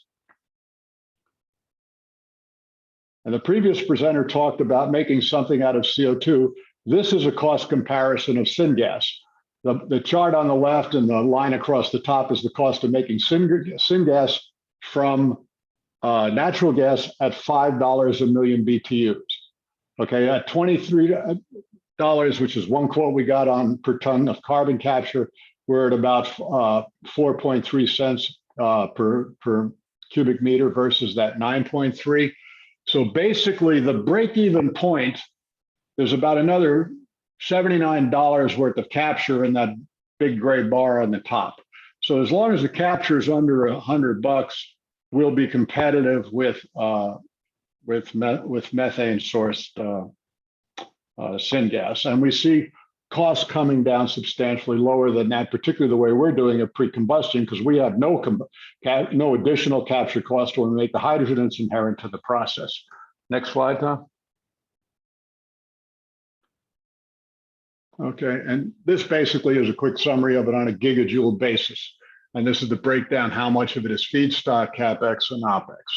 So we're seeing that actually biosourced hydrogen and biosourced syngas and biosourced fuels from which you can make from syngas are going to actually be cheaper than fossil sourced.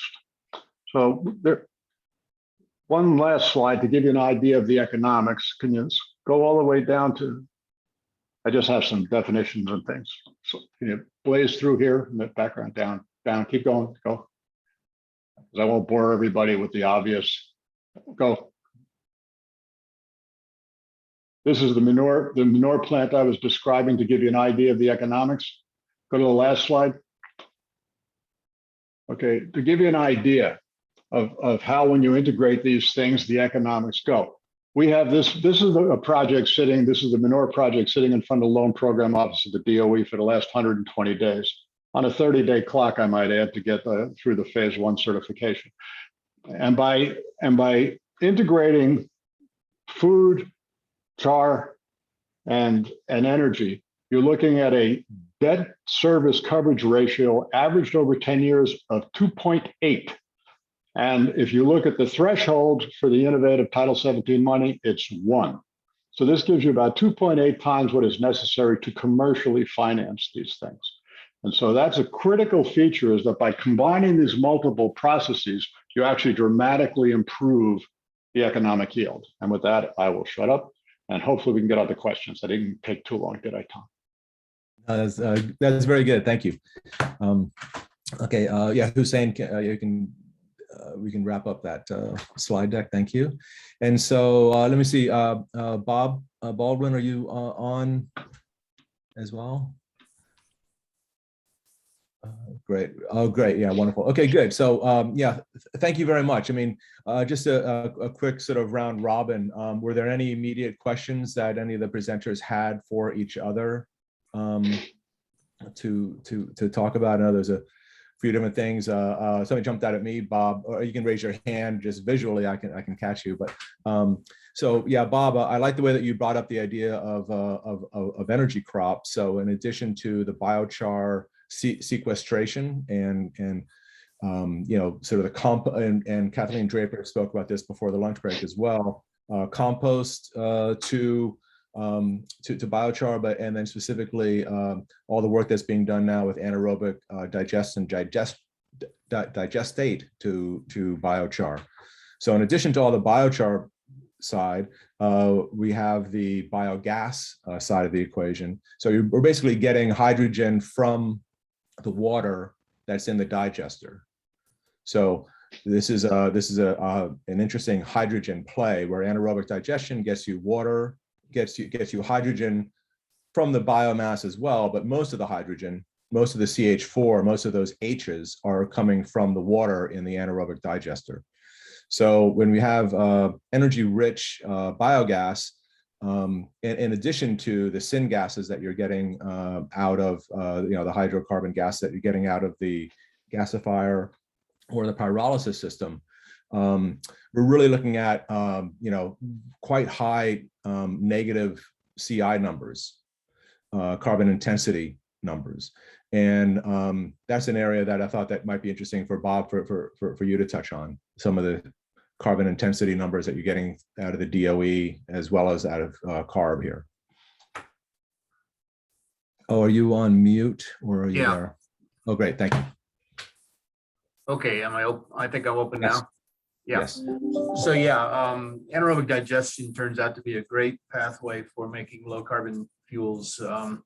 There's a process where you could stop the digester from making RNG, and it's called arrested methanogenesis. So you basically, you know, making methane by anaerobic digestion is a series reaction. You stop it at the intermediate. That intermediate is a low molecular weight fatty acid. So these are like C2 to C9 fatty acids. Some of these have fairly high value in the pharmaceutical industry, but a lot of them don't. A lot of them are very low value materials. And those turn out to be excellent feedstocks for upgrading to transportation fuels, in particular to making high energy density jet fuel blend stocks. And we're working on that technology along with some industry partners and some of the major airlines now to generate, to work on that pathway and begin to stand that up. The great thing is, the neat thing is that the carbon intensity of the blend stock is about -35. And that's mostly because of the avoided methane emissions that you get from working with an anaerobic digester. And now with all of the legislation in California and soon elsewhere to keep the organics out of the landfill, this is going to also be a very abundant and low cost feedstock. So we think this is a great pathway, and we're working on it, and a lot of other folks are as well. It's great to know the work that you're doing there and the team that you're with at NREL. It sounds like a very, very promising pathway for the DOE. Evan, you have your finger on the pulse of California project development and climate solution deployment, sustainable agriculture, what to do with organic fraction of municipal solid waste. What are some of your thoughts? I mean, Joe alluded to the idea to what can be the difficulty of project development here in California, permitting. You have thoughts on that? Yeah. So true. Well, yeah, California is a tough place to get permits. Fortunately, this year with our $80 billion surplus, the budget was approved for $270 million to do SB 1383 infrastructure for compost, anaerobic digestion, and a circular economy. 130 million came from cap and trade, 140 million came from the general fund. As part of that, one thing that we've been trying to work on every year is air permitting. It's really tough in order to get air permits for composting. And with the COVID, we were, the solid waste industry was deemed an essential public service. So over the last couple of years, the California Compost Coalition and others have supported a bill to make that compost and anaerobic digestion be an essential public service, that we get permit streamlining, we get have cap and trade money pay for the emission reduction credits, because every time, even though we take the organics out of the landfill and we start new as part of composting or AD, we're a new source. We get no credit from the air board for mitigating methane and criteria pollutants, but taking that out, and it's a brand new day. So on legislation, we want to parlay some of this essential public services into the ability to have permits streamlined in California to permit compost, anaerobic digestion, and green hydrogen. Oh, that's really important, and it goes back to Bob in a way too, that the more accurate accounting that we can do, the better off we all are. It sounds a little bit boring, but I have worked as an accountant before, but the numbers are the numbers, and you have to just manage these and managing the carbon molecule and the hydrogen molecules especially are critical. Marshall, you have quite an interesting pathway that you've gone through the European standards, the European biochar certificate, the different taxonomies for waste, and it's been very important. Can you want to share a little bit about that and how we can maybe learn something for here in California? Sure. Yeah, so just so everyone understands, our approach is we form joint ventures with what we call brownfields as defined in Europe, which are a little bit different defined here in the United States. But we do have 4 joint ventures in the United States, 1 in Maui, Hawaii, 2 in California, and 1 in Idaho. And the others are in other parts of the world. These joint ventures are essentially handling, they're either landfill operators or waste haulers, or they have so much waste that they're either burying it or burning it before, and now they're not going to do that. That's been changing for quite some time, but we embrace them.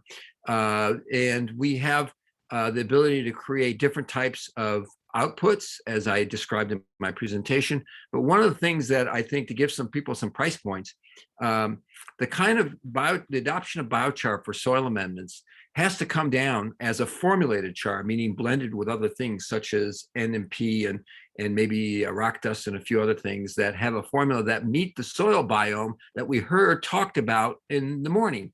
One of our presenters talked about soil biome and how complicated it is. So one of the things that we did in cost is that we did double-blind studies for over 9 years on soil.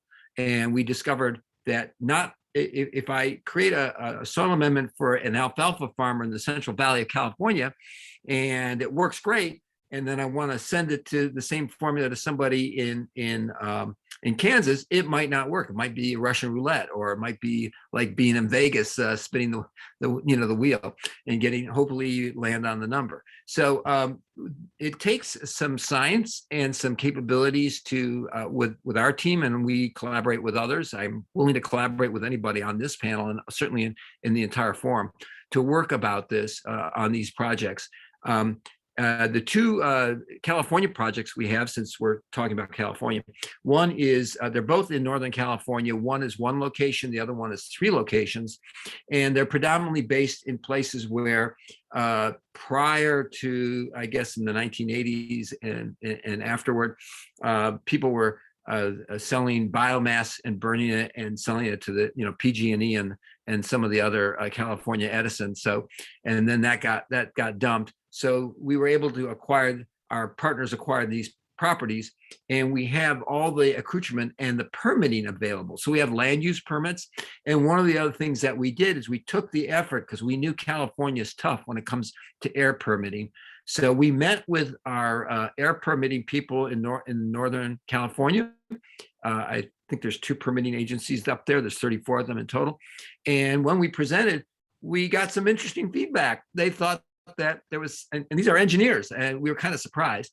They thought that pyrolysis was a form of incineration, which it's absolutely not. So what we did is we went through an educational process, not an adversarial process, but an educational process to share with them what a pyrolysis is. We use slow pyrolysis, burning totally in the absence of oxygen. And we showed them over 100 systems built in Europe that are going concerns. And so all our joint venture partners have visited and kicked the tires on our systems. And so these are systems that are viable, that I showed in the PowerPoint presentation, and they exist. So I'm just saying that California is a prime place in which we can make a difference for the population, and also to create profitability for people and share that profitability. People, planet, and profit. That's what we're about, triple bottom line. And we increase also the people, social impacts of the people that work with us and in the communities we're in. Yeah, that's great. Joe, since Bob brought up the conversation about energy crops, I know that you had spent several cycles on different kinds of sugar in Brazil and different grasses, and your pivot over to agave and its potential for California on many levels. Can you address that a little bit? Well, it really was just driven by the fact that it does a couple of things. Number one, it grows on really bad land. It's involved in the desert. They've been cultivating it for 500 years in Mexico, and it's tolerant of salt. It's fireproof, which is sort of nice. And really importantly, it's interesting. If you think of it as a self-assembling solar collector that actually captures water and carbon as well. You sequester it. It doesn't have much of a root system, so you don't get a huge amount of permanent sequestration in the soil, but you can use it all. It had the highest yield of biomass of anything we found. And the king grass was good, but it's about double that. It's a slow growing plant, so it takes a while to ramp it up. But once you're going, it's extremely tough to kill. And you're looking at, one plant comes out at about, close to 1,000 pounds. And the sugar content is about twice that of cane. So it's the cost per unit is extremely low. We're looking at making hydrogen in Australia at the site there will be under 50 cents. The cost is moving, stabilizing the juice and shipping it to Singapore. That's where we get up to about 95. But you're moving sugar water. That's the nice thing about this is you're talking about a benign material. If you have a spill, you end up with ants. Who cares? It's not. And it's actually substantially cheaper than ammonia. It'll be substantially lower. simpler, and much higher yield. You don't have the losses. You're taking the plant the juice itself. So we've been quite surprised by it. But if it's a good, the bagasse actually is an excellent feed. But we've been looking at, we had looked at, for instance, sugar mills, and there, if you look at taking the waste and making fuel out of it, they use in a 2 million ton a year sugar mill, they use 8 million liters of diesel at $1 a liter. You can give them that, and you'll increase the revenue of the mill from 90 million to about 300.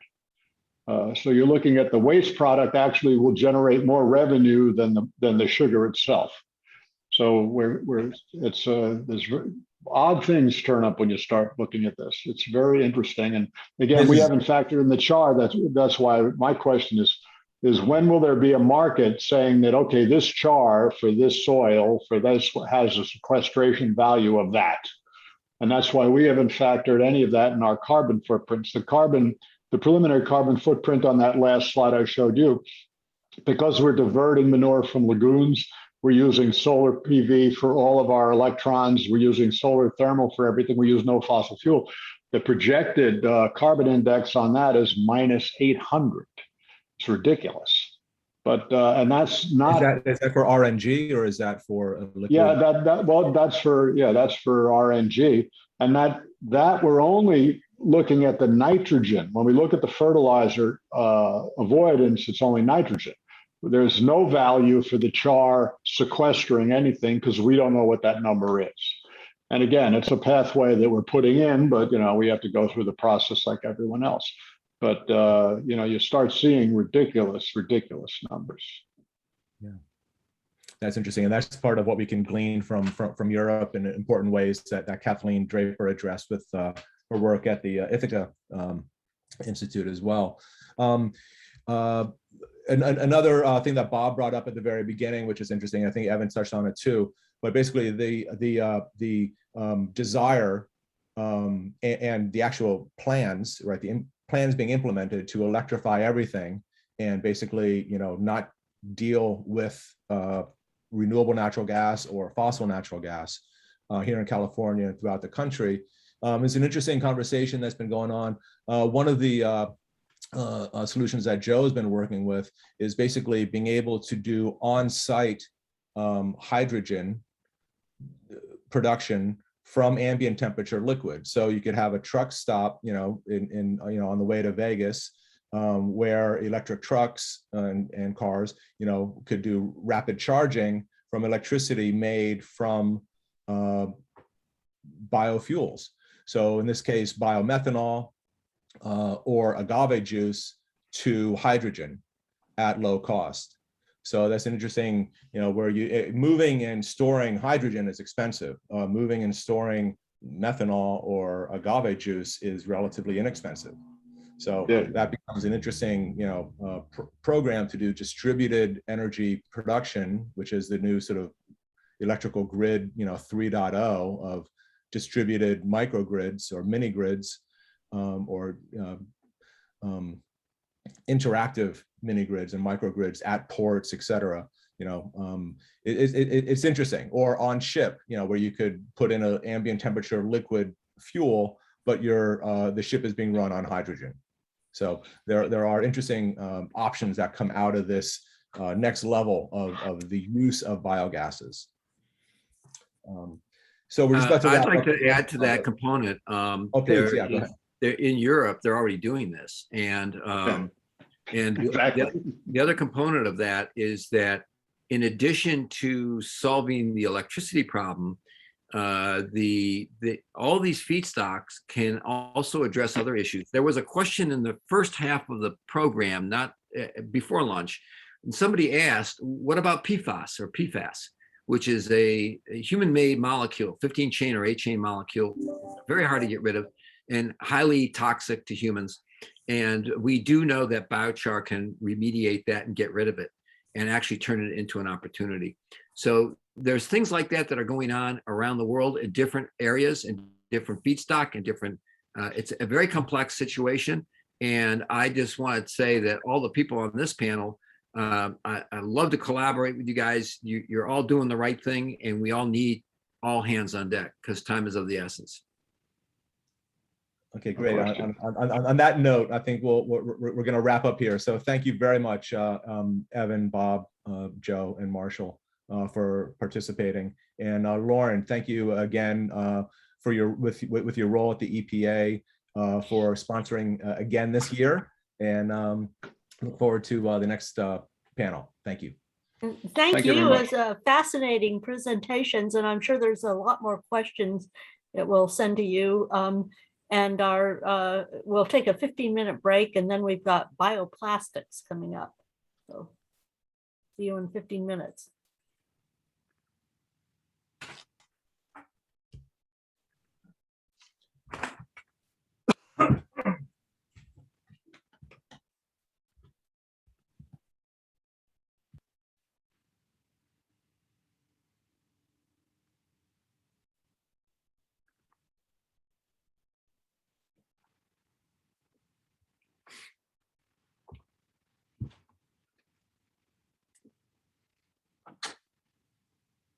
I'm done. I gotta pee.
The team that was watching me, and Pietro said the other players fell in love with me.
Hi, everybody. It's time to get started with session 4.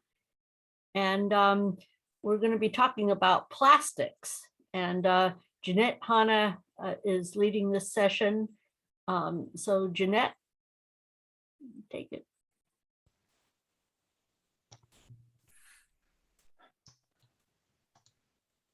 Hi, okay, great. Yeah. Hey, thanks for coming back and joining this session. Bioplastics is a bioresource. While everyone's getting settled back in, I'll quickly introduce myself and then lead us into the main topics for today. So I work at BASF in the biopolymers business. We make certified compostable biopolymers and certified soil biodegradable biopolymers. And I work in market development, engaging in activities to support composting infrastructure development across North America and demonstrating the role of certified compostable products as an enabler for diverting food waste. I represent BASF on the BPI board of directors, and I'm a member of several composting associations at the national and state level, including the Association of Compost Producers in California. So I'm grateful to have this opportunity for all of us to discuss the use of certified compostable products in organic waste collection programs here within the bioresources community. As many of you know, based on your preparation for SB 1383 implementation, developing successful organic waste diversion programs requires developing entire systems where all the parts of the system work together seamlessly. In these cases, you're likely integrating new programs into existing solid waste programs, which is not an easy thing to do. And there are generators to inform and educate, changes to be made to bends and hauling routes and all the rest. And likely the challenges for your local situation are different from your neighbor's situation. We want to try and bridge that gap today the best we can by addressing some challenges that we see as broader trends, not limited to local areas. And we also want to talk about some learnings, which we hope will move the industry forward. Largely, we find the solutions to big problems require collaborations that can address these systemic issues, because typically the struggles that we find are not the result of any one piece of the value chain, but in how they all work together. I'll advise it's an special honor for me today to facilitate this extraordinary panel of experts who represent different roles in the value chain. The folks on this panel are likely no stranger to many of you in the audience already. And they're a great example of people and companies and entities that have worked separately and together with other stakeholders in the value chain and pioneered innovative approaches to tackle challenging questions by collaborating with other stakeholders. So before we get started, we're going to try and use technology to get an idea of who's in the audience today and how we can best serve this group as we wrap up this last session of the day. We prepared 2 polls, and I think they're going to be in the link, the chat. The links will be in the chat, and you can go ahead. There's just 2 short questions. One about who are you representing, and the second about what you hope to get out of today. We are going to just have everybody do their presentations, and then we will have question and answer at the end.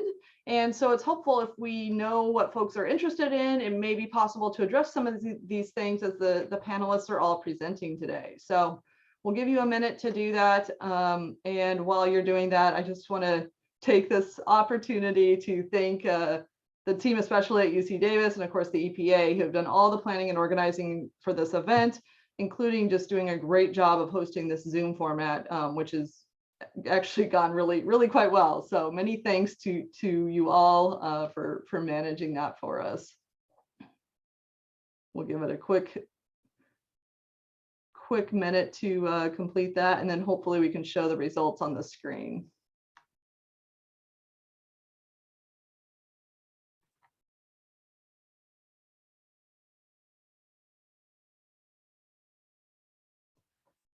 And maybe in the interest of time, I'll quickly just start discussing the format. We can maybe come back to that. Oh, there we go.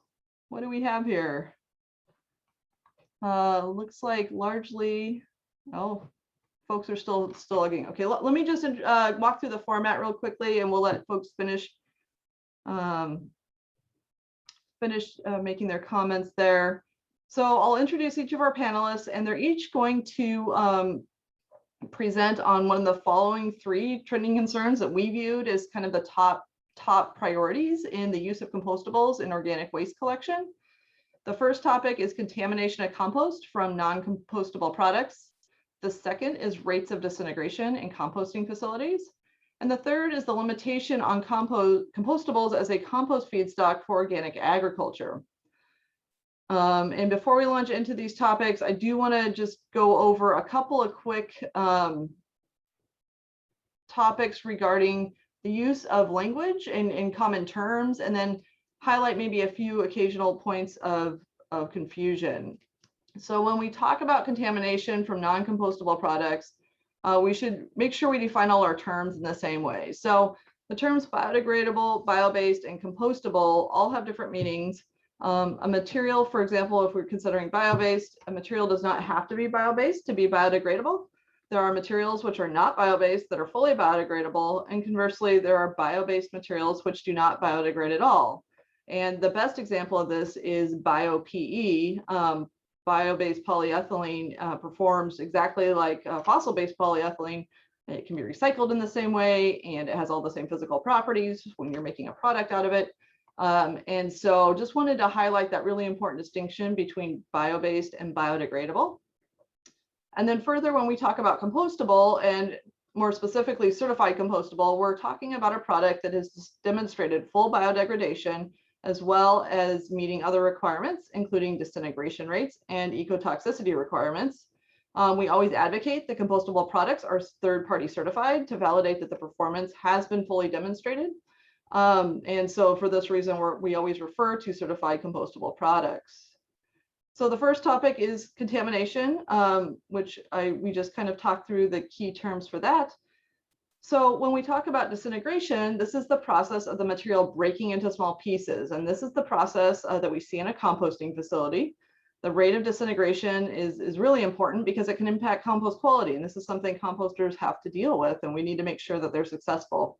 So this is a different topic. Disintegration is a different matter than biodegradation, where biodegradation is a demonstration that naturally occurring microbes will fully consume the product. So we've covered contamination, we've covered disintegration. The third thing we want to address is the limitation on sale of compost made with feedstocks, including compostables, for agriculture, organic agriculture. There's a lot of confusion about this topic and why this came to be and what is the history on this. So I just want to highlight a few factors. The limitation that we currently face here is imposed by the National Organic Program, which is an agency under the USDA. And the National Organic Program inherently prohibits any synthetic material from being used in organic agriculture. The way to get around that is to petition a particular product to be added to the national list. And so the national list is the approved list of synthetics that can be used in organic agriculture. So the process to petition to add a material to the national list is designed in such a way that you can only make a petition on a per product basis.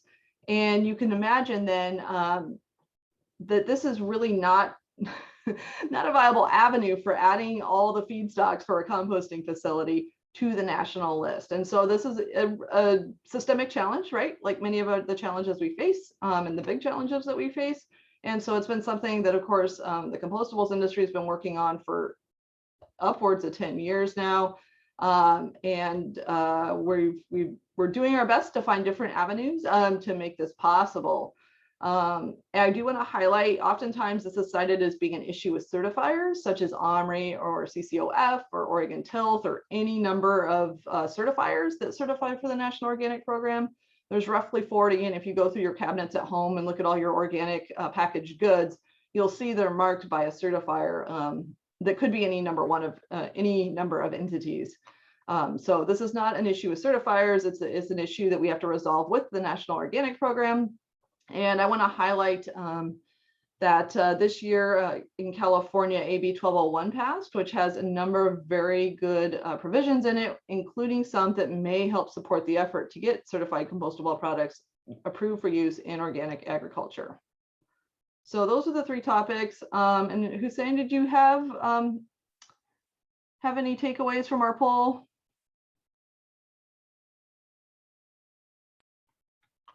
Awesome. So we basically have a mix and many in the other category. So we have academics, suppliers. I don't see any processors or composters. And then local and state government. Great. Well, thank you so much for participating. And then for the second question, I'm not sure if my screen's showing everything. No, it's not somehow. Well, it looks like there's a couple different categories that I can't see due to an issue with my computer. So, but it looks like we have votes in all the categories. So good. Well, I don't want to delay our presenters at all. So I'm going to start by introducing our first speaker, who is Tim Goodman. Tim is a Senior Circular Economy Manager for NatureWorks. In that role, he's responsible for overseeing end-of-life recovery strategies for compostable packaging made from NatureWorks and GeoPLA, as well as participating in a variety of North American public affairs activities related to the circular economy. Tim is currently serving as board president for BPI, as well as serving on the U.S. Composting Council Board of Directors. He has over 35 years in recycling and composting industries, and prior to NatureWorks, held positions in local government, the private waste management industry, and as an independent consultant working with his clients on a variety of recycling and composting initiatives. So with that, I'm going to hand it over to Tim to start us off.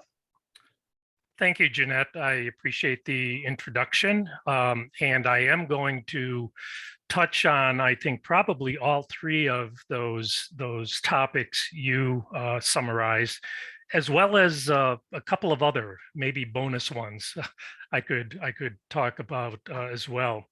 Let me start out by doing a quick introduction of who NatureWorks is. I think many of you are familiar with us, but for those who aren't, we are the largest global manufacturer of PLA, and the PLA we produce goes by the industry name or trademark name of Ingeo.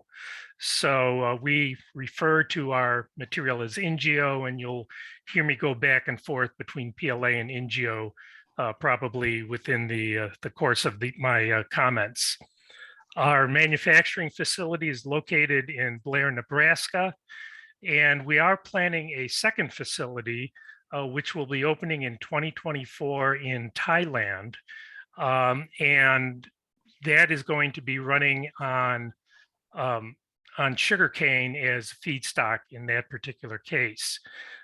It would also, I think it also needs to be said that compostability is not the only attribute of PLA necessarily, although that is certainly what we're known most for, is compostable packaging. But we have seen as of late growth in other non-compostable applications, such as 3D printing monofilament, durable goods, things of that nature, fibers in some cases, textiles, etc. I would point out, however, that none of those are made in compostable formats. So before anyone gets too excited about why are we promoting composting of these types of products, we're not. In fact, we have a position in NatureWorks on compostability. And that position is that it makes sense for food packaging, food serviceware, bags, maybe some other types of organic and agricultural wastes and feedstocks. But if a product doesn't carry one of those particular attributes to it, then we do not recommend that it be sent to a composting facility. Now, regarding the topics that Jeanette just mentioned, let me start with contamination of the organics recycling stream by lookalike fossil-based plastic. And in all of these, I think you're going to see examples of collaboration that we've participated in with other industry groups, other members within the value chain, et cetera.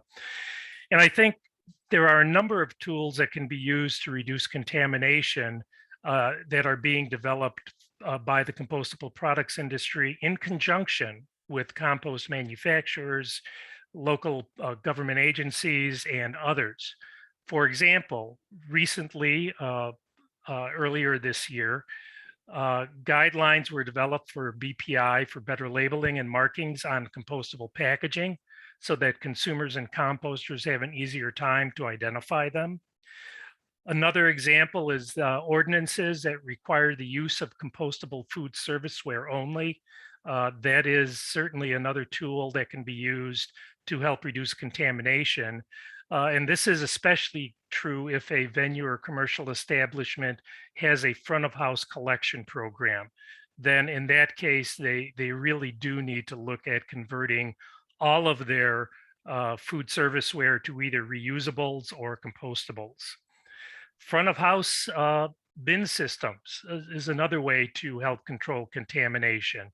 And we did a study actually along with CMA to talk about one particular entity in the Pacific Northwest, Taco Time, who has a unique front of house bin system for compostables. And we can talk more about that later if that question comes up. And then obviously there are tools around consumer education and model ordinance language that come into play in looking at reducing contamination of the organics recycling stream. A second thing that we're seeing is advancements in composting technologies. This has been going on probably for the last dozen or so years. What we're seeing are shorter time frames, narrower temperature ranges, and what that sometimes results in is incomplete breakdown of some of these compostable products. This seems to be more of an issue, at least based on what we've seen with fiber-based food serviceware and sometimes thicker compostable plastic items such as cutlery. But typically, not always, but typically, compostable plastics like in thermoforms or cups break down actually pretty quickly within an industrial composting environment. And as Jeanette pointed out, this is not an issue of biodegradation, but rather disintegration. Biodegradation really is a measure of a different kind than disintegration, which is more of a physical breakdown and requires a range of temperatures to allow the proper bugs to physically consume the compostables, and fiber-based products often have a more difficult time due to insufficient times and temperatures. Nonetheless, NatureWorks, we are taking it upon ourselves internally that our material science and chemistry folks are exploring ways to make PLA breakdown quicker, and a variety of formulations and blends are being explored to accomplish this. Again, we feel that this is important. Obviously, the challenge is you don't want something to break down so quickly that it's breaking down as you're using it, which I think was a problem for some of the early compostable cutlery that was out on the market.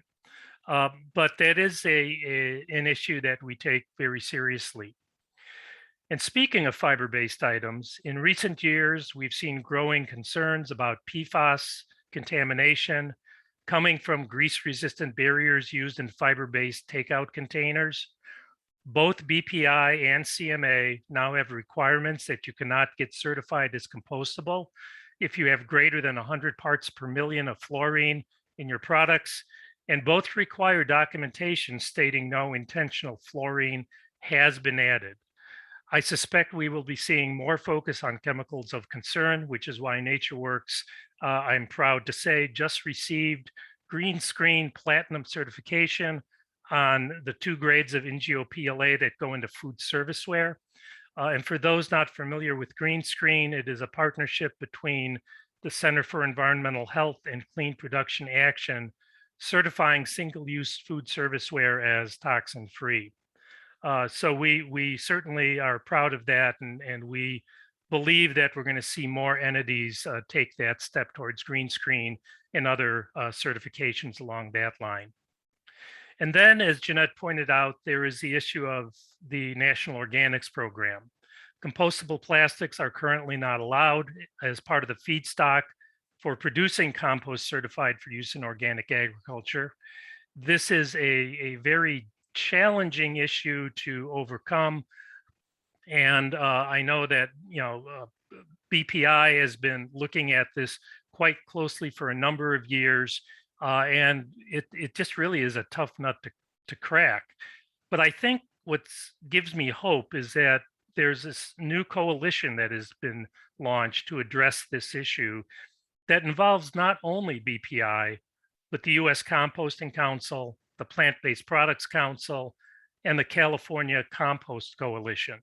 So again, bringing all of these entities together in a collaborative effort to try and resolve this issue, I am certainly hopeful that we are going to see some changes in the next few years around the NOP issues. And finally, I think another issue that kind of plagues our industry and the compost manufacturing industry is compost infrastructure. We all know that in many parts of the country, there is insufficient composting infrastructure to handle the growing interest in food waste diversion. This is certainly true, I know, in California, as it is elsewhere throughout the country. The U.S. Composting Council, BPI, Plant-Based Products Council, and the Institute for Local Self-Reliance have formed the U.S. Composting Infrastructure Coalition, and they are working on federal legislation that will provide for millions of dollars in grants and loans to help composters expand and new composters to enter the market, especially if the target is to grow food waste collection and composting programs. I would point out, however, with infrastructure, there is more that needs to be done beyond just funding infrastructure. There are issues with local and state regulatory rules that are going to need to be changed that would make it easier and less costly to site and operate a composting facility while still maintaining strong environmental controls. So a lot of these topics that I just covered and that Jeanette had mentioned, really, I think what it points to is that we're seeing over the last couple of years, I've noticed for sure, an unprecedented collaboration of folks throughout the value chain, putting their heads together and trying to get their arms around these issues and resolve them in a win-win situation. So that I think we can certainly be proud of and see more of in years to come. And with that, that's my opening comments. Jeanette, thank you. Wonderful. Thank you so much, Tim. And we did have a comment in the Q&A and a request for the presenters to rename themselves using the 3 dots in the top of their little window that they have there, just to highlight their affiliation. And I probably should have walked through that a little bit more clearly. So I come from a resin company. Tim comes from a different resin company. David Friedland's up next, and he makes he sells certified compostable products that are made with these types of materials. Hillary is here representing local government. And then Susan Toman is here representing composters. So the idea is that we have everyone in the value chain identified and participating here. And the other thing I will say is encourage everyone. I don't think the chat function is available, but encourage everyone to put your questions in the Q&A section so that we can visit those at the end of the discussion. So I will introduce David then next. So David Friedland is the sustainability maven for Eco Products, which offers single-use food service packaging that is BPI certified compostable, CMA approved for field disintegration, and made from renewable resources. In his role, David is focused on promoting zero waste systems solution to all of Eco Products customers and bridging the gap between food waste producers and composters. So I'll hand it over to you, David. Thank you. Thank you, Jeanette. Appreciate it. And thanks for everybody for attending. I know it's getting late in the day, so appreciate you hanging on with us and listening and having a conversation with us here. So Eco Products is a compostable food service manufacturer. We also dabble in post-consumer recycled content products from time to time, but really our focus is around designing compostable packaging for the food service world. And, you know, I really, in my role, I touch every part of our business in terms of supply chain and working with our product development team and our supplier partners. And, you know, all the way down to working with, you know, the customers who are buying our products and working with composters, then of course, working with our most important stakeholder, our composter partners like Susan and the partners of CMA and all the composters around the country and around the world that we work with. So, you know, I think there's a couple things I'll start out with just so you get an understanding of Eco Products a little bit. I like to say that we are a zero waste focused company. It's literally in our mission and vision, written in our bylaws, a zero waste focused company that happens to operate in disposables and not the other way around. And I think it's a really important distinction, especially in a conversation like this, where, you know, really we're focused on, you know, what is the solution that will, you know, help, you know, work around zero waste, help advance zero waste, and also climate solutions, right? When we're putting food waste in a landfill, we're releasing methane, not a good thing. And so, you know, we're really looking at how can we use our packaging to deliver food waste out of the landfill and into a beneficial end use like composting. So I'll just quickly go through each challenge that Jeanette brought up and that Tim discussed and kind of give you a little more from my perspective and some of the things that we work on around these challenges. So the first one around contamination, right? A huge one that we hear all the time, certainly plagues programs, plagues facilities, and can shut down a facility, right? And certainly we're seeing contamination shutting down facilities to food service packaging, right? A long time, really successful composter, Green Mountain, and I believe they're in Vermont, just recently said they're shutting their doors to compostable packaging by the end of this year because of contamination, right? This is a fundamental issue to that most important stakeholder, the composter, you know, and is really an existential threat to compostable packaging in our industry. And so we are focused on figuring out this issue. And really, I think the kind of pivot that I would make, or the argument I would make, is that, you know, in my view, compostable packaging is not the issue, right? Compostable packaging can be a solution to contamination, right? The non-compostable packaging that gets in there because people are confused, it looks the same, right? That's the challenge. And so understanding that issue, understanding that problem allows us to start working on solutions to get through it. Now, certainly, right, if a program doesn't accept compostable packaging, they're not going to get other lookalike products, right? So it's a linked issue without a doubt. But I think through using what we call our zero waste system solution, you know, we can get to a point where you have maximum food scraps capture from a food service operation, and minimal contamination, you know, getting in the 1-2%, right? Like really low percentage of contamination that a lot of recycling programs, for example, would be ecstatic to have that low of contamination, right?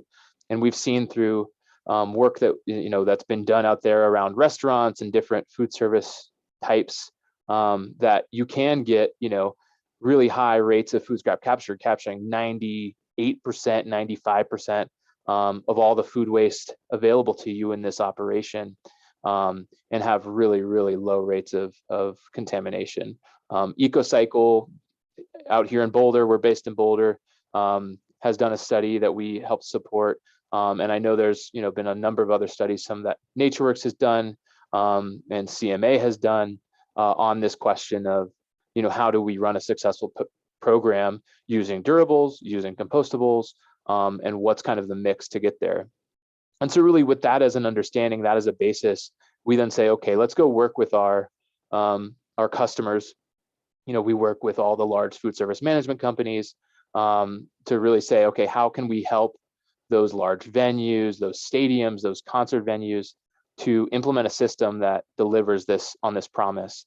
And really it's, in my mind, it's fairly simple, not necessarily easy, right? But can be simple and broken down in this way, where if you, just like Tim said, right, if you control what comes in, so you say everything that's coming in is going to be compostable, except for maybe the bottles and cans, or potentially an aluminum cup,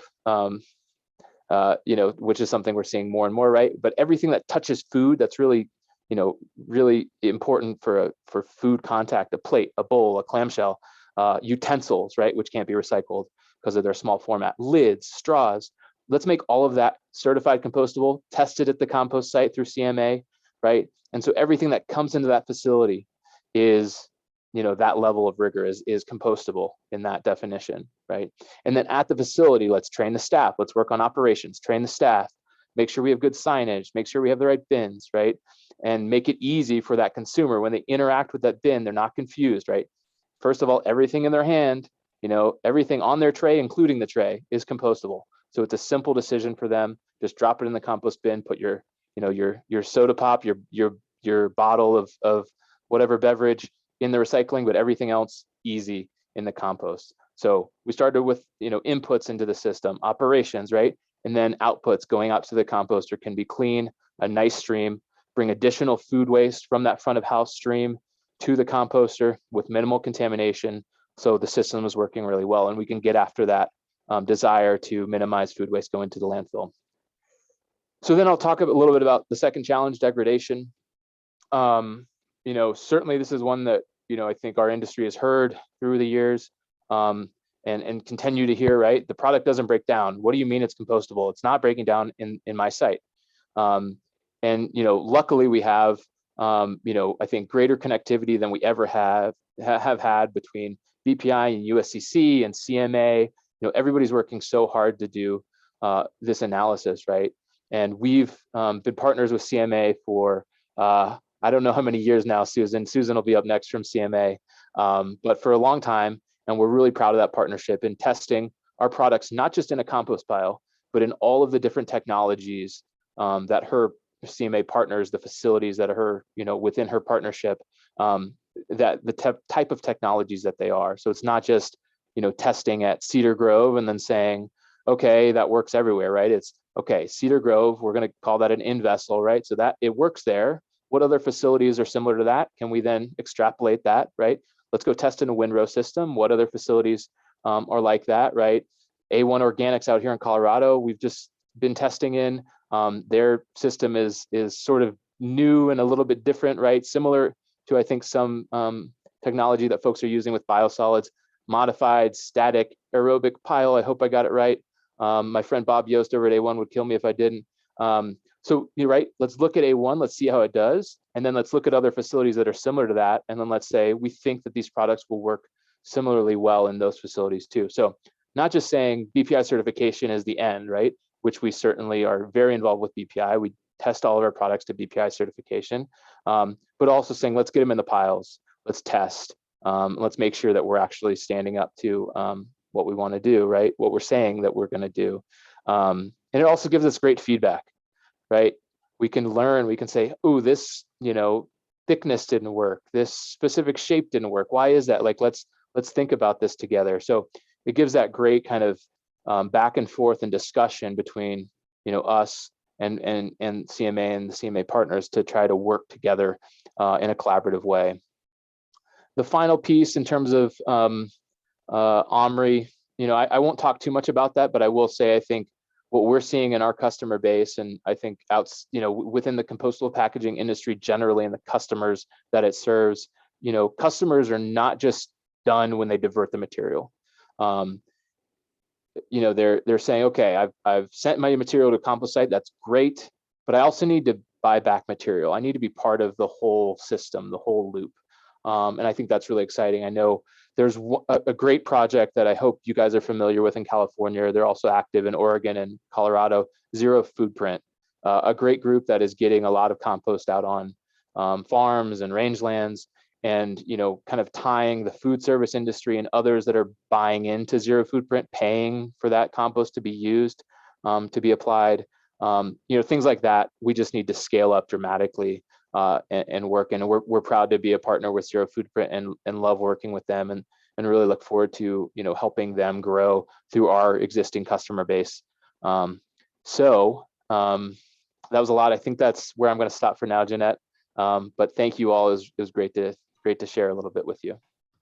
Fantastic. Thank you so much, David. It's great to hear about all these programs and investigations you've done on how these products interface with the stakeholders that sit downstream.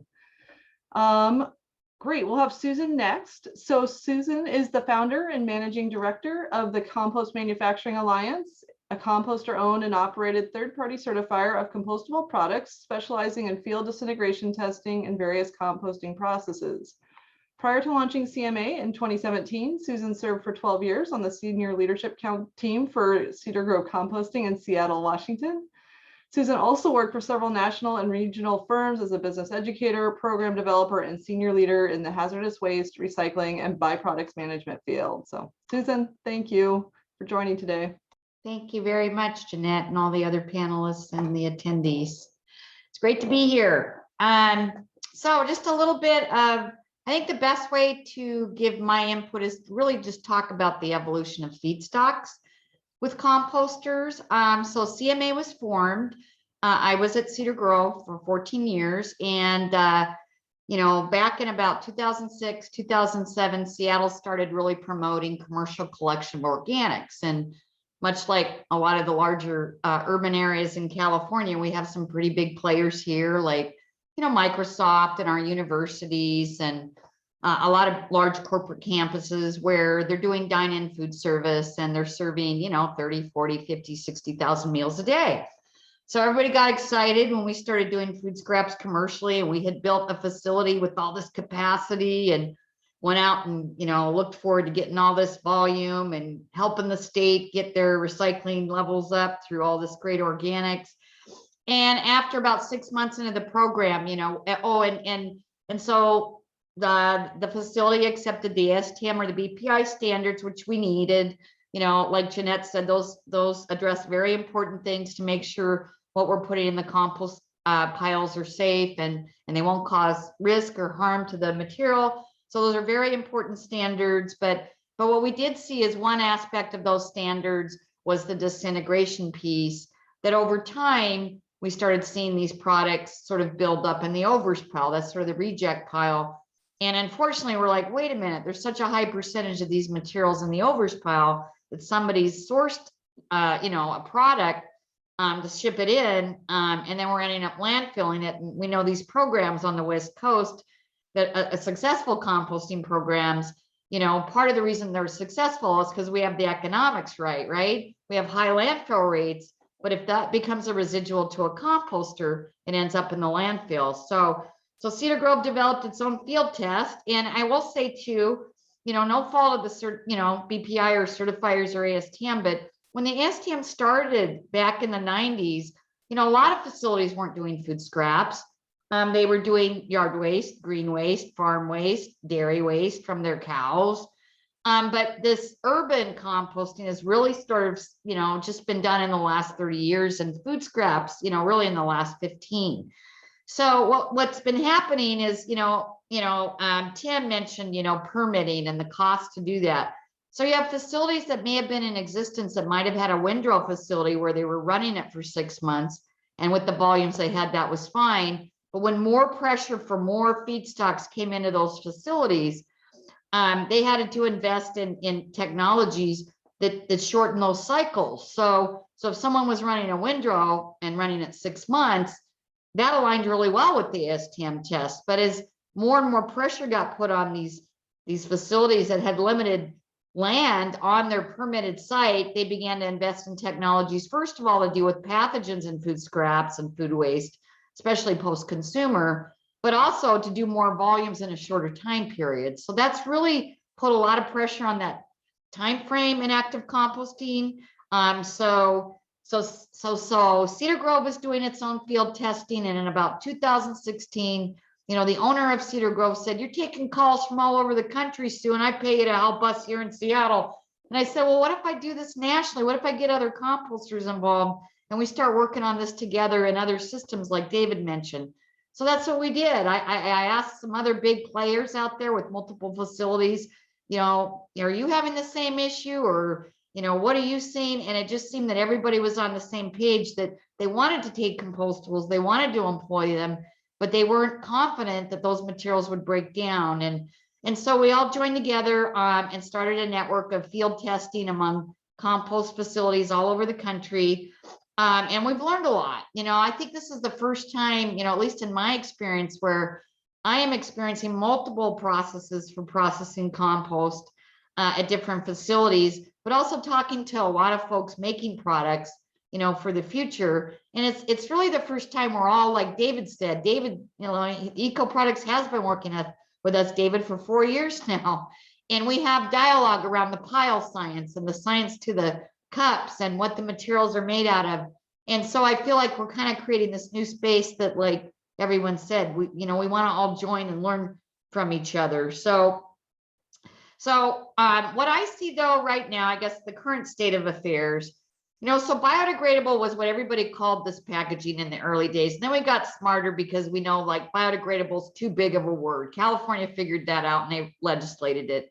So then it went to compostable. And now we're kind of in chapter 0.20, compostable for the receiving facility. That's really what we're working on or trying to connect the dots on. So I would say that, right now, contamination is a big deal, but we also feel like there isn't a lot of facts out there. And in case in point, David and I are working on a project. There's a composter that called me up that's in our network, and he said, I don't want any more of this plastic stuff, the stuff that looks like plastic. It's not breaking down to the point that I think David made or Tim made. And once I learned more about the situation, I think what happened was they were getting PET cups in with PLA cups, and it wasn't the compostable plastics that weren't breaking down. It's just they were getting the wrong materials. So we're really working to go upstream and vet theories and things about the facts about some of these products, because we still really want these products to bring in the food scraps that we've talked about. We want them to be food related. So we're trying to work on a better system to engage each other in looking at those issues. The other thing that was mentioned that I will just say is that we're really trying to build a system. Someone told me once, people don't fail you, systems fail you. I'm talking about organizationally. And so to the point, if we have a better system upstream of engaging, between the municipalities, the haulers, the composters, and the packaging distributors and manufacturers, we have the opportunity to actually solve problems together. And a really good example I'll give you is that Washington State had an organics contamination reduction work group that came together to deal with a lot of these things that we were dealing with in our programs. And we took the approach in 4 areas. We took what's happening upstream that isn't working. And I'll give you one good example. The labeling legislation in the state of Washington, which actually parlayed into that great labeling guideline that Tim mentioned that BPI did. It started with finding green film in the piles. And the green film, when we started taking food scraps residentially, commingled were produce bags from the store. So, hey, the lettuce was in the produce bag. It was green. It looked like a compostable. The consumer put it in the bag. So we said systematically, let's deal with this produce bag.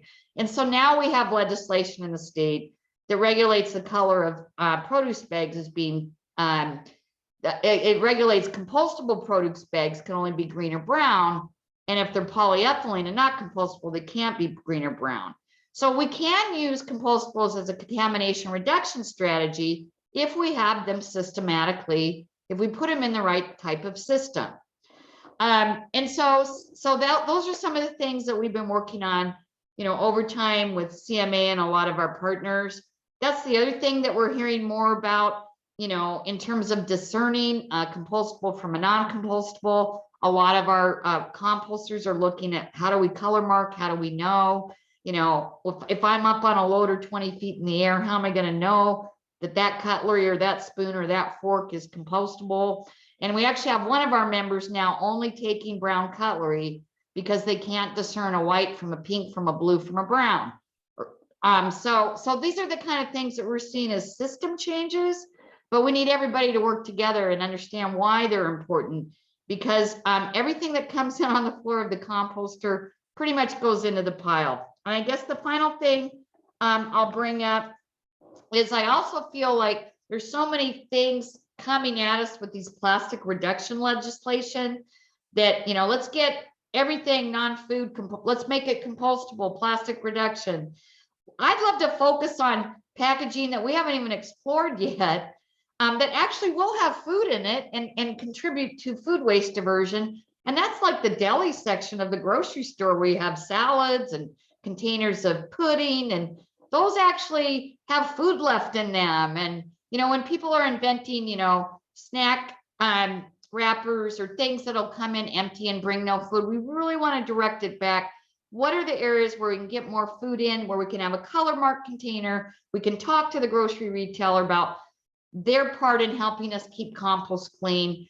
And how do we get these systems going so that we're touching all colors of the beach ball and we're all engaging and creating our system together, because we can't be disconnected anymore. I think that's what everybody's saying. The supply chain and the composters and the haulers and the municipalities, we all meet in the bin. And if we can take that bin and say, what do we want in that bin and what are we trying to accomplish, and come up with system changes to improve it, that's what we're all about. So that's what I have to offer. And I look forward to any questions or comments you have. Awesome. Thank you so much, Susan, and really appreciate you highlighting the work that you've been doing to pull these different stakeholders together. Our last presenter is Hillary Neer. So Hillary serves the City and County of San Francisco as the Commercial Zero Waste Coordinator. She brings the perspective of a municipality that has accepted compostable products in its source separated organics program for over 20 years in support of San Francisco's ambitious zero waste goals. So Hillary, we'll hand it off to you. Yeah, thanks, Jeanette, and thanks everyone who's joining and other panelists. Can I just test my speaker? Can I have a thumbs up? I can only see Jeanette. Can you turn your video on again? Give me a heads up. We are actually great. Back in the office, San Francisco is open for business, and you can see, you know, my beautiful view behind me. But having to wear a mask around all my colleagues makes it a little harder to project on the virtual format. So as Jeanette said, I serve the City and County of San Francisco, our Department of the Environment. We, you know, are invited here particularly with the context of we've had a collection program for over 25 years, and for many of those have accepted compostable products, liners, and foodware. And I imagine one of the main things I can add is the policy direction. You know, Susan mentioned some of it from Washington, but as a main, you know, municipality here, our programs and policies have definitely taken into account how these products can help us reach our zero waste goals. So I'll speak to that. A little context, obviously San Francisco is dense. We may feel isolated on our little peninsula, but we are very connected, obviously, throughout the whole Bay Area. We recently celebrated 25 years of composting. I'll put our little promo, which has some great cameos from our composter, speaking about their experience, and some of our local businesses who've been participating for many years in that press release and that information. So we're trying to take a moment to celebrate. So this is a great chance to reflect as well with you all. We have some major goals that I would be remiss to mention, including zero waste is among them, but most recently we really looking at generation and still continuing to reduce what goes to landfill and incineration. So we always look back to those and think about how obviously these products are serving that goal. I'll focus on policy. I think Tim, David in particular have talked about the role of these products and helping capture food scraps. Susan about the impact of, municipalities like San Francisco promoting the collection of all source separated organics, meaning we accept food scraps to yard debris to these paper products and other soiled fibers all combined into one bin. So I've spoke about the impact that can have on on our composters. We thankfully have a really close working relationship with our primary service provider, Recology San Francisco, and they are integrated. So they own a facility, several facilities, but our material goes to one in the Central Valley called Blossom Valley Organics, which I was recently able to visit. So a little ping, if you stay on, I have some visual aids to show you. Let me go back to how we started, some history, and then policy, and then I'll show you that insight from our facility. So first, history, we began accepting these products primarily to support special events and their zero waste goals because the clear PLA cups really served a need for the types of drinks and other events that were happening in the special event context. And it really helped streamline the collection of the food scraps resulting from those events that were in public areas. We also really see the value, and we have promoted the use of compostable liners in multifamily programs. San Francisco is a really dense community with many chutes even. So we have done many pilots and initiatives with compost bag producers, and they're commonly available in we see many multifamily buildings even providing them for their tenants in order to incentivize and reduce a barrier for participation. And we see, I consulted my team actually recently about whether they think they still have a role, and they're very enthusiastic about the importance of the ease of having a compostable bag that can go directly into the curbside container for collection by Recology. I would just say compostable products, though, are just one tool in our toolkit. So we combine them with extensive education, policy and rate incentives, and we've seen them be important for capturing and helping us achieve our waste diversion goals. I'll touch on policy. So we have adopted obviously zero waste goals and then many targeted policies to address some products that really didn't fit into our three-stream system or into recycling or composting more specifically. So first among them was styrofoam. We were thinking back to some of our history of foodware and bag policies over the years, beginning in 2006, implementing that and requiring recycled or compostable foodware. We don't set a sort of a priority at this point, meaning recyclable over compostable or vice versa, but just inviting businesses and coaching them in many cases one-on-one on how to choose foodware that will fit into our system if they choose single use. We have continued, to adopt different various policies, but I'll just, share the most recent one as relevant to this group and the role of compostable products. We adopted a foodware ordinance that requires that if you choose a compostable product, it has to fit into our system and it has to be certified. We were seeing these lookalikes, and we didn't have a way to address it upstream. So it was mostly at the food business level. And so this requirement affected retailers as well. We took that tack with styrofoam as well. So styrofoam and non-certified, but otherwise, designed for composting products are restricted for sale in San Francisco. And you can imagine enforcement is another piece. And so I highlight that as a challenge. And I think my third point about our visit and reflections from the compost facility will demonstrate that. So why don't I show you some of those examples? This also highlights, I think, the first piece that Jeanette invited us into reflection on, contamination from non-compostable products. It's definitely something we continue to see. We visited the end of October, October 29th, our compost facility, and just went to the overs pile, meaning material that has been composted and screened for sale. The smaller fraction, the 3/8 inch or 1/4 inch, is going for sale, but the overs, they're called, are being reintroduced into the system. And this is, representative of just one of the many things we pulled out. So this is a spoon that's actually labeled non-compostable.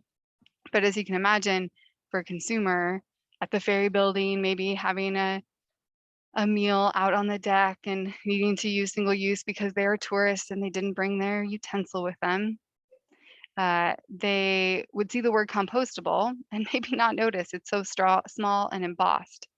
So we'll assume best intent and that this person, who ended up putting this in the composting thought they were doing the right thing. But it just speaks to the labeling issue, not to mention the fact this one is labeled Taterware. You probably can't see it with my background, but this is a company that I had thought was no longer in business, using the term bio-based. So some of the examples of problematic items that will continue, the problem is there will continue to be accumulated into our composting system as they get reintroduced, further fragment, and because they're not designed to disintegrate, they will not add value to the compost, and they will,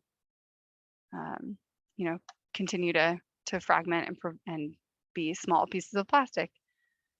So I've touched on some history of San Francisco, some of the policy we've adopted to work these products into our system, benefit from some of the values that they bring, and talk about some of the contamination that we've seen from lookalikes and disintegration in our facilities.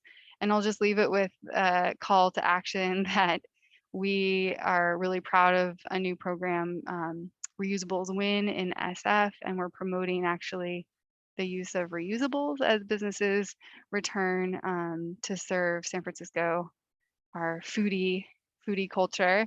And I'll put a link in the chat to some of that program, but we're really proud of that. And we're seeing businesses reduce their consumption of these single use to avoid some of these problems. We know they still have a role, and we're just trying to balance and go upstream to affect them.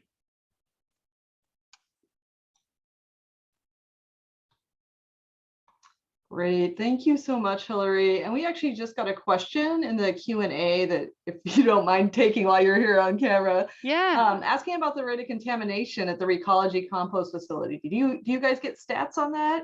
We do, of course. Yeah, we do, of course, monitor that. We like to see it below 15%. Right now, it's a bit higher as they transition some equipment. So we did visit to see that equipment. And they've just installed something. They were missing a lot of the cardboard, the wet cardboard, which also is a significant weight, really, because of the trying to do pre-processing to pull out contamination. So it's above where we'd like to see it, but we are, Recology is really invested to address that and has all of the equipment they need to bring it down. For sure, yeah, it's really a challenge. It really is a reality check.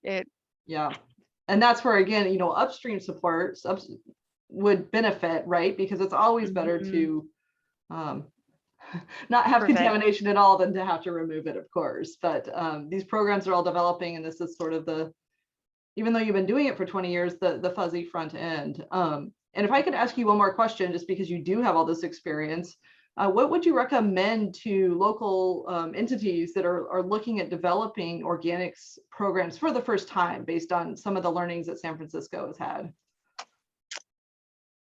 Yeah, I mean, I would actually consider, talking to your composter, obviously, first, meeting with Susan, considering the role of these beforehand, and making a decision about how you'll promote that. Because as somebody who's implementing a lot of these policies, one of the hardest things is having to go back to your business and say, oh, we changed that. Sorry, it got complicated. And So attempting for consistency. We know it has shifted and it probably will shift again over the decade, but trying to design for that product and make some decisions beforehand that will mean we can be consistent in our communication.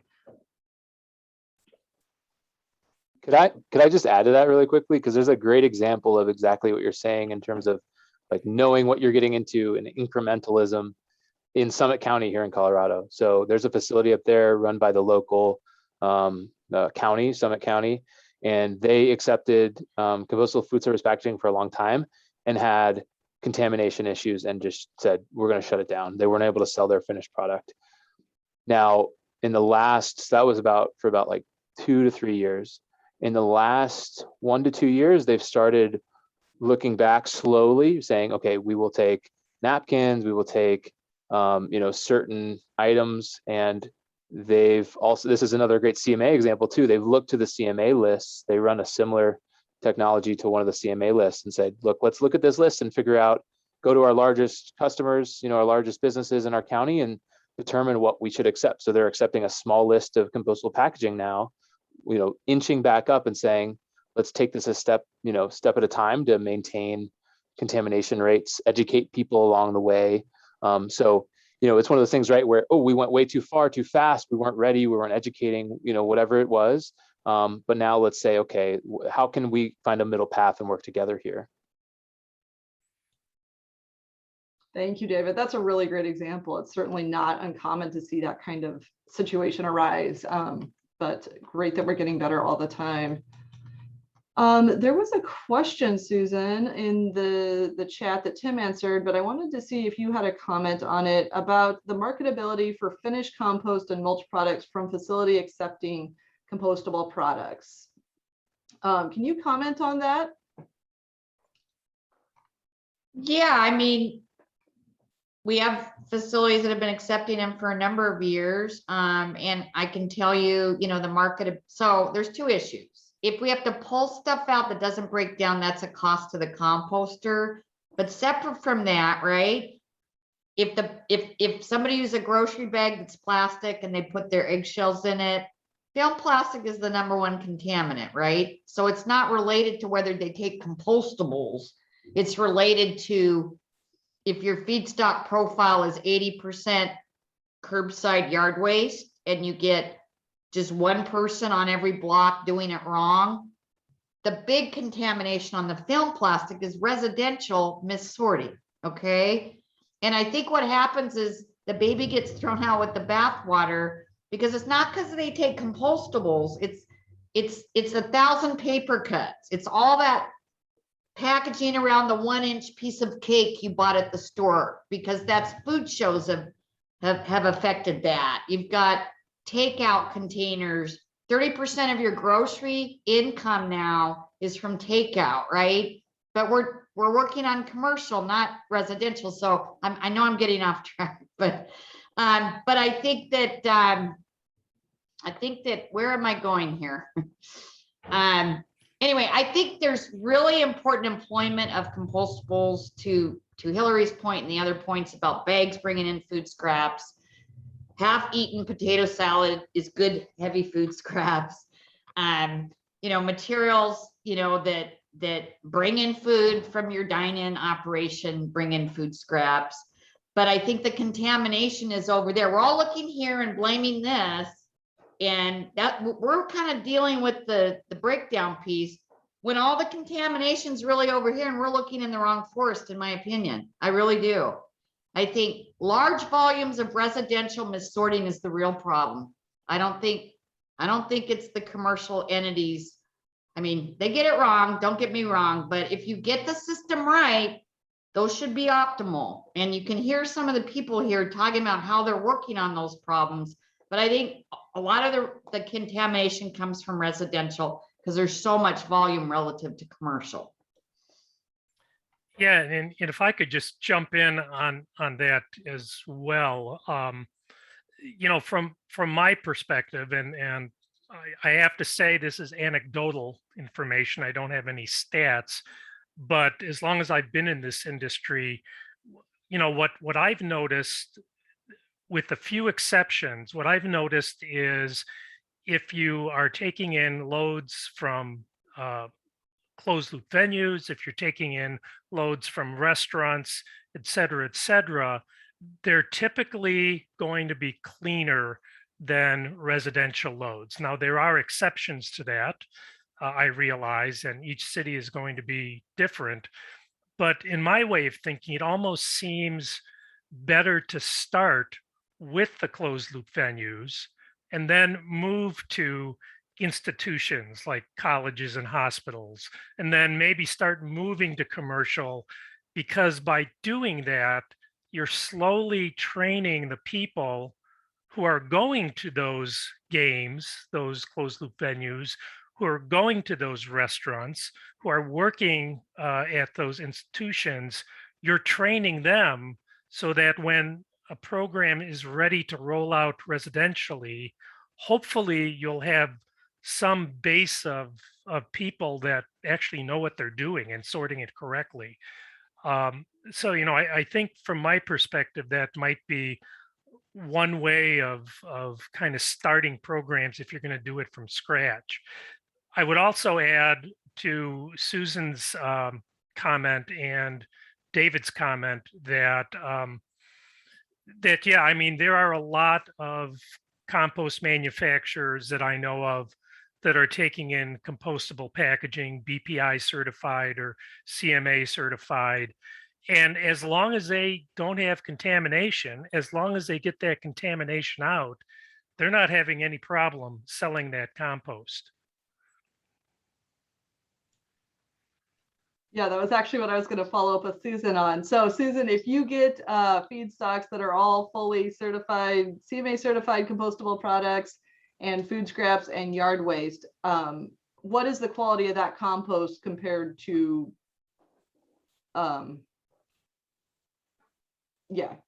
compost made with without compostable products?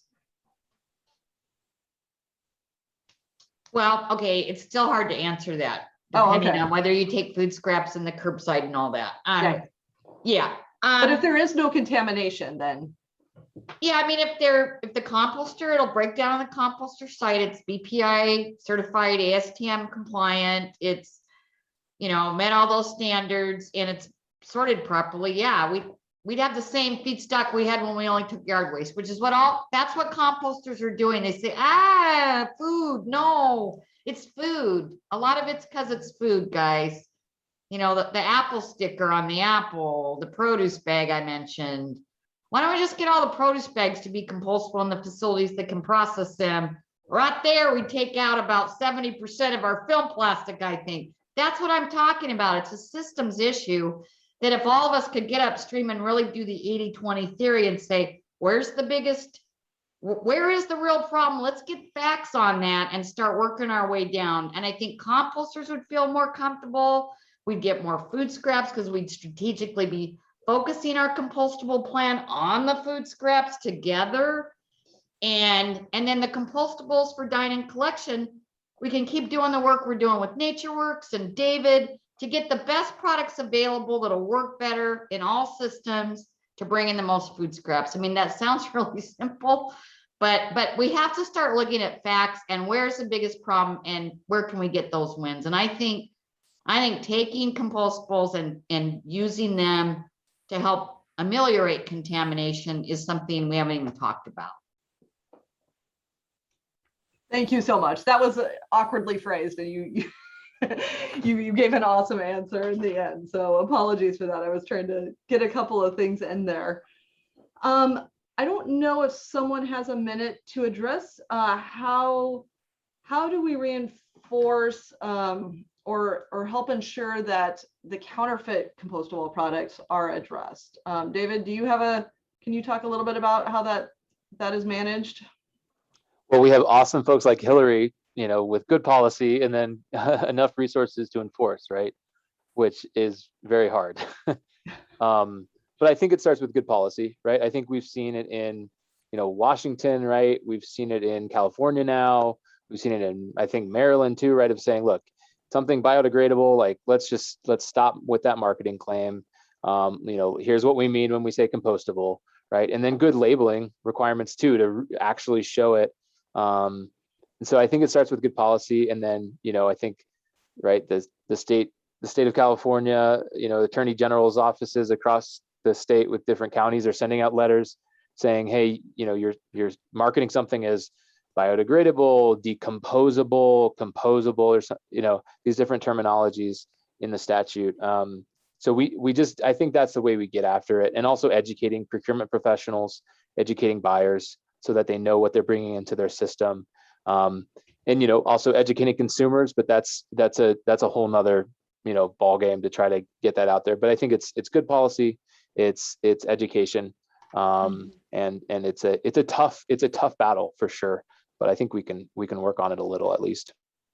Yeah, oh, sorry, go ahead. I was just going to say it's one that all of us have been battling for a while. FTC green guides are out there, and they stipulate how you can use labeling and false labeling that you should avoid, et cetera, et cetera. And as David pointed out, California has been very aggressive in going after some of these folks. It wasn't that long ago that they went after Amazon, and Amazon ended up having to pay, I think, $1 million fine, if I'm not mistaken. So yeah, it really takes all of us being watchdogs and good policy, as well as just getting people to take enforcement action. Mm-hmm.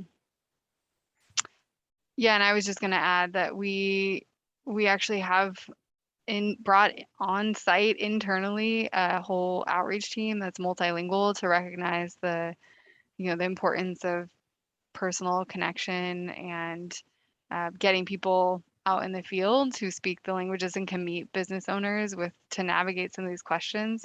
So that's invaluable for implementing our policy. It's not just we adopt something and hope that it sticks. It's really, you know, being in the field with people. I just had a call today with a delivery, you know, fried chicken restaurant who's like trying to navigate all the layers of complexity of our foodware requirements. And it's really that connection that is needed to implement these. Excellent, really great.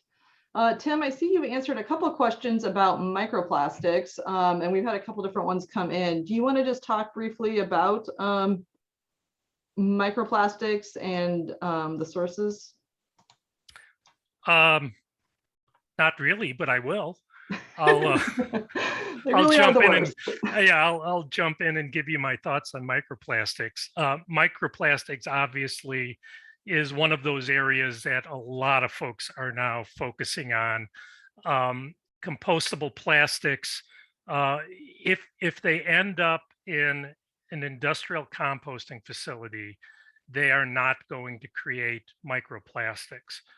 Unfortunately, like other traditional plastics, if they end up in the wrong environment, they could contribute to microplastics. Now, I don't have any particular data that says it breaks down X times quicker than traditional plastics, but certainly that is, I think, why so many of us are really pushing for, you know, greater growth in composting infrastructure and trying to build the programs that are going to divert food waste along with compostable plastics to composting facilities. And I see Susan has her hand up, so I'll turn it over to her.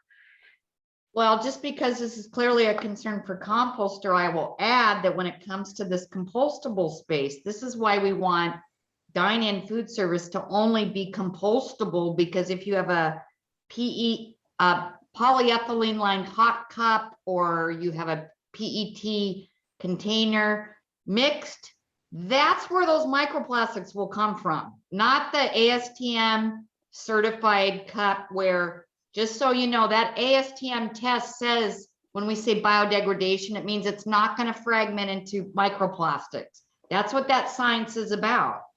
So if we go all compostable dine-in and don't mix recycles and compostables, and make sure our procurement is everything on that list is BPI or CMA certified, depending on what their standards are, then we should be in the lane where we're not going to have risk in a commercial dine-in operation getting something that would create microplastics. So I wanted to add that.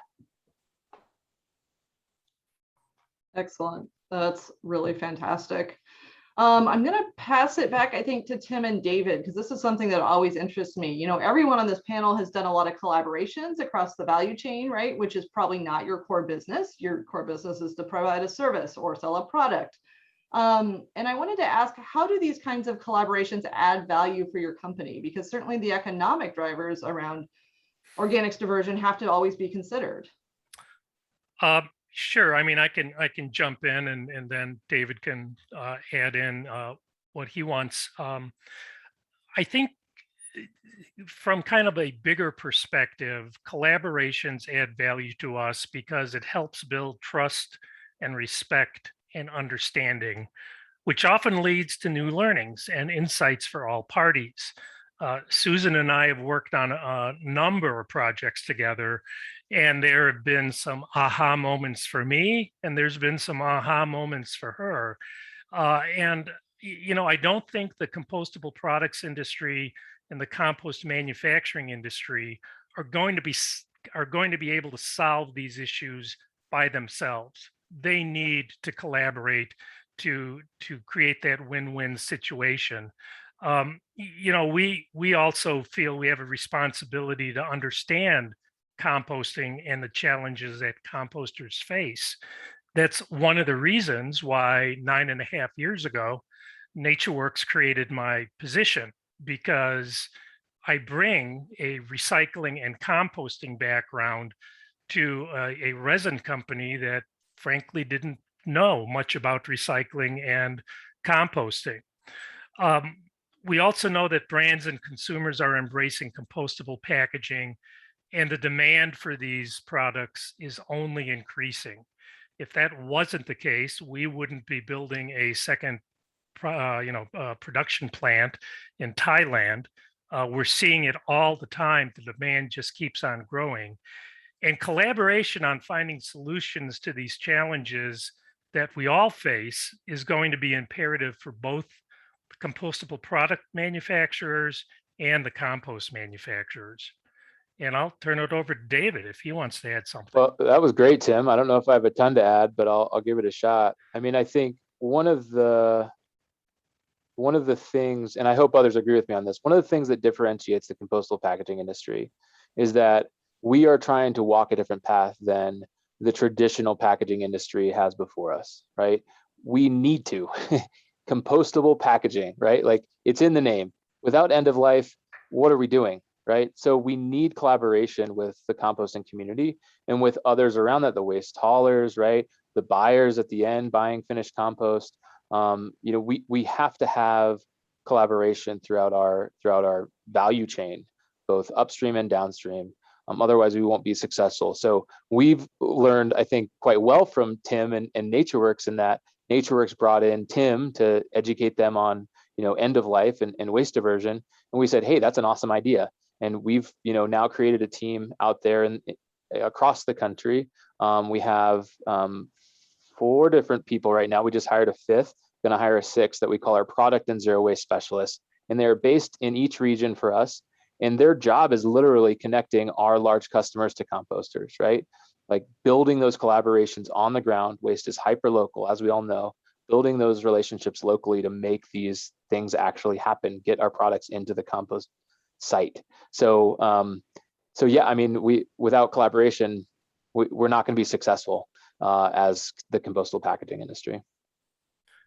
I would also add one other comment, is that when I first got to NatureWorks, you know, I heard a lot about from our commercial sales team say, well, you know, our customers are the eco products of the world, the Fabricals of the world, et cetera, et cetera. And I would always say, no, your customers are the compost manufacturers of the world, because they're the ones that if they don't want your products, they're going to kill it for everyone.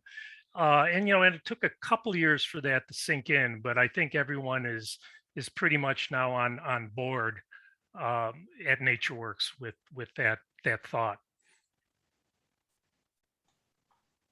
Thank you. That's really great. I appreciate you all commenting on that. Hussein has posted a link in the chat. First of all, please read all of Hillary's links in the chat because she has a wealth of knowledge and San Francisco's done extraordinary work. But we do have one more short poll. If you can take a couple minutes while we're wrapping up here to give us some feedback on the session.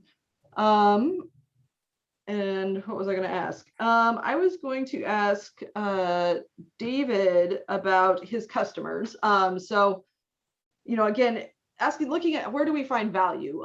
What do your customers value about the programs that you're working on together? Yeah, well, like Tim just said, I guess our customers are the composters. But I'll leave that aside. So our direct customers, the producers of food waste that we supply compostable products to, what do they value in our programs? I mean, I think really at the end of the day, right, they're looking for solutions to waste issues or climate issues, right? They want to figure out ways they can be more sustainable, right?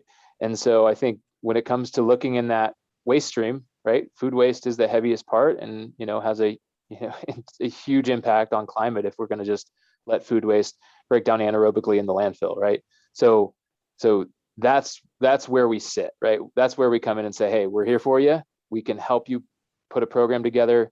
We, you know, hopefully have the relationships in that area for you to connect you to a hauler, connect you to a composter so you can actually divert that material. So I think that's the name of the game is, you know, let's get that food waste out of the landfill and put it to a good use.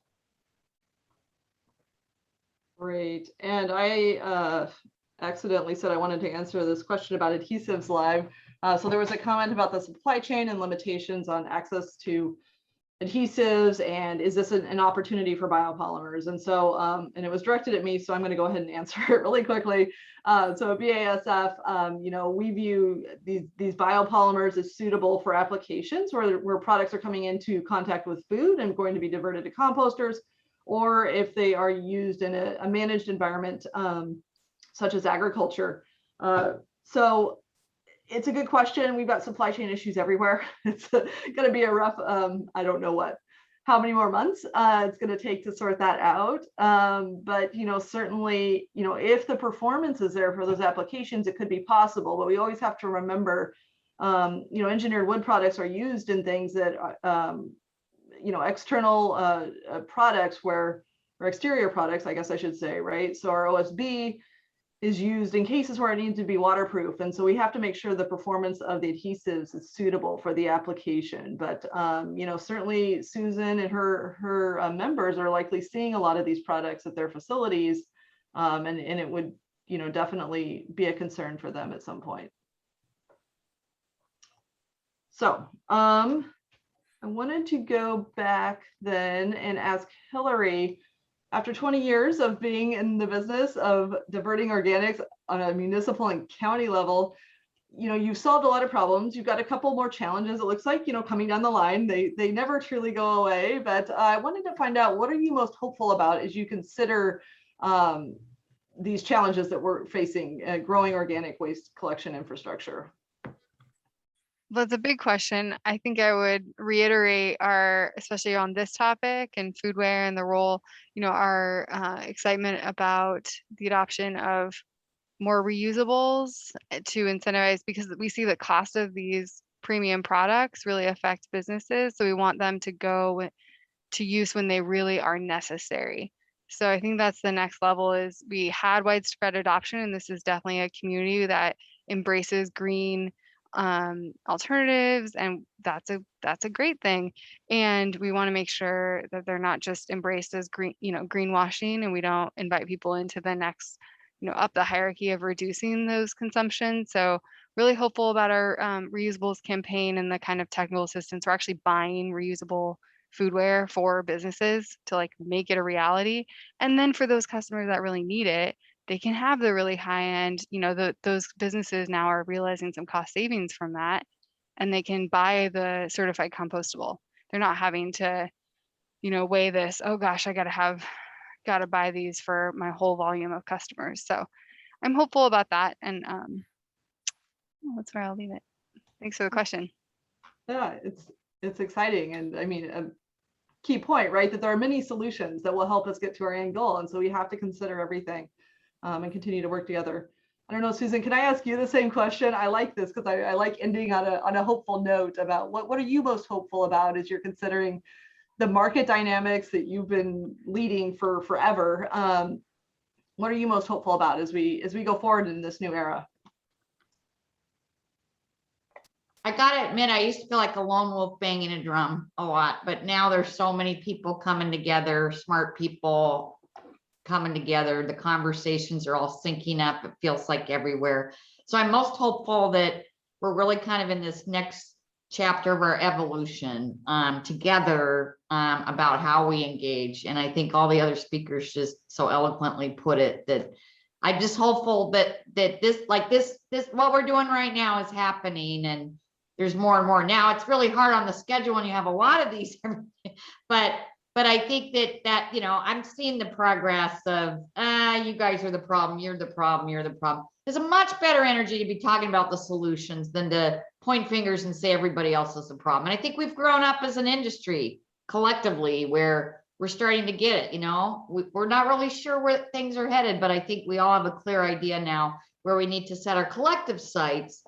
And we need, you know, as was noted, if we respect each other's position and we spend time in each other's house and understand what some of the limitations might be for the supply chain, and which came up today, supply chain issues equal this problem. You know, COVID created a lot of styrofoam in the market now. I mean, this is where, you know, it becomes the composter's problem, but we don't have a way to engage in what do we do in the future to avoid that. So I just think the collaboration and the spirit of solving problems is just, it leads to solutions, and that's what I get hopeful about. It's really great. Thank you so much. So Hussein has posted again the poll in the chat. I don't know, Hussein, is it time to look at the results for that? Are you getting some feedback?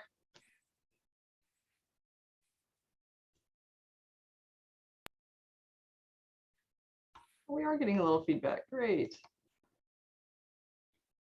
Well, really helpful. Thank you guys for answering the questions. Great to hear that we've discussed some of the topics that are relevant to everyone that's attended, and also that folks found the discussion useful. And great. And then some comments. Yeah, well, this is really an extraordinary panel. I mean, you we're very lucky to get this powerhouse team all together. So really appreciate everyone attending and participating. Are there any last questions that we should address before we wrap up? And any last comments from the panel? Hopefully I've asked everybody equal amounts of questions, but maybe I haven't. I mean, I'll just add one quick thing just to echo on a couple of things that David and Susan brought up. You know, what I think makes me really hopeful for the challenges that we face in growing infrastructure. One is that composting is beginning to be recognized as part of the circular economy, and compost and composting are tools that can be used to mitigate some of the impacts of climate change. It's only been recently that, you know, that's kind of entered the climate change dialogue, and I'm really grateful to see that. And then, you know, I'm also hopeful, and again, this goes back to Susan and others, of those entrepreneurial compost manufacturers who are not closed-minded and are willing to work with us and experiment. You know, I've known a number of composters that just don't even want to talk to us, but more and more I'm seeing and meeting composters that say, okay, let's have a dialogue and let's see how we can make this work. So that's what I wanted to leave with.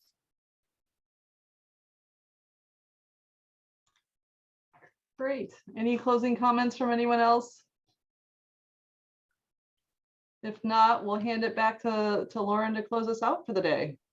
Okay, well, thank you for a very fascinating session, and hope everybody can make it tomorrow. We'll start at 9, and we've got sessions on SB 1383, and then UC Davis will talk about some of their research on improving soil And then we'll have some advanced technology, mainly pyrolysis and gasification, just where we are with that. And then discussion on improving management. And this will end with an open discussion on just how we improve management. So hopefully everybody can make it tomorrow, and we'll have the bios and the presentations posted on EPA's website and over the weekend. And any other questions?